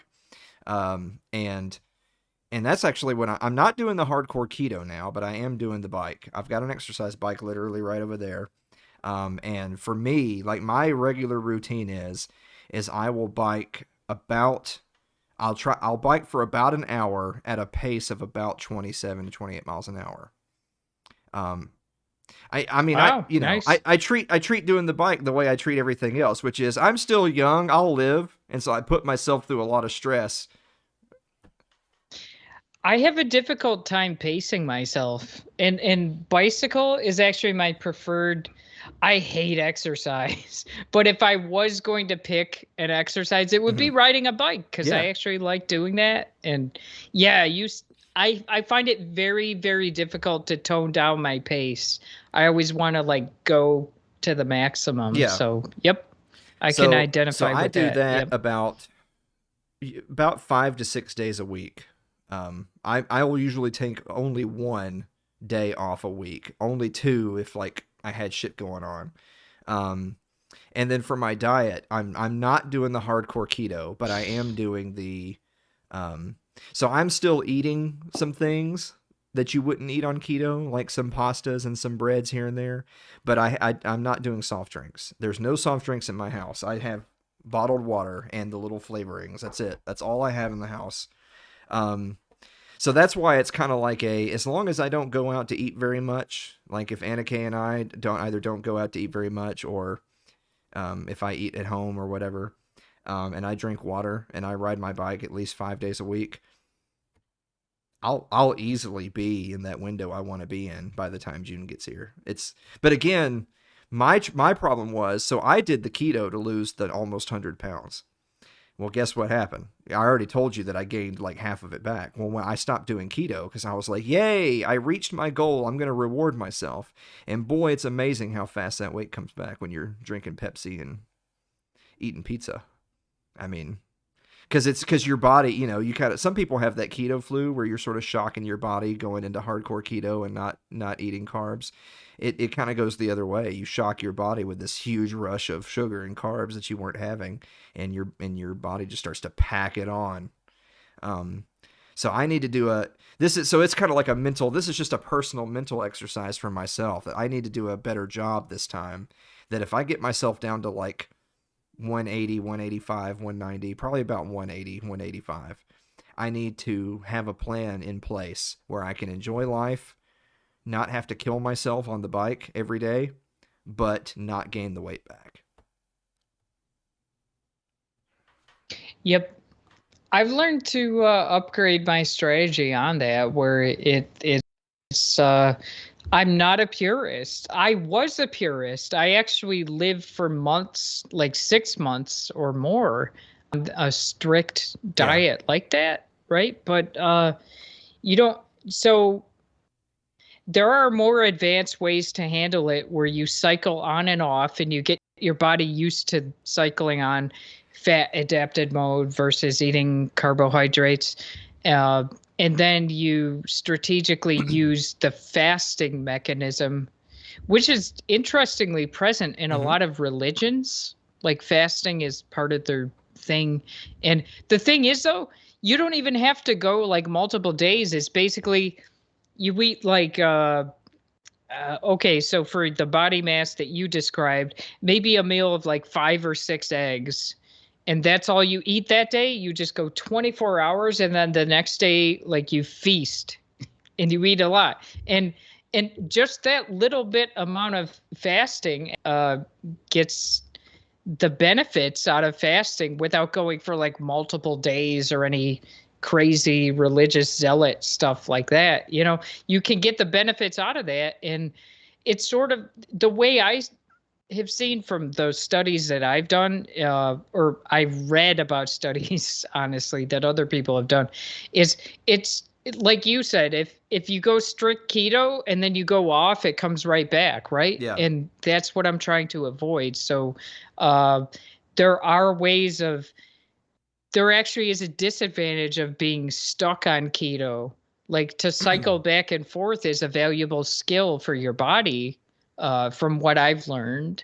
And then, as Dave says, you should never get your medical advice from some crazy internet show. But the ability to cycle back and forth is good. And then if you utilize the fasting mechanism, it's a good skill to have. I've actually had some good experience. So yeah, that's what I'm doing. And I like, but this. My girl gave me permission to get fat if I need to. Yeah. But but she's still hot, and I don't want to jeopardize the relationship. So, I do what I can. Yeah. So, I mean, I'm kind of like, this go round, I'm really not even doing any specific diet. It's more that, like, is it keto? No, it's far from keto, because I'm still eating foods that are carbs, but no soft drinks, which, goes a long way right there. No dessert type foods. Yeah, It's no dessert type foods. So even though I might eat meals and, like, I'm eating macaroni and cheese, well, obviously that's carbs. You wouldn't eat that on keto. But I'm not eating any type of dessert type foods. No, no cakes, no ice creams, those types of things. I'm not eating anything like that at all. And then it's just the working out. And so it's a slower pace. Now, don't be wrong. When you're 260 pounds and you go from being a lazy piece of shit and eating whatever you want to hardcore keto and riding a bike, you start to lose weight really fast, for a while before you start to run into some of those plateaus. So it's definitely slower, but it's something I want to be able to maintain with greater ease and not kill myself. I mean, I'm 36. I'm not having that much trouble doing it, but it's a little bit harder to do it this time than it was when I was 30. Like it. Yeah, I'm pushing on 40, so it gets harder as you age. So I'm yeah. Although you want to be dead. Yeah, by the yeah. time I'm only you're 40, doing this so that but this summer, when all you guys are down to visit, and then the next couple of holidays, that's it. And then I'm just, Right. Yeah. Yeah. If you could get past 2 years, then you can take your dirt nap. Anna Kay knows That's this. good. We've already talked about it at length. I'm glad that you've discussed it. Yeah. I think we should leave it up to the viewers because I think we're losing them with this diet shit. Like maybe we should consider a different topic. I would suggest TV because I watch a lot of television. I think we've lost 2/3 of the audience since we started talking about being fat. Yeah. Yeah. My bad. Just don't be fat. Just be skinny. Yep. I don't understand. Just be healthy. Yep. Well, if I don't remember when you got here. I was talking to Pete about some different shows and stuff earlier. Do you watch The Expanse? Yeah, I think there's a new season, isn't there? I haven't seen it. Yeah. Okay, so I saw the previous one, so I'm Adam pretty says he's interested fat, so he's still here. That's good. Yeah. Yeah. All right. Yeah, somebody gets Please comment says I need to Okay. bulk. It just gets harder. Like, I don't know about you, but when I was a teenager and even in my 20s, I could eat anything. Mm-hmm. Like, I didn't pay any attention whatsoever to my diet because I did fine. Like, I stayed thin, and, once you get like 33 plus, you start to notice that, maybe I can't eat junk food all the time. That might not be the best idea. For me, it was, but I'm not dead yet. I was the fat kid in school all the way through to when I was like 16. And then when I was about 16, 17, like literally, it's a testament to just how high octane the crap was that I was putting in my body. That when I was 16, 17, I was like, I really want to fuck girls. So I just quit drinking soft drinks. That's basically the main thing I did was quit drinking soft drinks and play a little football. And we're not even talking about a lot here. And I just instantly lost. Well, that's an insane amount. Yes, I know. Of sugar, so, and I just instantly lost a lot of weight. Like even a young man's pancreas would have trouble with that amount of sugar. Like that's a lot. So and so anyway, I mean that's I have pretty loose goals right now. I mean it's pretty much just, and of course the funny thing is too is like Anna Kay, for instance. So Anna Kay's only a year younger than me. She looks super young.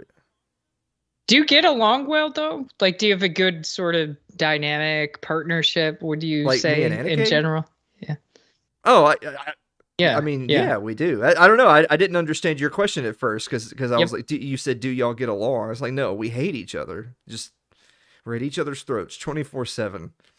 No, we do. I mean, Anna Kay and I, so we both went to the same high school.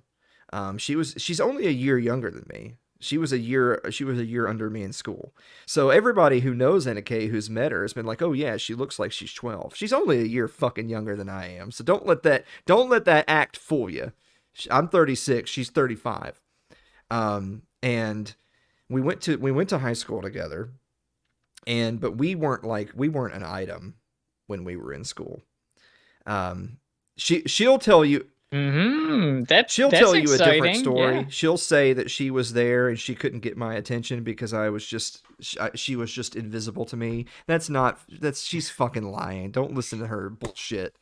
You know what that is? That's the superior female emotional intelligence at play there. Adam Sakozin says cradle robber. Yeah. Yes, when a 36-year-old gets with a 35-year-old, it's cradle robbing. Yes. No, believe me, there have been multiple women in my life where they literally had to beat me over the head with their not subtleness. Well, no, to let me know that they liked me, because I was so dense that message would just not penetrate. My skull. So here's the thing: is that I've been trying to get her to come on one of the Monday or Thursday night live streams. Like she's never going to come on. It's too late. That's never going to happen. She's probably never going to come on. Maybe you should set a timer. Like you'll only be on for 13 minutes. Well, I'm just trying to get her to come on one of the live streams one time, just to like be a part of things or whatever. But no. The thing is that it was nothing like that. That's not how it happened at all. What happened was is with her just being a year after me, being one grade lower, we never had a class together. There was no classes that we took at the same time. She's in a different wing of our high school was big. We went to Columbia Central High School. The first college I went to was Maryville College. It was smaller than Central High School. Columbia Central High School had like 1,400 students. My graduating class was about 400. Oh, my parents aren't that far from there. Yeah, well, from no, Columbia. Okay, yeah. Didn't they just get hit by tornadoes? I thought your parents were in Columbia, Kentucky. I'm in Columbia, Tennessee, Kentucky, which is south of Nashville by an hour. But anyway, we went to a big school. Her being in a grade under me, and like she's in a different side of the school. It's like we're not hanging out. That's the first thing, and the second thing is I was. What were the two grades though? What's the number on them? When I first met her, she was a freshman and I was a sophomore.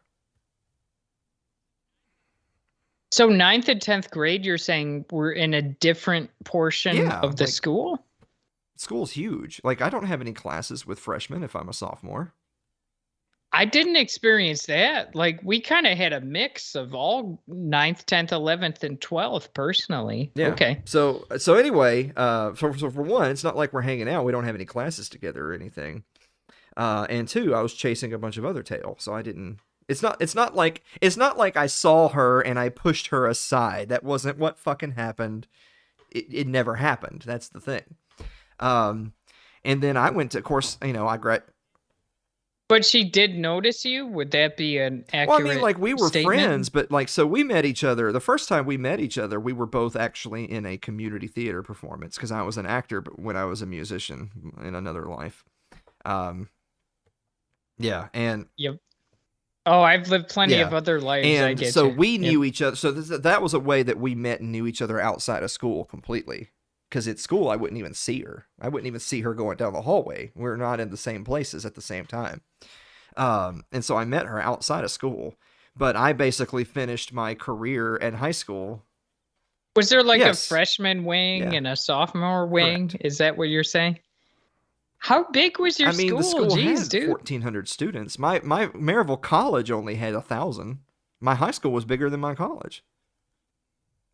So anyway, so I just didn't see her in school very much after when we first met. And then I graduated before her. I was a year older.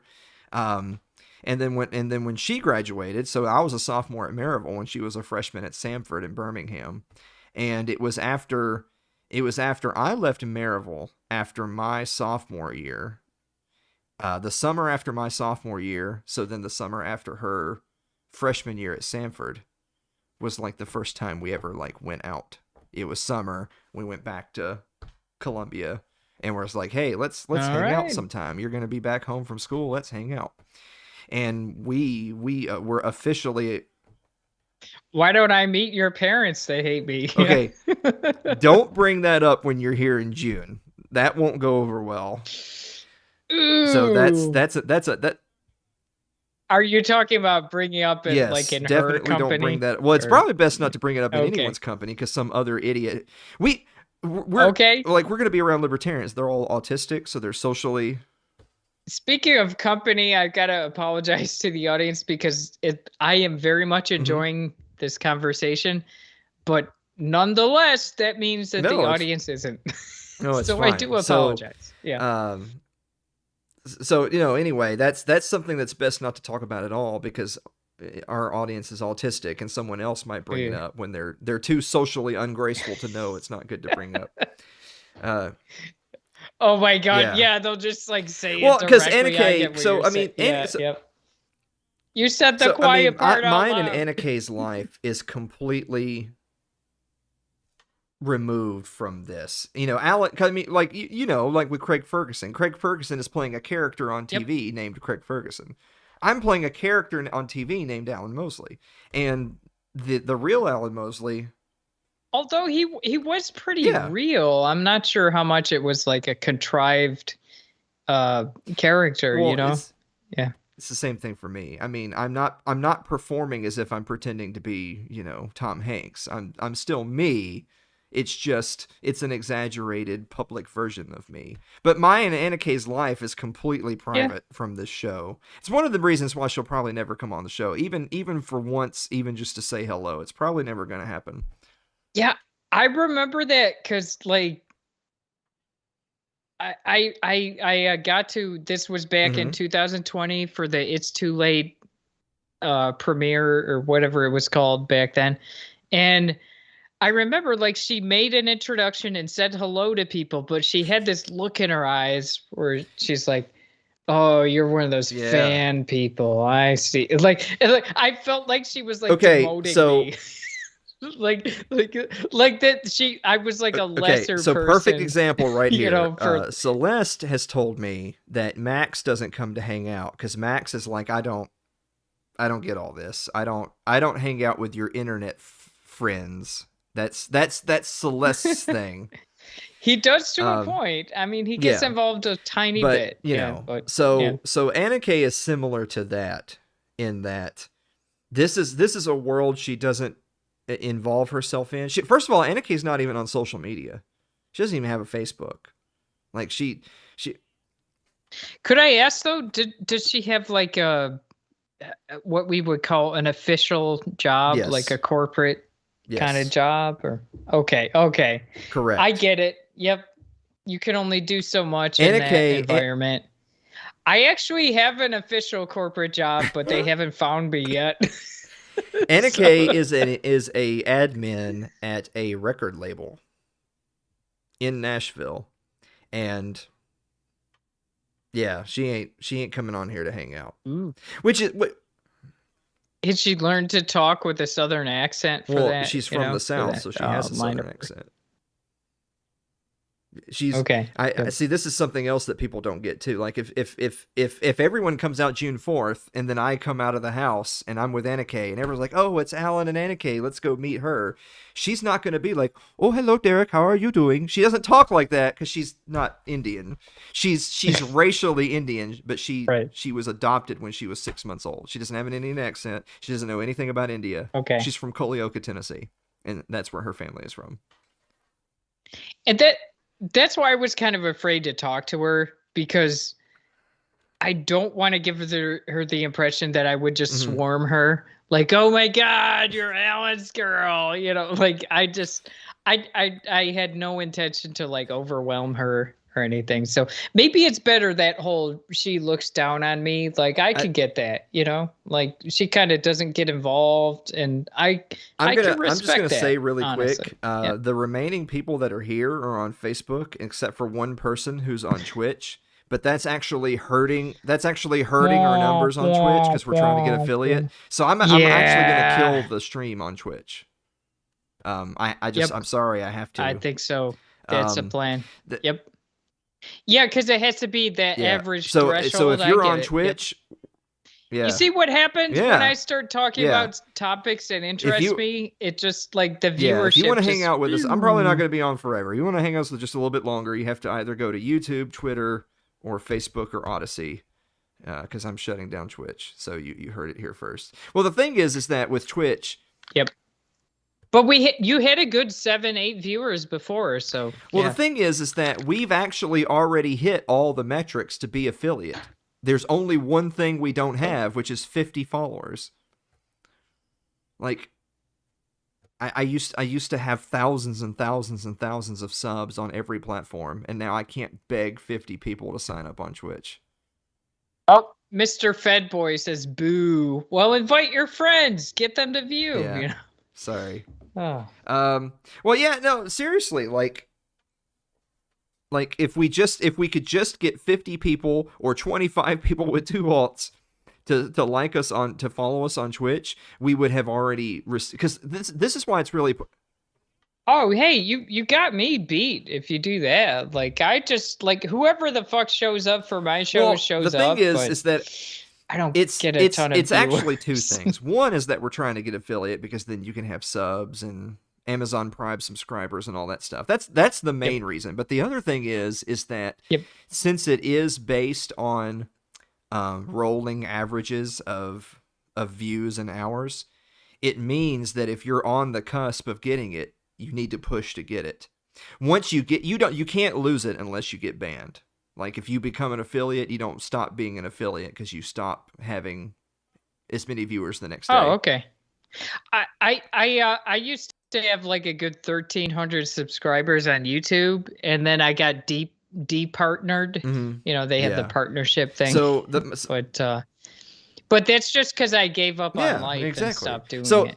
So because I have some friends. I mean, I used to. I'm probably not going to do a bunch of gaming on Twitch. If I were 10 or 15 years younger, I would maybe somewhat consider doing that. But I'm probably not going to. But the point being is that if I had a game and if I was going to stream it on Twitch and play the game and have actual like Twitch type audience be like, hey, Alan's playing a game. Let's watch Alan play the game. It behooves me to wait until after I get affiliate. Because I mean, to be fair, the only reason I'm going to get affiliate is because we have a pre-established audience from other platforms because of the show.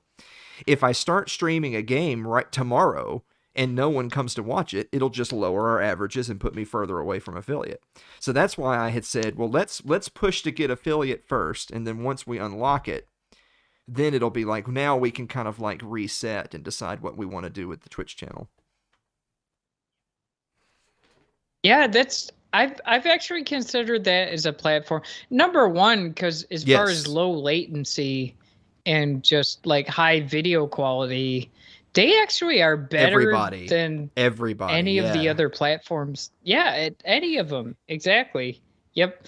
It's just I have a little bit of cultural difference because when people just communicate in emoticon spam, like it's hard for me to relate to that. But if you look at the comments on a successful Twitch channel, it's just like cat emoticons. Like it's crazy. Like I don't really understand what's happening, but it moves really fast. Because Dave and I had talked about this, about like maybe because I mean he already does so much and we already do so much. We're not looking to do a bunch more work for no money. We already talked about that, but we had talked about maybe like doing a once a month, like a monthly Dave and Alan play whatever, and we have like one game that we play once a month.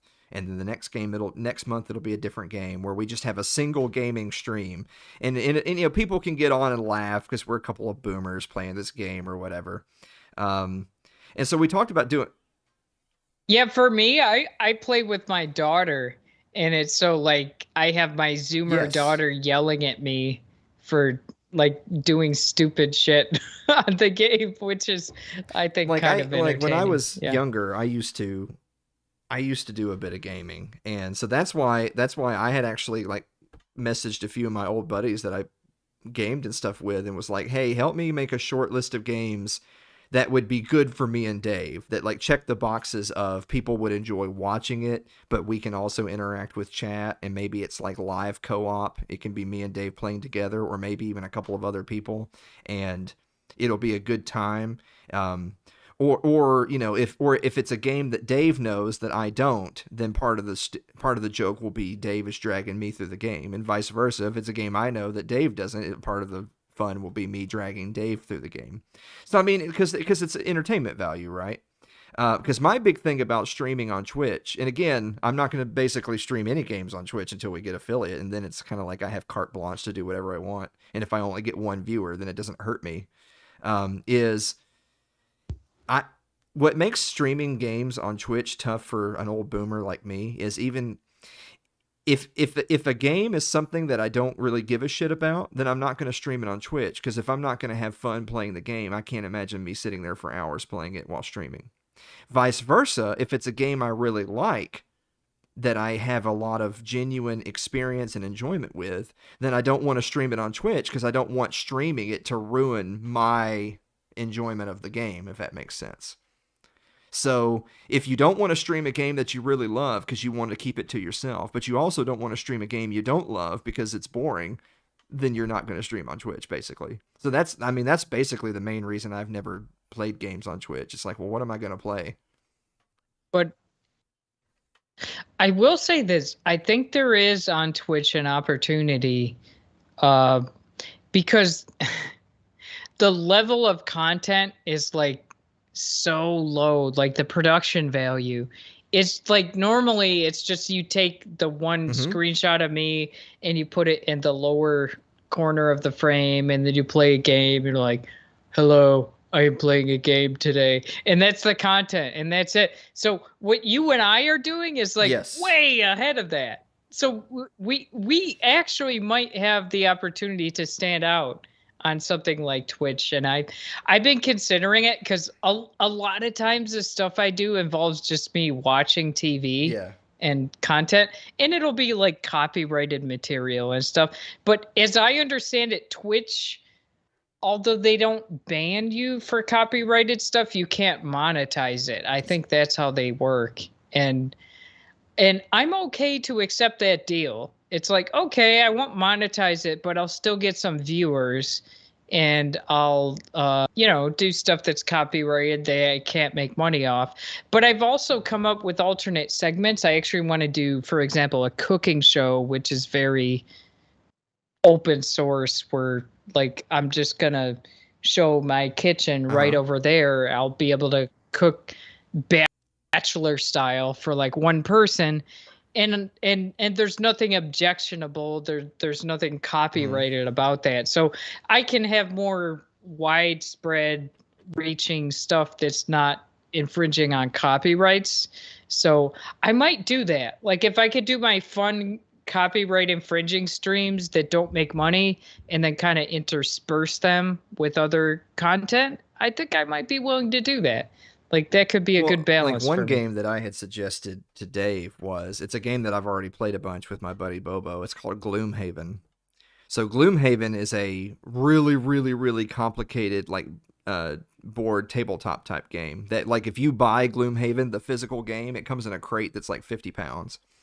But there's a digital version of Gloomhaven on Steam.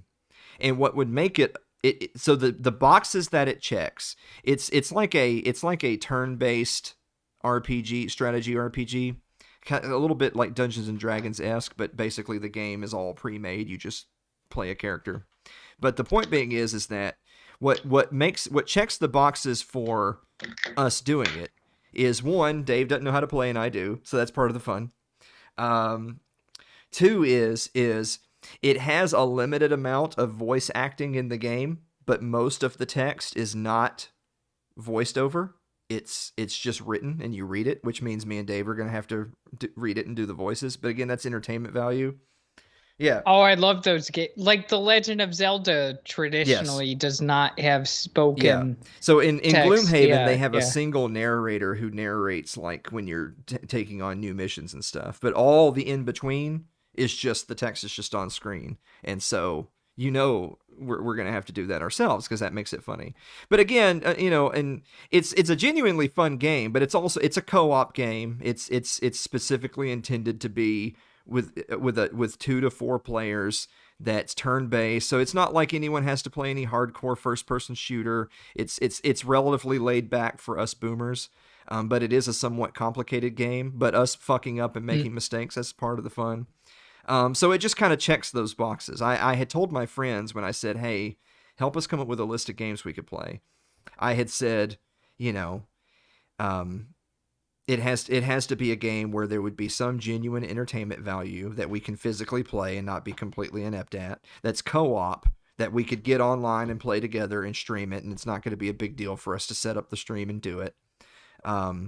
A game like Vermintide 2 is a hard game to play. That is a first-person shooter. But I've played that game a ton. So Dave will be useless. But again, that'll be part of the hilarity is look at Dave get fucked up and, whatever. I agree. Like to have someone that's not an expert, it sometimes it's funny to see the person with skills yell at the person just without like the host skills. and the producer. Like that is Yeah, so that whole shtick is there. So I'm excited to do that, but I also know that that's going to be very, very selective because we already do a lot and Dave doesn't have a lot of time. That's why I'm trying to forward think and he has like a real bunch, job like and 20 everything. kids and his own Like I show do. called Jesus Liberty Late Christ. Night and all this other stuff. I swear to God, every day at work, I get like halfway through my workday, and I'm like, if I died, I wouldn't have to complete this workday. Yeah. That would be Yeah. awesome. I literally have that thought every single day. There you go. Yep. So the moral of the story is that as soon as we get that 50th follower, visit euthanasia.com. Yeah.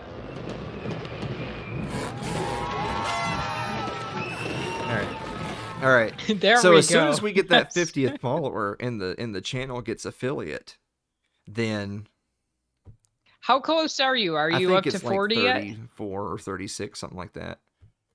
This is some Jesus Christ. This is something what is that should have taken one day. And yes, I said you people because you need to subscribe.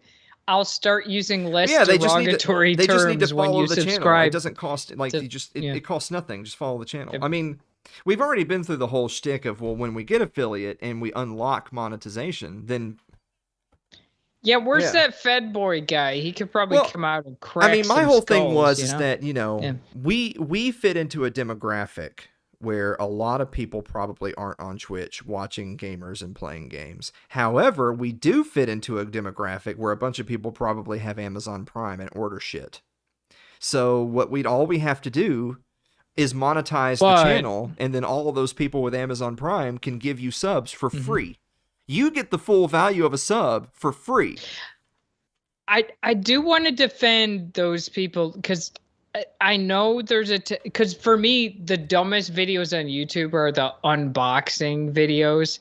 Watch me open my mail. Yeah. Like, like that's the stupidest shit ever. But I know that people look down on gamers playing games. So like, why wouldn't you just play the game yourself? Why would you watch someone else do it? But I literally in my life have reached that point where I am that lazy. I would rather watch somebody else play the game and figure out the challenges and solve the puzzles and not have to do that myself because I work all day. I'm busy doing shit. And when I come home, I don't even have the energy to play a video game. So Twitch, I actually do watch people play video games because like, I'm too old for that. I don't have the energy for it. And I actually do get gratification over watching somebody else play a video game. And I know that might seem pathetic, but that's where I am in life. I'm not making fun of those people at all. I'm just saying that statistically, we probably have a fair amount of people in our Facebook and our Twitter and our chats who have Amazon Prime. So... And a bunch of those people probably have Amazon Prime and have never used their 1 monthly free Twitch sub because they don't use Twitch. So it's literally free money. But the other point being is, again, I wanna get affiliate first, and then we can kind of like sit down and talk about, well, maybe we do like a semi-regular gaming stream, or maybe I'm just gonna play some RPGs, or maybe we find some other co-op games where we can get like 2 or 3 or 4 of us on together and have like a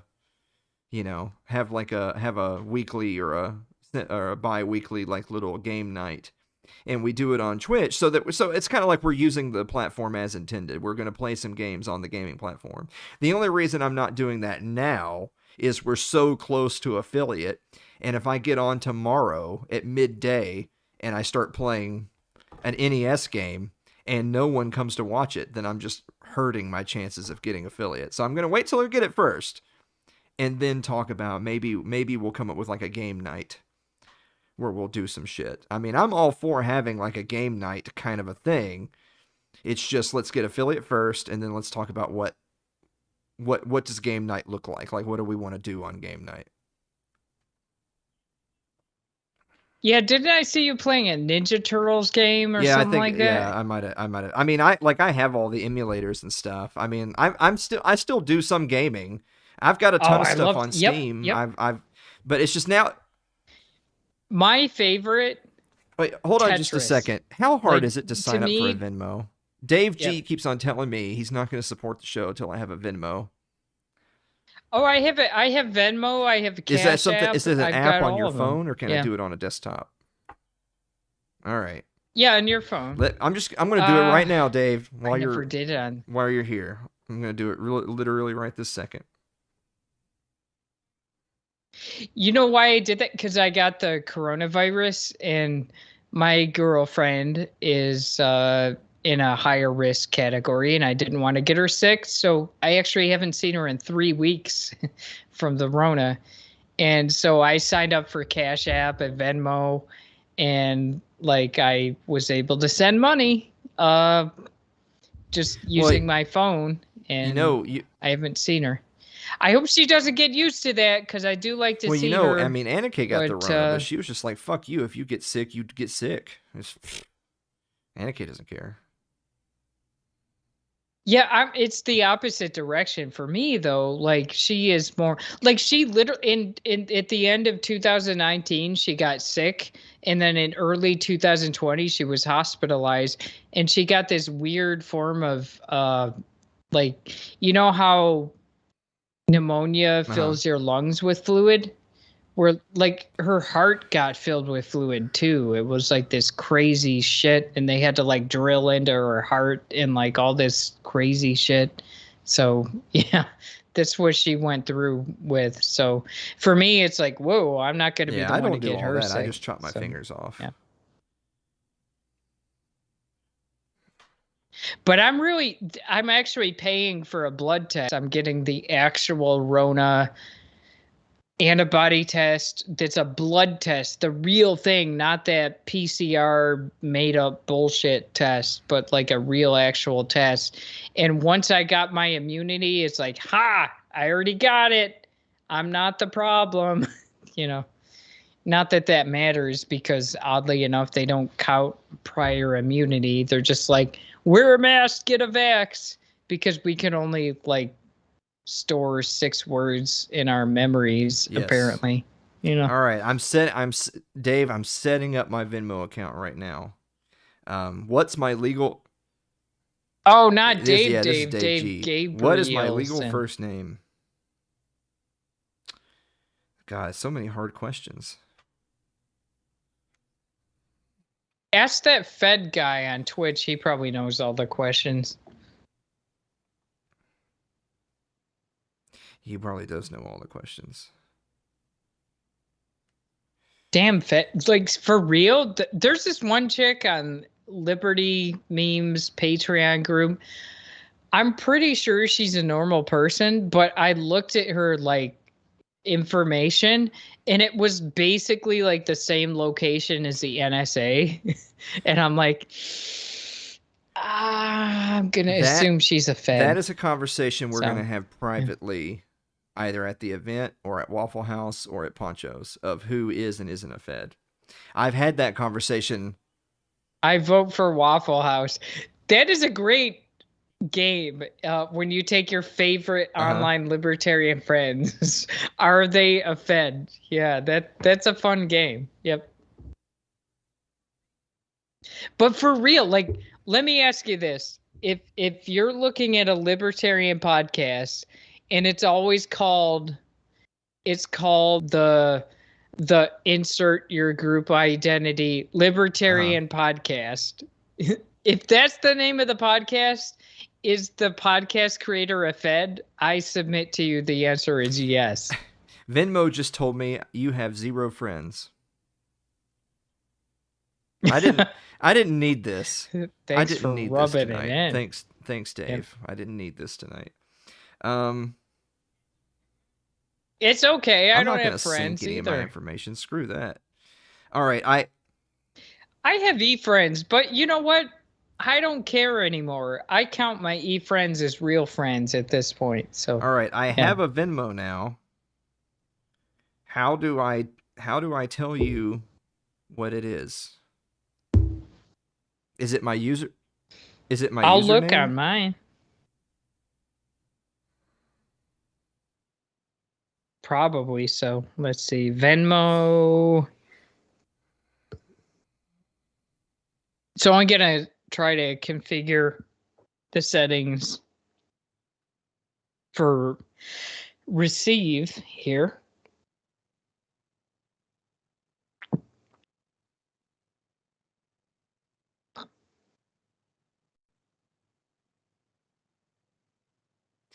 Your username. It's okay.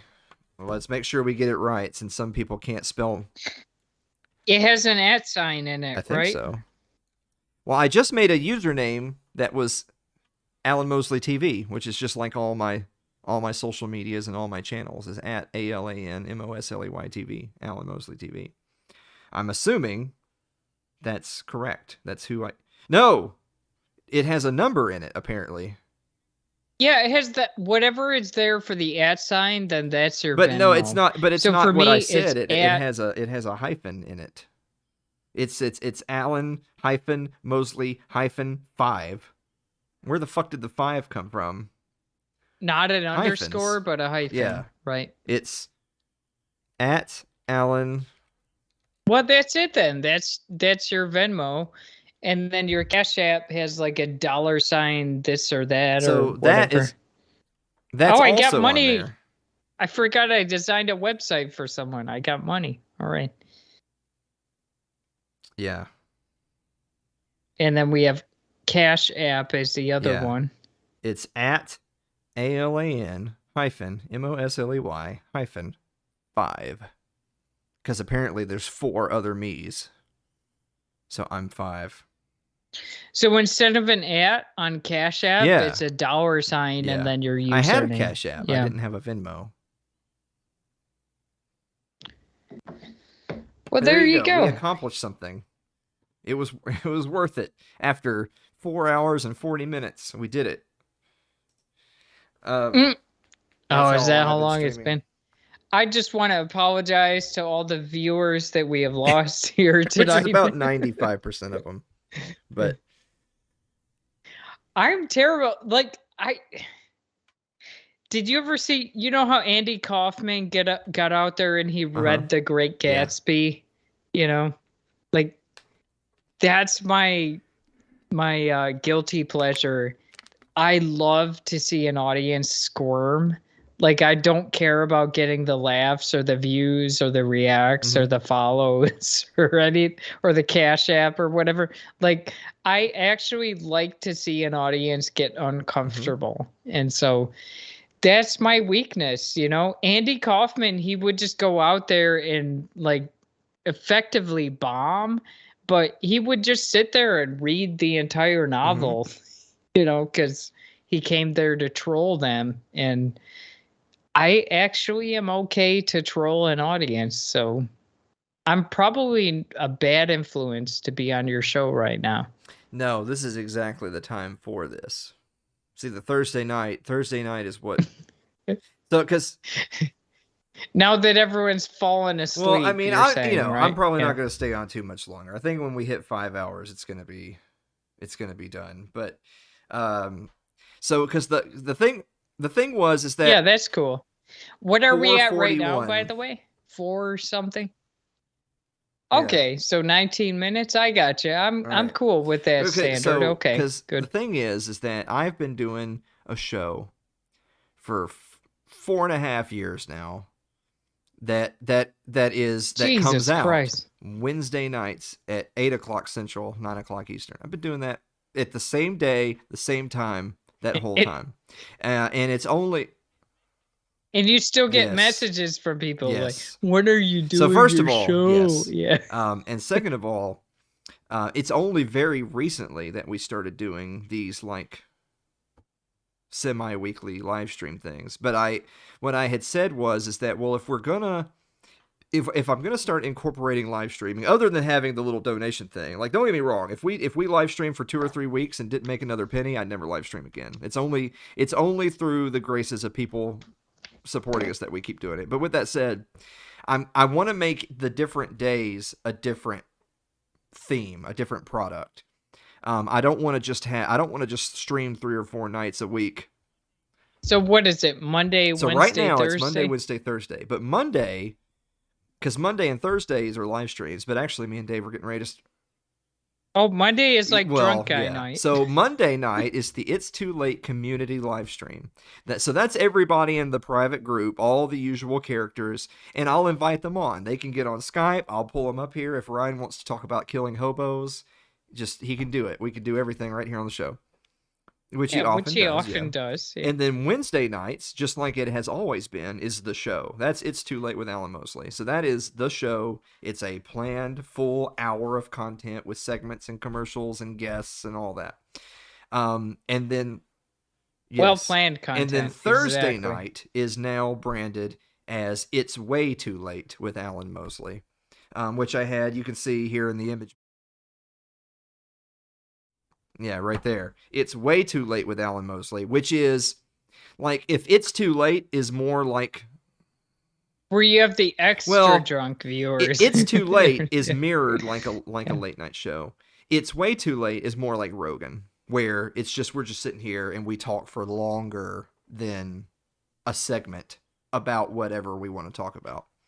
Like and I destroy your entire viewership. Well, that's what I'm saying, is that if you were going to come on the show and we were going to talk for longer than 20 minutes and about more than just one segment, then you'd need to come on Thursday night.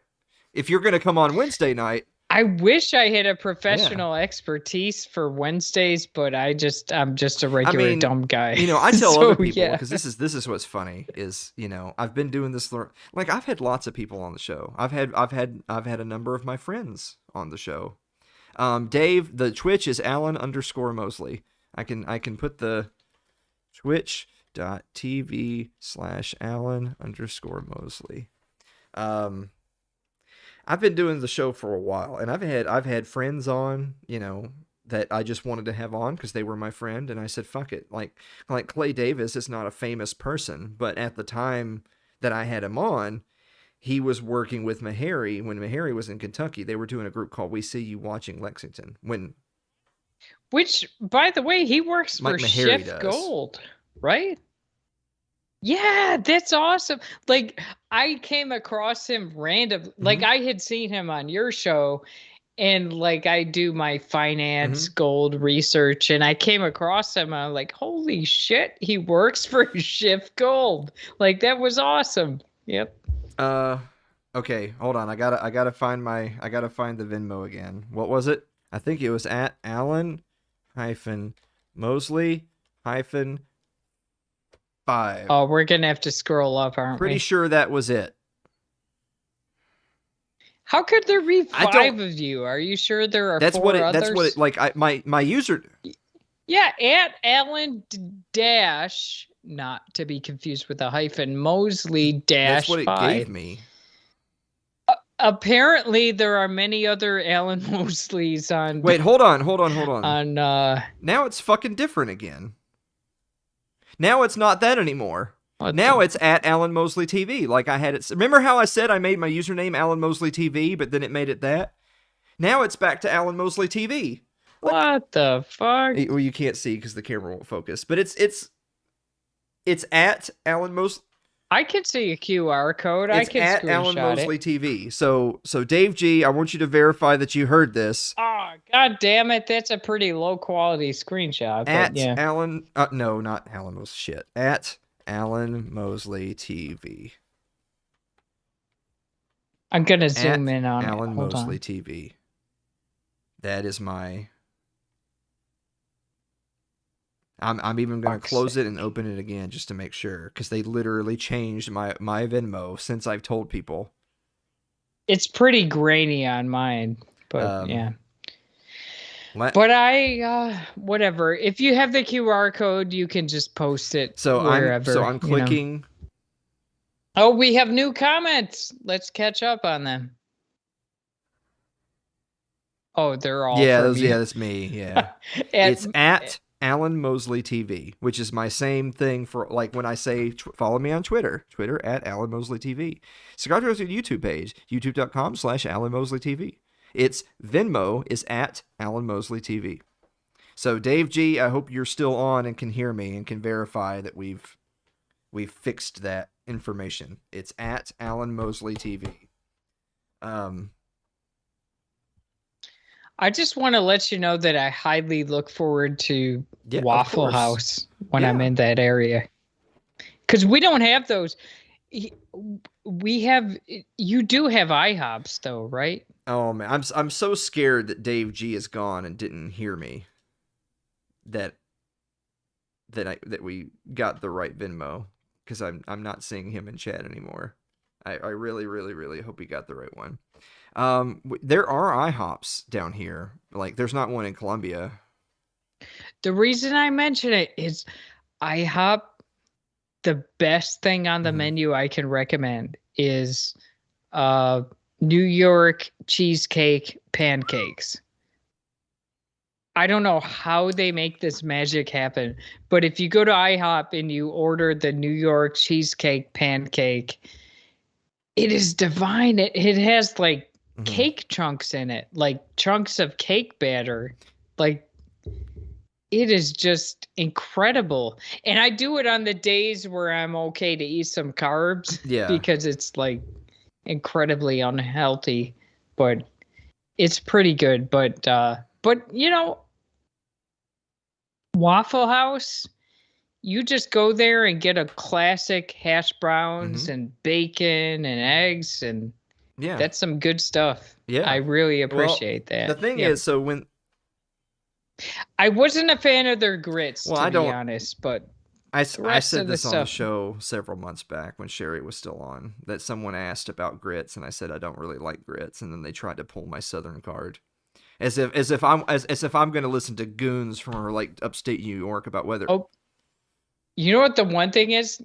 Because I listened, like I said, I listened to everyone online, and from listening to radically left woke people.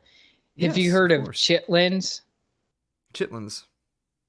And what is that food exactly? You've never had chitlins?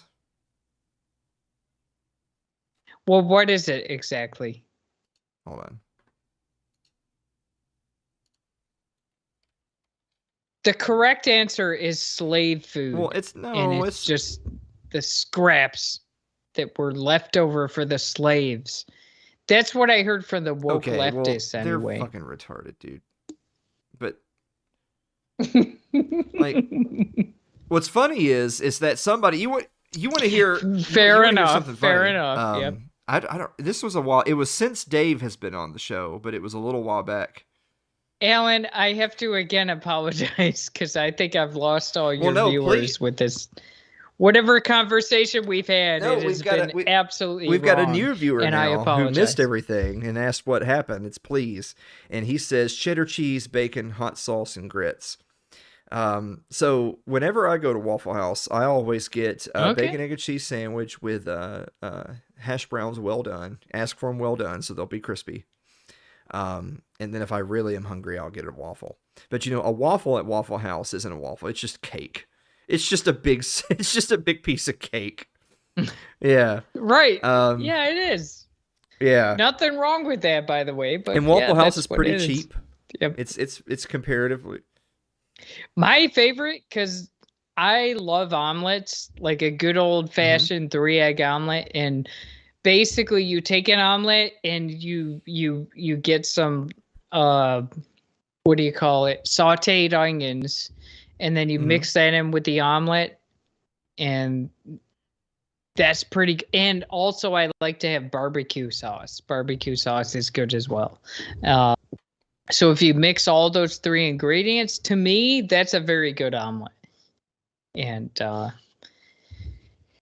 but I would like the cake version of a Waffle House omelet, and I will be happy to eat that when I am down in the land of not just IHOP, but Waffle House. You lucky bastards. I have to travel like 3.5 hours to get to a Waffle House. You can like turn left or right and you go to a Waffle House in either direction. Am I right? Yes, that's what I was just about to say. I said that the other day. So if you, I'm trying to accept my friend Dave G here, and I just clicked accept, so I hope it did a thing. I love how I clicked on the button to see the crypto things in Venmo, and it's just all red numbers because crypto's getting destroyed.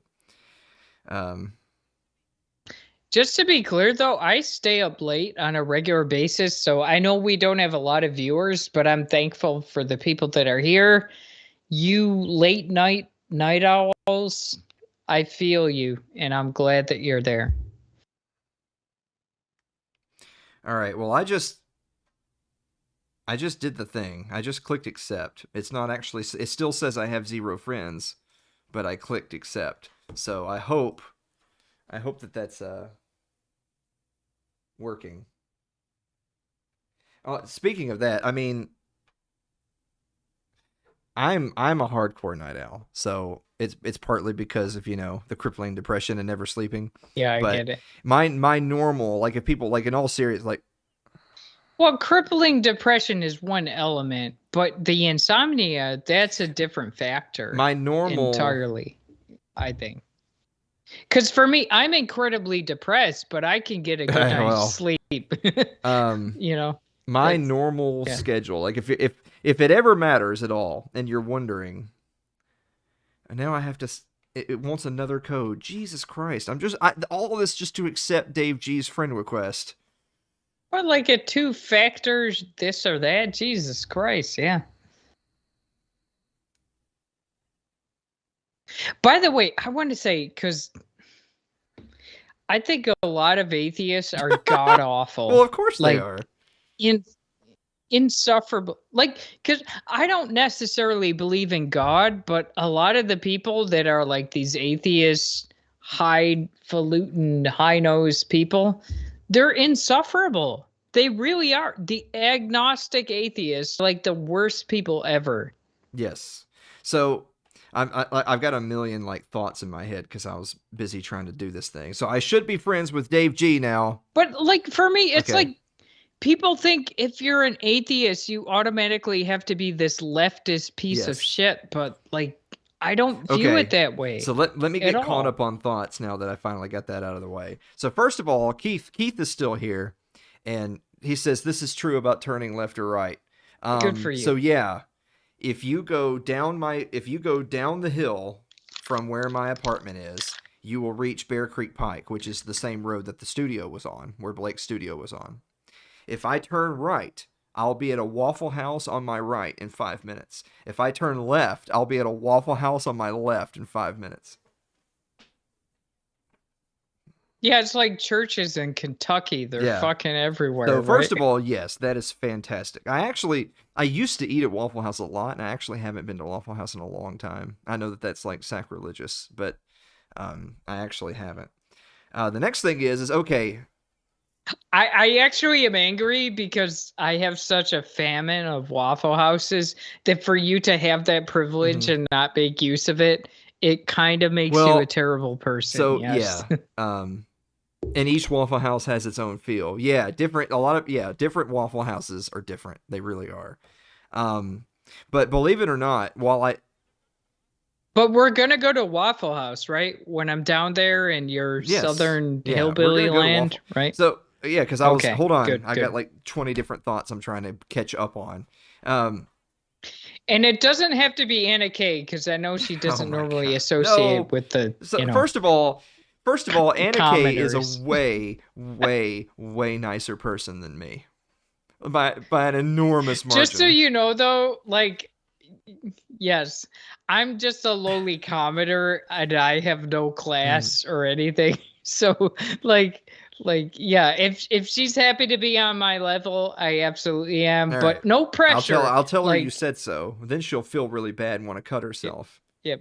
Oh, for fuck's sake! You act like she's a goddamn cutter. Anna Kay is an incredible. She gets out her straight razor and just like it's her or me. Cutting her thigh. Jeez, man. But. Now, Anna Kay is an unbelievably kind and compassionate person. I aspire. Does she believe Anna in Kay's God a Southern or Baptist? No? Please. People like me are very rare where I'm from. That is pretty goddamn interesting. Okay, so she's like an adopted Indian person who became a Southern Baptist. So she was is that accurate? Be Baptist or be shot in the face. It's one or the other. Right. Yep. Right, exactly. Yeah. Those are the options. Yep. So hold on, let me catch up. And forsake you if you were caught in your local grocery store buying next thing booze. Is atheists. I went on Godarchy with Mike Maharry twice. I'm one of the only 2-time guests. because I'm just, such a religious nut. And my thing is that, to me, are there a bunch of leftists that are atheists? Of course there are. Of course there are. And I've even known people in the liberty community that are like, I don't want.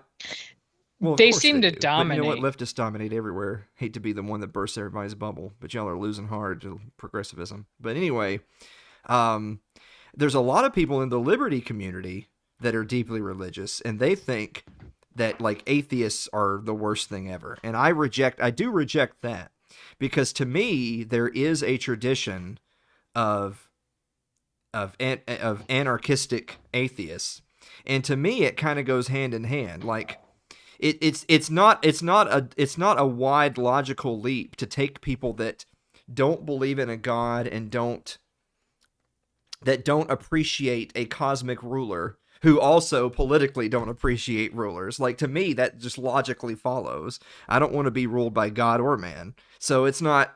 But to your point that you made, yes, there are a lot of people who are self-described atheists or agnostics who are just obnoxiously oppressive, and I hate those people with exactly the same amount of fervor as I would hate Bible thumpers who are shoving that down your throat. Yeah, and I hate that there's sort of the atheistic default, right? You know what I mean? We're like they're like, if you're an atheist, you have to be this radical woke leftist, and I just don't view it that way at all. Yep. Oh, I feel at home because I swear some of these atheists are just absolutely insufferable. And it's not that I don't get the whole, okay, I looked at things reasonably and I couldn't come to the conclusion that there was a God, but that doesn't mean you have to be an insufferable leftist. I don't accept that as a premise, And then finally, circling back to the Waffle House thing, in my defense, I don't. Which we're definitely going to go to. That'll be the next thing. This point is that the reason why I don't go to Waffle House a ton is because, for one, I don't eat out a ton because I don't have any money. But even when I do go out, I go out to Poncho's way more than I go anywhere. I've been singing Poncho. Is that a taco Poncho's, place? The Mexican place that I take people every year that come here for the show and stuff. Yes, so it's Mexican and I said taco place. But it's not a taco place. It's a Mexican place.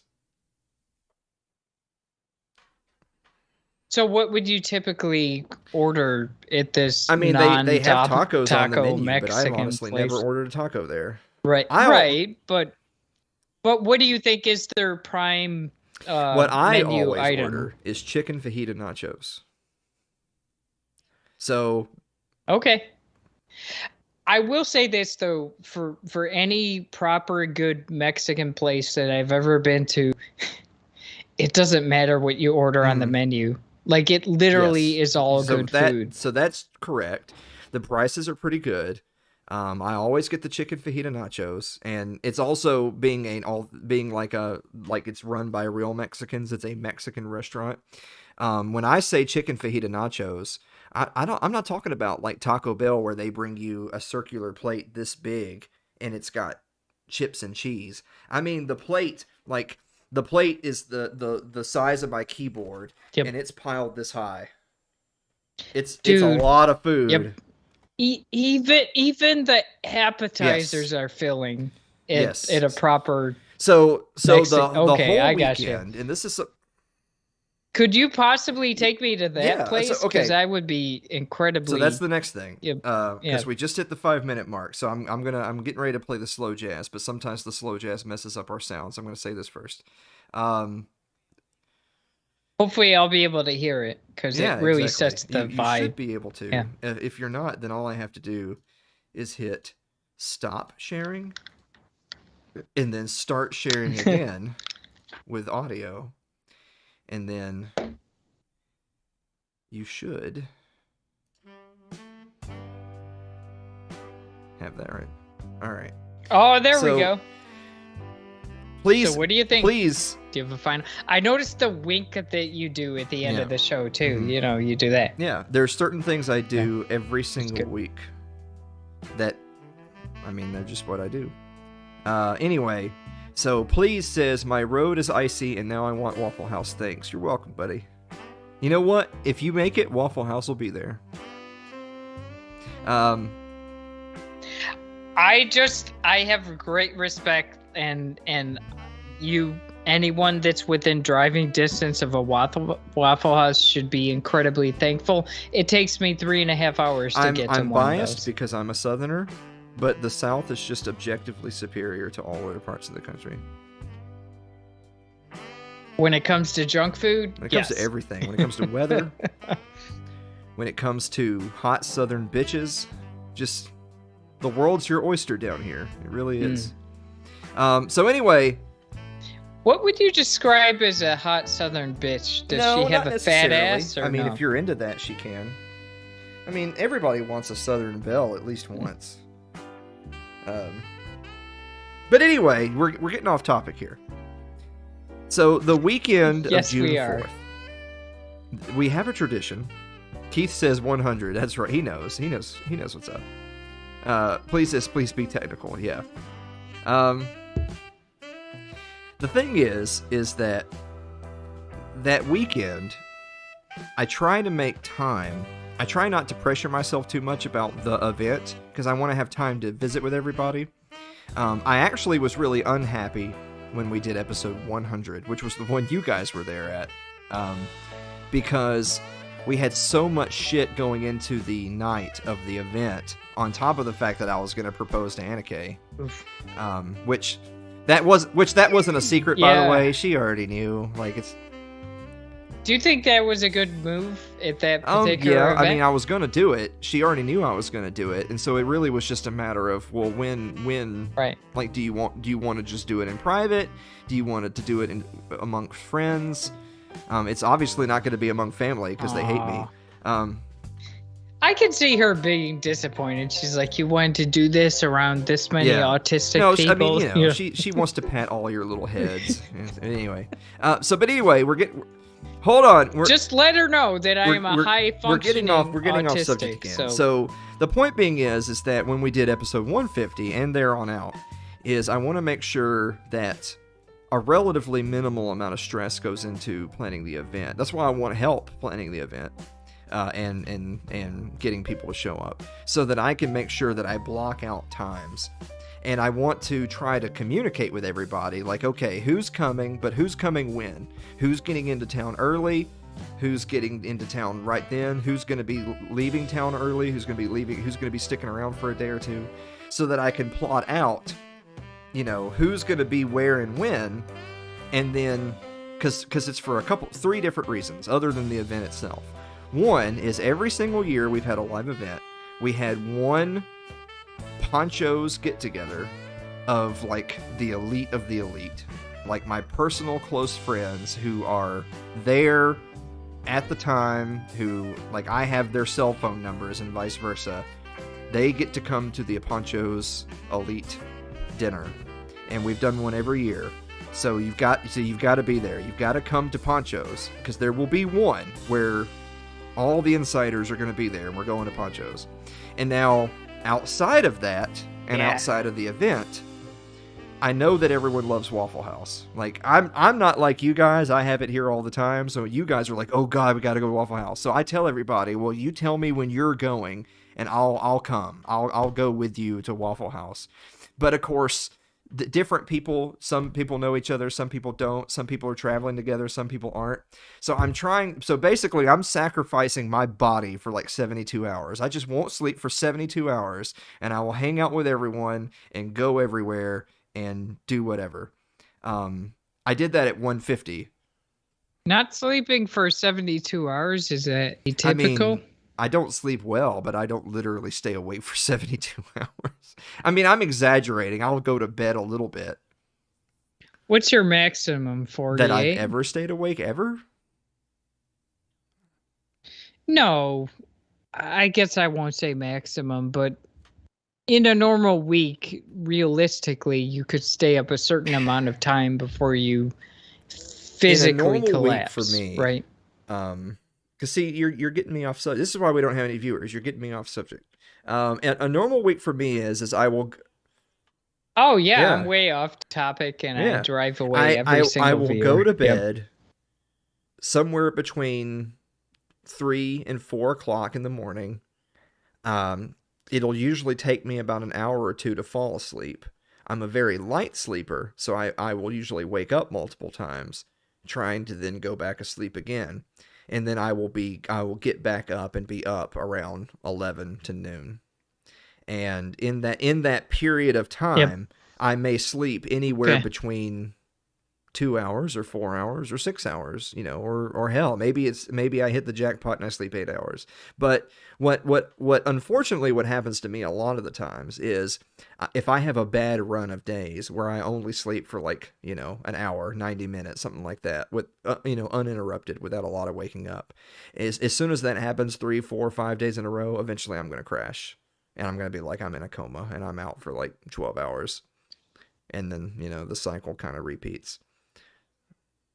Yeah, because you physically can't carry on. So right? if I'm lucky, that doesn't happen like on show day. When it's Wednesday and I got to do the show. Right. It has before.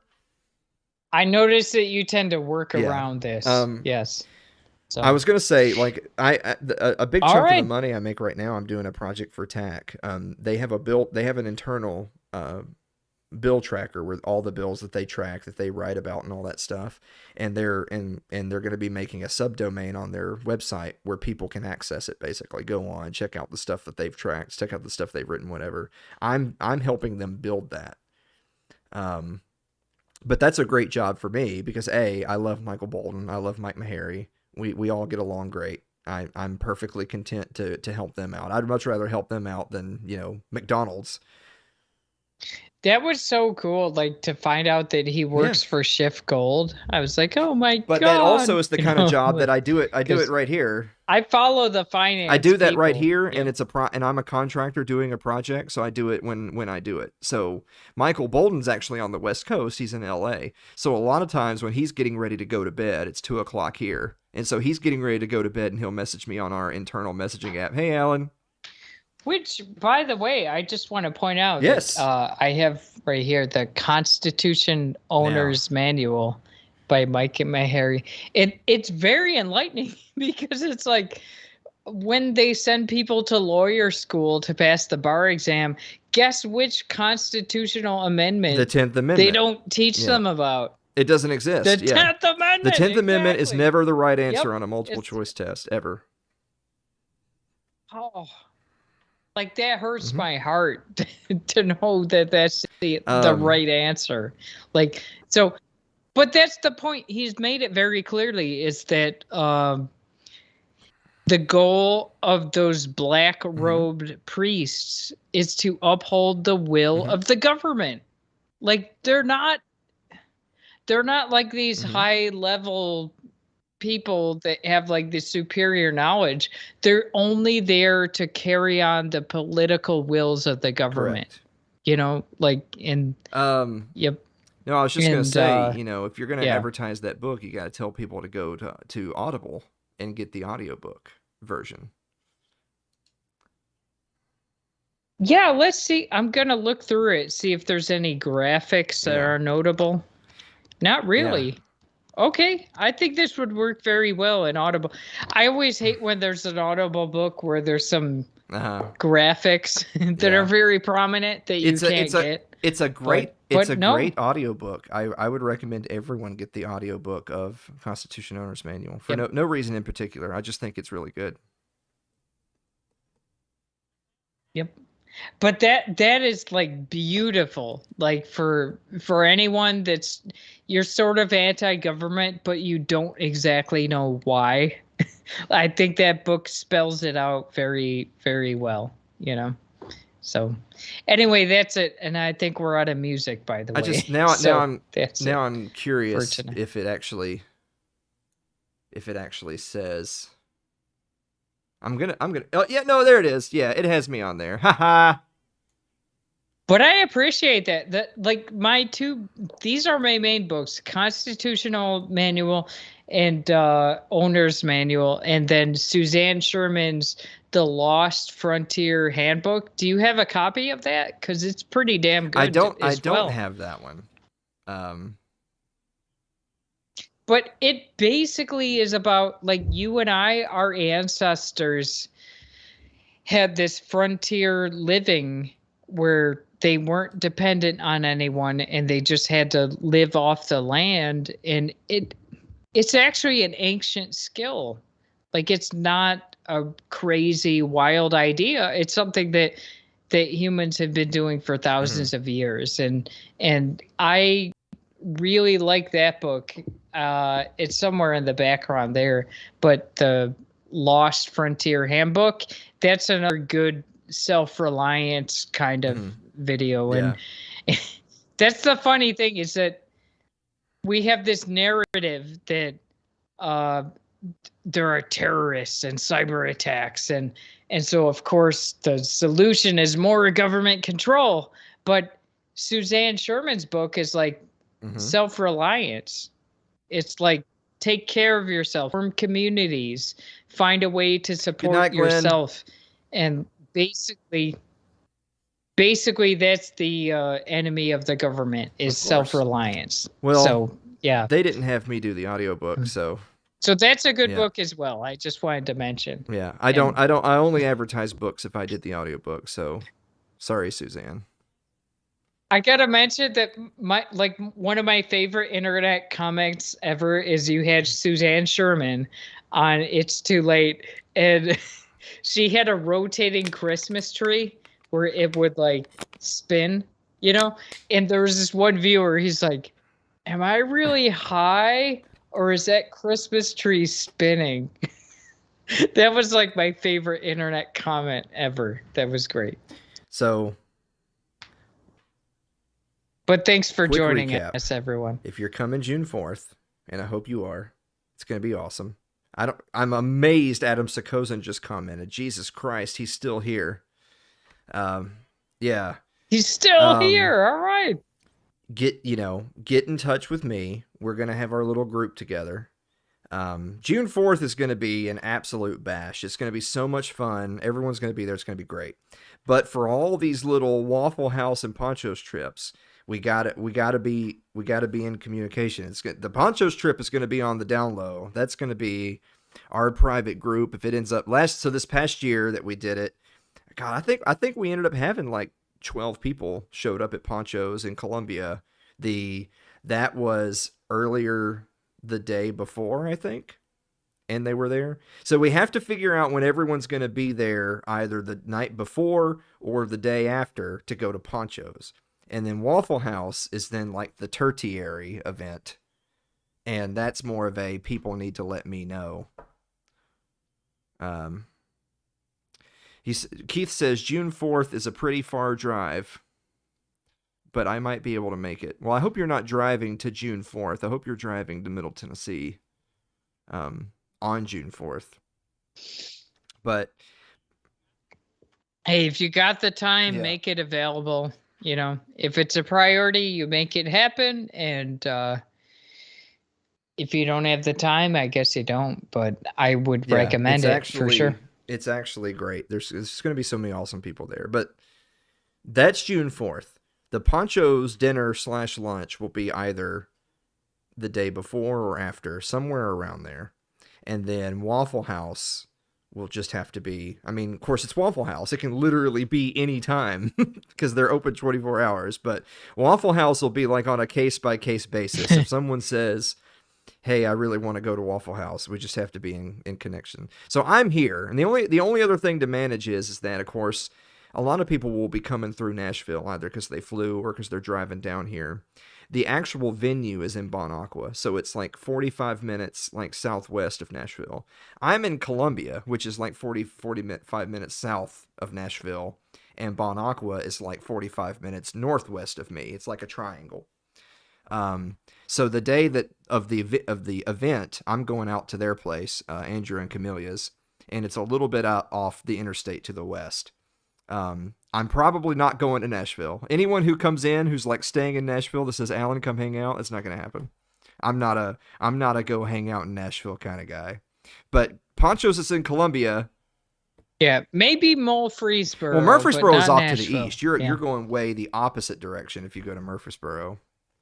Murfreesboro is off to the east. That's in Rutherford County. The airport's in South Nashville. That's all right up, straight up a down line of the I-65 corridor. It's literally north-south directly. It's Columbia and Nashville. Murfreesboro's to the east, and their venue in Bon Aqua is a little bit to the west. Not far, a little bit. They do have a Waffle House. Well, I yes. can So confirm. we have several Waffle Houses everywhere along the way, including multiple Waffle House-I in just Columbia alone. But Ponchos is also in Columbia. The venue's in Bon Aqua. So Jesus Christ! All we have is those damn I'm sorry about IHOPs. that. I really am. Waffle House is king. But Yep. Anybody who's doing anything is either going to have to. Police says, what's your opinion of Franklin, Tennessee? Franklin's okay. I could possibly be coaxed into going up to Franklin to visit with folks if people are staying in Franklin instead of Nashville. But I'm probably not going to go hang out with people in Nashville because I'm going to have a million other things to do that weekend. I want to do both. Okay, so number one, we got to go to Waffle House. Number two, we've got to go to some good, proper Mexican food joint. And if we can do those two things, I'm gonna do it. I'm just telling people. I'm just trying to let everyone know ahead of time. I make it a priority to go out and visit with everybody because everyone's here. Because I mean, I'm the selfish one, right? All of you guys are traveling to me. The least I could do is leave my fucking house and come visit with you guys. So I'm trying to leave my schedule as open as I can make it, other than obviously the day of June 4th, to go out wherever anyone's going out. I'm just saying, if you want to make it easy on me, I'm probably not going to go up to Nashville. They'll either come down to Columbia or anywhere in between here and there. And there's like 40 Waffle Houses between here and there. So there's literally 3 bastards. just in Columbia, Tennessee alone. So we got them. You got to realize we have absolutely none of them up Columbia, here. Tennessee is literally a city of like 40,000 people in a county that has about 100,000 people. And we have 3 Waffle Houses. Yep. You need that many Waffle Houses per capita for us to survive down here. Yeah. Yep. I think it's a law. Yeah, Keith says he might be able to help with picking people up from the airport. So I know a lot of people who actually are driving down, not flying. But I'm sure as it gets it gets closer, there will be people flying. We'll see how it works because there's the Celeste and Derek folks, and there's the Dave and Mary folks, and then there's the Matt Lacey folks. You know, like Ryan of them Seifert's are kind of heading. He's flying. He's flying from Wisconsin. Of course, Lyle's coming, but he's just driving up because he's my southern neighbor. He's down in Mississippi, so He's from Mississippi. He's or not some super kind of close. I mean, the shit. South is big, and Mississippi's a tall state, and he's from like South Central Mississippi. So it still takes him like 7 or 8 hours. What any chance they have to escape that hellscape is. I think Lyle like told me it's 7 or 8 hours for him to drive to Columbia, Tennessee, but it's still a short enough drive that like it's not like he's leaving a week before. He'll leave that morning to come to the event. Which, by the way, the new season of Ozark, I think it just got released, ladies and gentlemen. We'll just go watch Ozark on Derek TV. Have you ever seen that show, the first season. Oh, man, that is a good series, because you were talking before with your guest about how there's woke for the sake of being woke, right? And then there's like female characters that actually are powerful. And I would say that Ozark is a pretty good example of that, where you have a female character that is actually just strong as a character, and not just but because she's willing to claw her way to the top, sort of, if that makes sense. So yeah, Ozark, I would recommend it, and I'm pretty sure we have a new season. I'm gonna check Yeah, I that heard right something. now. Yeah. Yes. Oh, here we go. Ozark. Let's see if we have a season 4, perhaps. I heard that they had another season coming out.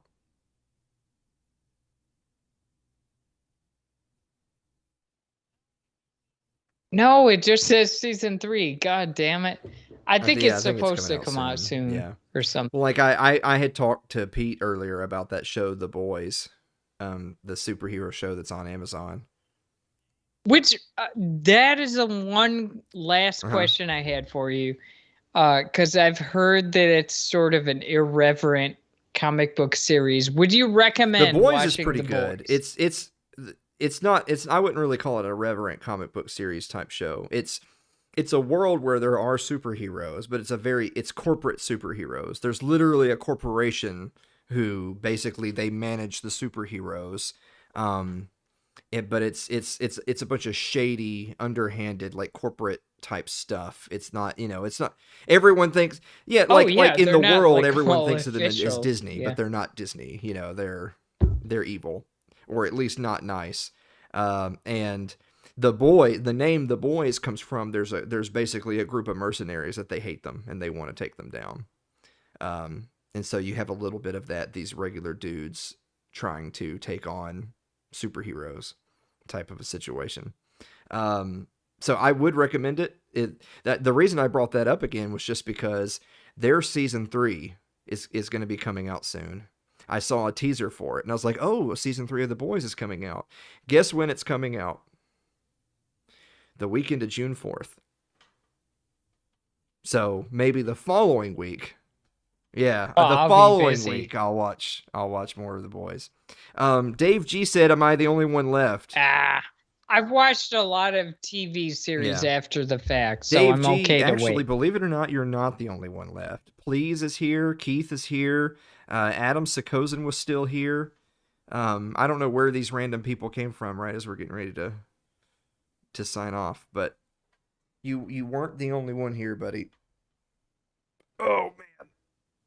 I started straight. I sat down in my chair to get with Pete at like 6:30. Now it's 12:30. So hopefully, I would say of any series that's going to come out, Ozark would pique my excitement, and the other series is Altered Carbon. Like if they came out with a new series, I'd be like, oh, Altered Carbon was dope. Altered Carbon was dope, and I loved The Witcher, and I watched the whole season 2 literally in one. I gotta ask you one thing about that, because I'm not into the fantasy magic casting. You're not, but you like Lord of the Rings or like Game of Thrones, but you're not into The Witcher. Well, I like Game of Thrones over Lord of the Rings because, like, Game of Thrones is like just absolute brutality. And it's like from the perspective that these ancient magic things were of an ancient age, And then in the later seasons, the zombies take over all of television, which happens to be the trend, apparently, for some reason. But Keith says But is The Witcher about spells and magic and Harry Potter? Well, first of all, it sure as hell ain't is Harry that Potter. What Harry Potter is a children's story. The Witcher ain't that. The Witcher is not as brutal as Game of Thrones, at least in its early seasons, but it's brutal comparatively. It's brutal. It's more brutal than a lot of things. So, I mean, but not comparing it to Game of Thrones, comparing it to just like generic sci-fi fantasy. How would you describe it? The Witcher as a title? Is it about like a witch casting spells? That has nothing to do with it. That's a name of a people. Like, you haven't seen it at all. You haven't seen The Witcher. Okay. Okay, that's why I'm asking. There's only How 2 many right seasons? now out. The first season is like a disjointed season where you're seeing different people from different points in time, and then in the final episode, like all the timelines converge. It's really just the backstory, basically. And then season 2 is now the story is taken off. So like entirely different time periods To an converging extent. into So one thing. witchers are people. So witchers are mutants, basically. So if you take a boy, just a kid. But they're not like witches. They're all not. with Well, the not with pointy pointy. I mean, hats. there are mages in the world, but it's like a regulated thing. There's a school for male wizards, and there's a school for female sorceresses, and so in the world of The Witcher, magic users are very much like the maesters in the world of Song of Ice and Fire, if that makes sense. Like, you know, the maesters were at the Citadel, and they send a maester to all the different families. And All right, you're getting a little advanced. well, I mean, if you said you here. watch Game of Thrones, you haven't read the books. What's wrong with you? I watched it, but I'm not a man Okay. of letters who Well, read the books. It's still in the show too. So the person who always wears the gray robes, who takes all their messages and uses the ravens. Yeah, like I have a friend. He's like uber geek, and he'll tell me that like at the Red Wedding they play this one song that's a theme song of some. All you have to know that is in Game of this or Thrones that. there was the Like, Citadel. The I don't Citadel was follow where that Sam shit. went to go become a maester, where they have all the books and they learn shit and you get your maester's chain and all that stuff. That's all in Game of Thrones. But the point being is that the maesters are kind of like this tertiary group that sort of influences the whole world by having their tendrils in every house, by having one of their representatives everywhere. The mages work a lot more like that in The Witcher than they do just walking around being witches and stuff. But Witchers, The Witcher, it's called The Witcher because the character that's predominantly followed is Geralt of Rivia, and he is a Witcher. So Witchers are people that are actually mutants. They literally take little boys and they've been sold off or given to the Witchers, and they put them through all these trials. And if they survive the trials and get pumped up with all these drugs and shit, they become Witchers, which just basically makes them faster and stronger and have some innate abilities and stuff. Wait, so they take boys and try to build them up into these superior things? If you were born as a human little boy and you got sold off to the Witchers, so first of all, most boys die. Most Witchers don't become Witchers. Most of them die trying to become Witchers. It's a very brutal thing. And Witchers are very rare, and there's a whole backstory about that. So you get like sold off to Prince? No, it's not Prince Andrew. They're or not Is diddling that the it? kids. It's not like that. They're trying to turn them in. So Witchers kill monsters. Monsters exist in the world. There's not a lot of them, just like there's no longer a lot of Witchers, because this is kind of like fast forward in time. There's not a lot of monsters left. There's not a lot of Witchers left.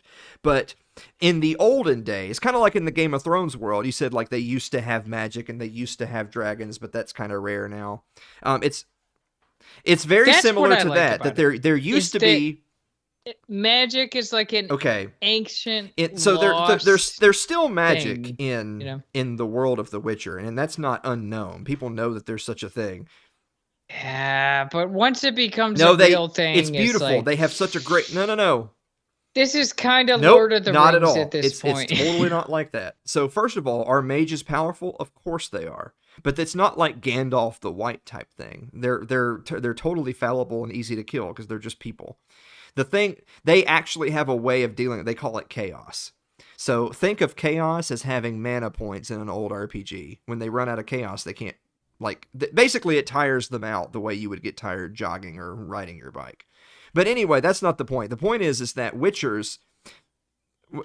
Wait, hold on though. You're referring to chaos as a form of energy, as if it's entropy. No, chaos is the same thing as having mana or having mana points in a classic RPG, where you have your health bar and your mana bar, and casting spells costs mana. Think of it like that. They have chaos. If you can. You lost me there. I remember mana from Deuteronomy. Did you ever play any old RPGs on any gaming system where you have like wizards and warriors? Okay, well anyway, you have mana points and casting spells costs mana. Mana is like bread from not heaven in gaming. Like in the gaming world, you have HP, which is your health points, and MP, which is your mana points. It costs getting hit, you lose health. Casting spells, you lose mana. So where do mana points? That's just video games, dude. Why am I explaining this to you? That has nothing to do with The Witcher. I'm just saying that in their world. But you're talking about a video game. Like if someone was to obtain mana points, where You'd they have to be a originate. spell user. If you don't have magic, you don't have it. So a spell user would generate You would have mana points. And that's Is the that way. correct? Like if you're playing a video game and you can throw fireballs with a spell. So it comes from someone who can Yes. cast a spell. Yeah, basically. 99.99999% of people can't cast spells. They're not mages. But that's there. It's like Jedi. You either can be trained in the Force or you can't. And most people can't. So, but anyway, the point being is in the show they have chaos, and the reason why they illustrate that is just to demonstrate that mages are not all powerful. Just because you're a mage and can throw fireballs doesn't mean you can just walk down the street throwing fireballs at everyone. You couldn't, because it would tire you out, and then they would stab you to death. So mages are not all powerful beings. They're powerful, but they're not all powerful. And witchers are literally mutants. So if the little boy or whatever survives the trials, getting pumped up with all these chemicals and everything, it literally mutates them. So think of like X-Men, where they're humans and then they mutate and now they have a power. Wait, so who's the Witcher? The one that created the mutant? No, all the or mutants are witchers. Witchers plural. And the Witcher is just one of the Witchers named Geralt of Rivia. So the character played by the actor Henry Cavill is a Witcher, and his name is Geralt. There are Witchers in the world, but there's not many left. You learn through the lore of the show that there's the reason why there's not a lot of Witchers left. But the reason why Witchers exist at all is because there used to be lots of monsters. And of course, monsters are scary and burn and kill people and burn down farms and all that stuff. And they created Witchers. So the Witchers have a purpose to fight against monsters? Witchers were originally created to kill monsters, because you're taking a human and making them extra strong and extra fast. And this is so weird. You are definitely an atheist, right? But you're into this fantasy spell generating Witcher anti-monster stuff. What does that have to do with anything? I'm not judging. Those I'm aren't just even related asking. things. Like, I know lots of religious people that love Lord of the Rings and lots of atheists that love Lord of the Rings. But casting spells, wouldn't that indicate some kind of religious power or energy? Not at all. It depends on where the energy comes from. Okay, so we have a godless society where you can generate spells. Who says it's a godless society? So you're saying none of these spells are dependent on a god. You're digging correct? way too far into it for someone who hasn't even watched the show. So that's all totally like. I'm just trying to understand the context of the universe, right? Because we could have one universe that is dependent on God for his energy and spells and power.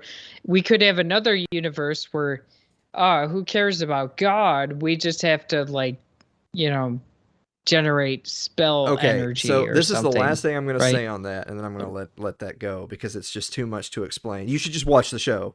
But hold on. I'm sorry, I'm not a Dungeons and Dragons player, so you're going to have to dumb it down. So first of all, don't. If you want to talk about 7.5 Dungeons and Dragons, we can. But right now we're talking about The Witcher. Don't cross streams. We're talking about if you want to talk about The Witcher, we'll talk about The Witcher. But don't cross streams. Okay. The only reason I made the mana analogy is because most human beings on Earth. But mana means no, that's not what mana means in heaven. any video game made Old from Testament. 1984 to today. But it means that in the that's Old great. Testament. But yeah, Dave Jeeve is right. Derek would be one of those people. Did you grow up in church or no? Never. My family didn't ever take me to church. But that's what I know means that's in a what that biblical means, sense. but I don't care because that's not what it means in the context of a video game. Because it doesn't mean that in and the the video only game reason I even made context, that you're saying. analogy was to then compare that to chaos. I just wanted you to understand. And I do apologize. I'm just trying to understand this. That's because in a biblical sense, from like Deuteronomy, for example, manna means bread from heaven. And you're saying that no, it doesn't mean that. It's something else in this video game context. And I'm willing to be here, I'll make a educated different on... analogy for you. So Yeah, when a that. man has sex with a woman and he ejaculates, there's something called a refractory period where you're going to have some downtime before you can go again. That's how chaos works for mages in The Witcher. Yep. You can use it until you can't use it anymore and have to wait and build back up your strength. Yeah, like you used up your spell that's how energy that's how and it works. shit, That's how right? chaos works in Yeah, The Witcher. I gotcha. And Witchers were Right. created to fight monsters. Don't get me wrong. I'm not a believer in God. I just understand the biblical context of what the word mana would mean. But you're saying that the biblical definition of mana is completely different from the video game context of what mana would represent. Yes. Dave G says, brilliant in your analogy. Gotcha. Thanks, Dave. Yeah. I just thought that on the top of my head. I thought that was a great way of illustrating it for someone who doesn't know what mana is in RPGs. So anyway, the main point here that I was getting at is that I hope you'll forgive me. I'm sorry. I come from a biblical background and I don't pay attention to that Dungeons and Dragons shit. Literally every role when when I say RPG, I'm not talking spirit energy. I'm talking about video games. You know, every RPG video game, every Dragon Warrior or Dragon Quest, every Final Fantasy, like every video game ever where people cast spells, they have mana points. Right. And we're not talking rocket propelled grenade. We're talking role playing. So it's a game. It has to have rules. Yeah, okay. So if fire hurts this much and fireball hurts this much, then fire costs 4 mana and fireball costs 8 mana. It's just a game. This is my parents' fault that I spent so much fucking time in church learning this stuff, which has absolutely no bearing on the video game universe. To finish that point, maybe we should have done that in church. We should have focused on video game hierarchy. Well, that would have been a lot more. The only reason I'm reacting that way is because just like how like points, for instance, like there's points in football. There's there's points in football. There's points in basketball. There's points in tennis. There's lots of, even though all those sports are different, they still have a concept of keeping score and having points. So the reason I say that is that I couldn't tell you off the top of my head whichever the first one was, but whatever the first RPG that was on like the Atari or the original Nintendo NES that had HP points and MP points, health points and mana points. There's been countless hundreds or thousands of RPGs made that were all made by different companies that are different games with different stories made by different people, but they still use that system because it's just the staple. Here's your health, here's your mana. So that's why when you acted like you didn't know what mana was, I was like, what? Mana has been in every game like ever made. So mana is a thing. If you use magic, you have mana. Mana in the not in the biblical sense, mana in the energy force sense. But anyway, in The Witcher, this is the last thing I'm going to say about The Witcher. You should just watch the show. Is that it doesn't come from a god. It comes from, in their universe, there was an event called the Conjunction of the Spheres. Think of the spheres as in different dimensions. There's different dimensions that are out in some sort of universal ether that are separate. And then some sort of, basically like a Big Bang type event happened, and a bunch of the spheres collided. And what that did then is you had one sphere where you had elves. You have another sphere where you have humans. You have another sphere where you have monsters. Well, now they've collided, so now you have this one planet, this one Earth, but all of these different things now exist in the same sphere. So now that's how you beget having our world, but there's also monsters, and there's elves, and there's... Ooh, beget? That's a biblical word. So anyway, chaos is just a thing that it's kind of like, so you're a Star Wars person, so it's the Force, and I'm not doing any of this midi-chlorian nonsense.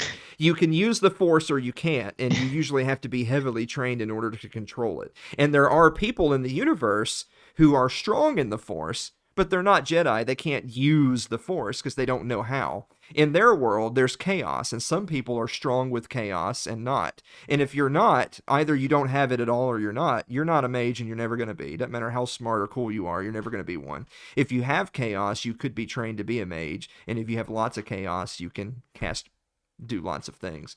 But it's still not all powerful. Any person with chaos can have their chaos run out. It's not permanent. Think of it as being tired and having to eat and go to bed and wake up in the morning.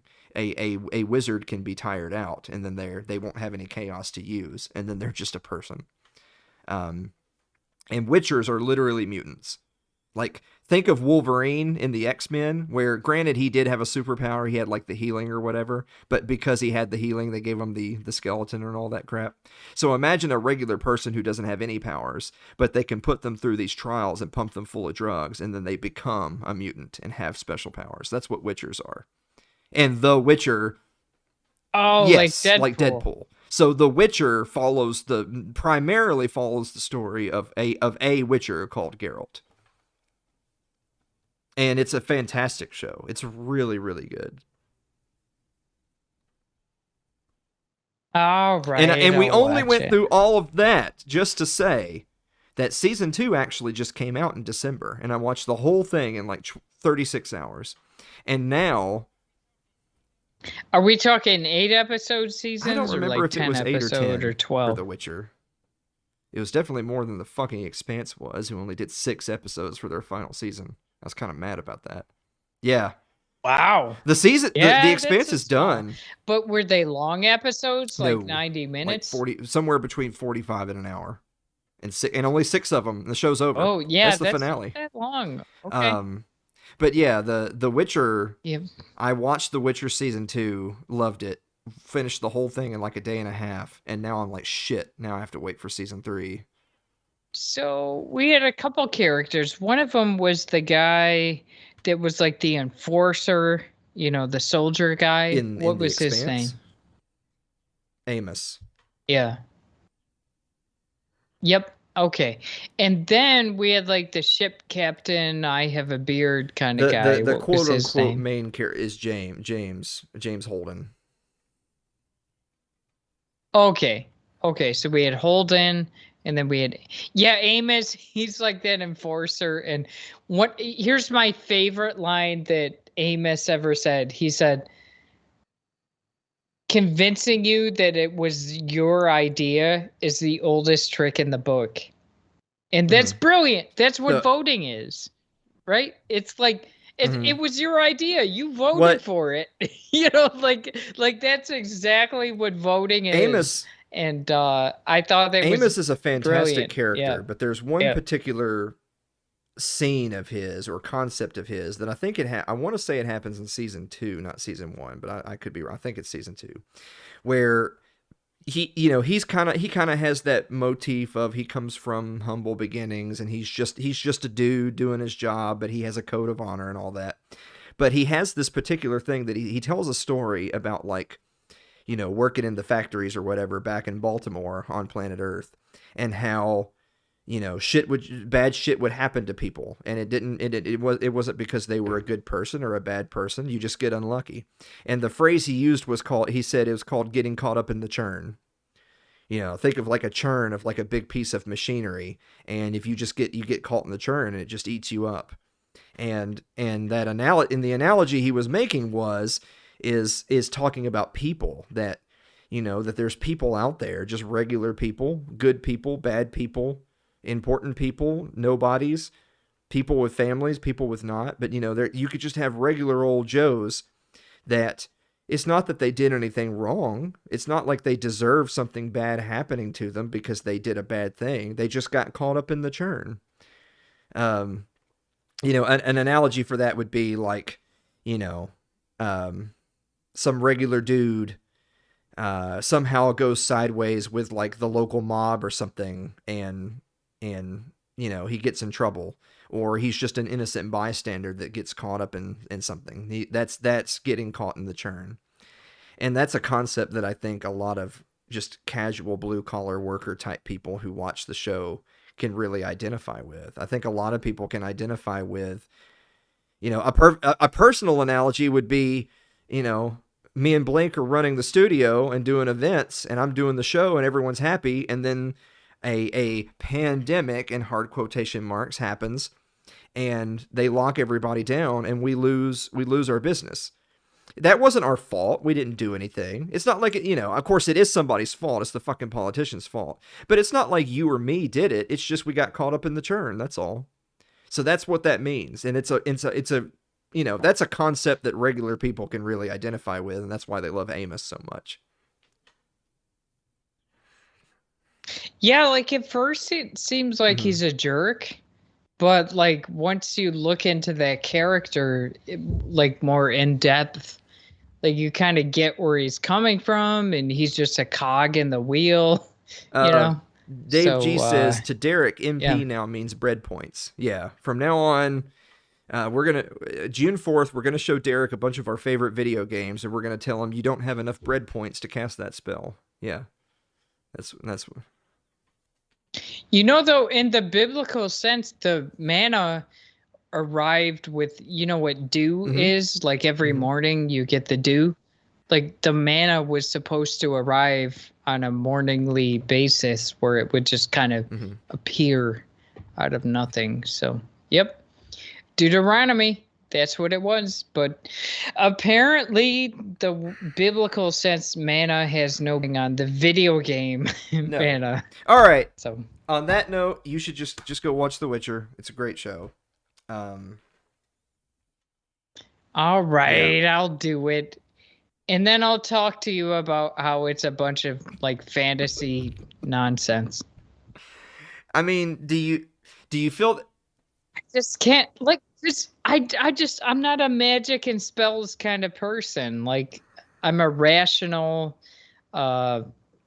prove it to me kind of person. Yes, okay. You know what I mean? So I think that you'll be more okay with The Witcher because of the way they handle it in their universe. It's not this crazy mysticism that's just beyond belief, and regular townsfolk are like, "Oh my god, I can't believe that person has magic. You know, what is this? It must be Satan." In their world, it's just it's like it's scientific. It's like it's a thing that exists, and they literally have schools for it. And it's not endless, and it's not all powerful. And like take Geralt for instance. If you're a witcher, you can do things called signs. Signs are kind of like being able to use spells, but they're very, very weak. Like basically his sign is he can push people. You know, that's it. Like, look, I pushed you, but from far away. Wow, I'm a super powerful, you know. But it's a brutal world. It's a little bit more reminiscent of Game of Thrones in that there's some brutal shit in that show. That's what I like. The thing I don't like about Game of Thrones is when it gets more magical, then it's like, so this is Lord of the Rings. Even the very first episode, I think it all. Which is weird because, like, you don't even believe in God, but you're all into this fantasy wizard spell. Well, I don't believe shit, in it. Right? I watch it for entertainment and enjoyment. I don't. You don't believe in it, but you get the context of the universe because it's the universe is it's the same thing as because this is a very important narrative thing for people who write good movies and TV versus people who don't. If you're gonna have rules, but then don't break them. So the worst thing you can do in a sci-fi or fantasy show is establish that, you know, people in blue shirts can't fly. And then as soon as the hero who wears a blue shirt flies, you've now broken your own rule, and that cheapens the show. Because if I can't rely on the rules, okay. So you're saying be consistent to the rules of the universe. Because there's that old phrase that technology that is sufficiently advanced enough is indistinguishable from magic. Like, see, that's my thing. This was my hope for Game of Thrones. The Game of Thrones in would a post-apocalyptic, within a computer simulation universe. Like, I would have suspended my disbelief if that was the case. If Game of Thrones was a computer simulation, I would have suspended my disbelief. But given that it's a bunch of magic and fairy tales and God this and God that, I'm kind of there like, are some very popular fan theories. I mean, they're not going to be true, but there's some very popular fan theories of readers of the books that have said that their headcanon is that A Song of Ice and Fire, which is the book series from which Game of Thrones comes, what that actually is they're in like a post-nuclear fallout Earth. Like what it is because they have all these huge castles and you have the wall and you have certain technologies and structures that they simply don't have the ability to make. And in the universe, they talk about there being an age of heroes when all these great deeds were done and all these things were built. And they literally don't have the ability to do that now. So kind of think of it like the Dark Ages where they used to have like, you know, Damascus steel and then they forgot how to make it, and they used to have asphalt and they forgot. So it's similar to that in the book/show. But imagine extrapolating that idea out to actually it was an advanced society that had like nuclear weapons and robots and everything. And so what the people in the universe perceive as great and wondrous and magical is actually remnants of an advanced civilization. So there are actually popular fan theories that that's how Game of Thrones should have been, and it would have been awesome. You're not alone. Yep. Well, that's good to know because I'm just not all into that fantasy stuff. It's just more, if it involves magic and wizards and spells, I'm like, not so much. Well, all right. On that note, the slow jazz is long since over. I'm going to get out of here. Yes, it is. That is a good point. One thing I did want to mention, speaking of ancient societies, there was an ancient device that was discovered in a sunken pirate ship, and they only discovered this through using X-ray technology, that it actually was a device that predict solar eclipses like 10 years in advance, you know. Have you heard of that? The shipwreck device? I might have seen something similar to that. I saw where they were talking about how they found this device that was very much like a primitive computer, basically. I mean, it wasn't made. Yes, and they were talking about how this thing was created many, many, many centuries before the first person ever thought about making a mechanical thing of this nature, or at least it appears to be. It appears to be that. So yeah. It actually was an analog computer versus like digital, but it could predict solar eclipses because it was like these spinning gears that would approximate, like a sine wave that is like a up and down kind of effect, and it would calculate that like just using gears and stuff. It's crazy. I'll have the name of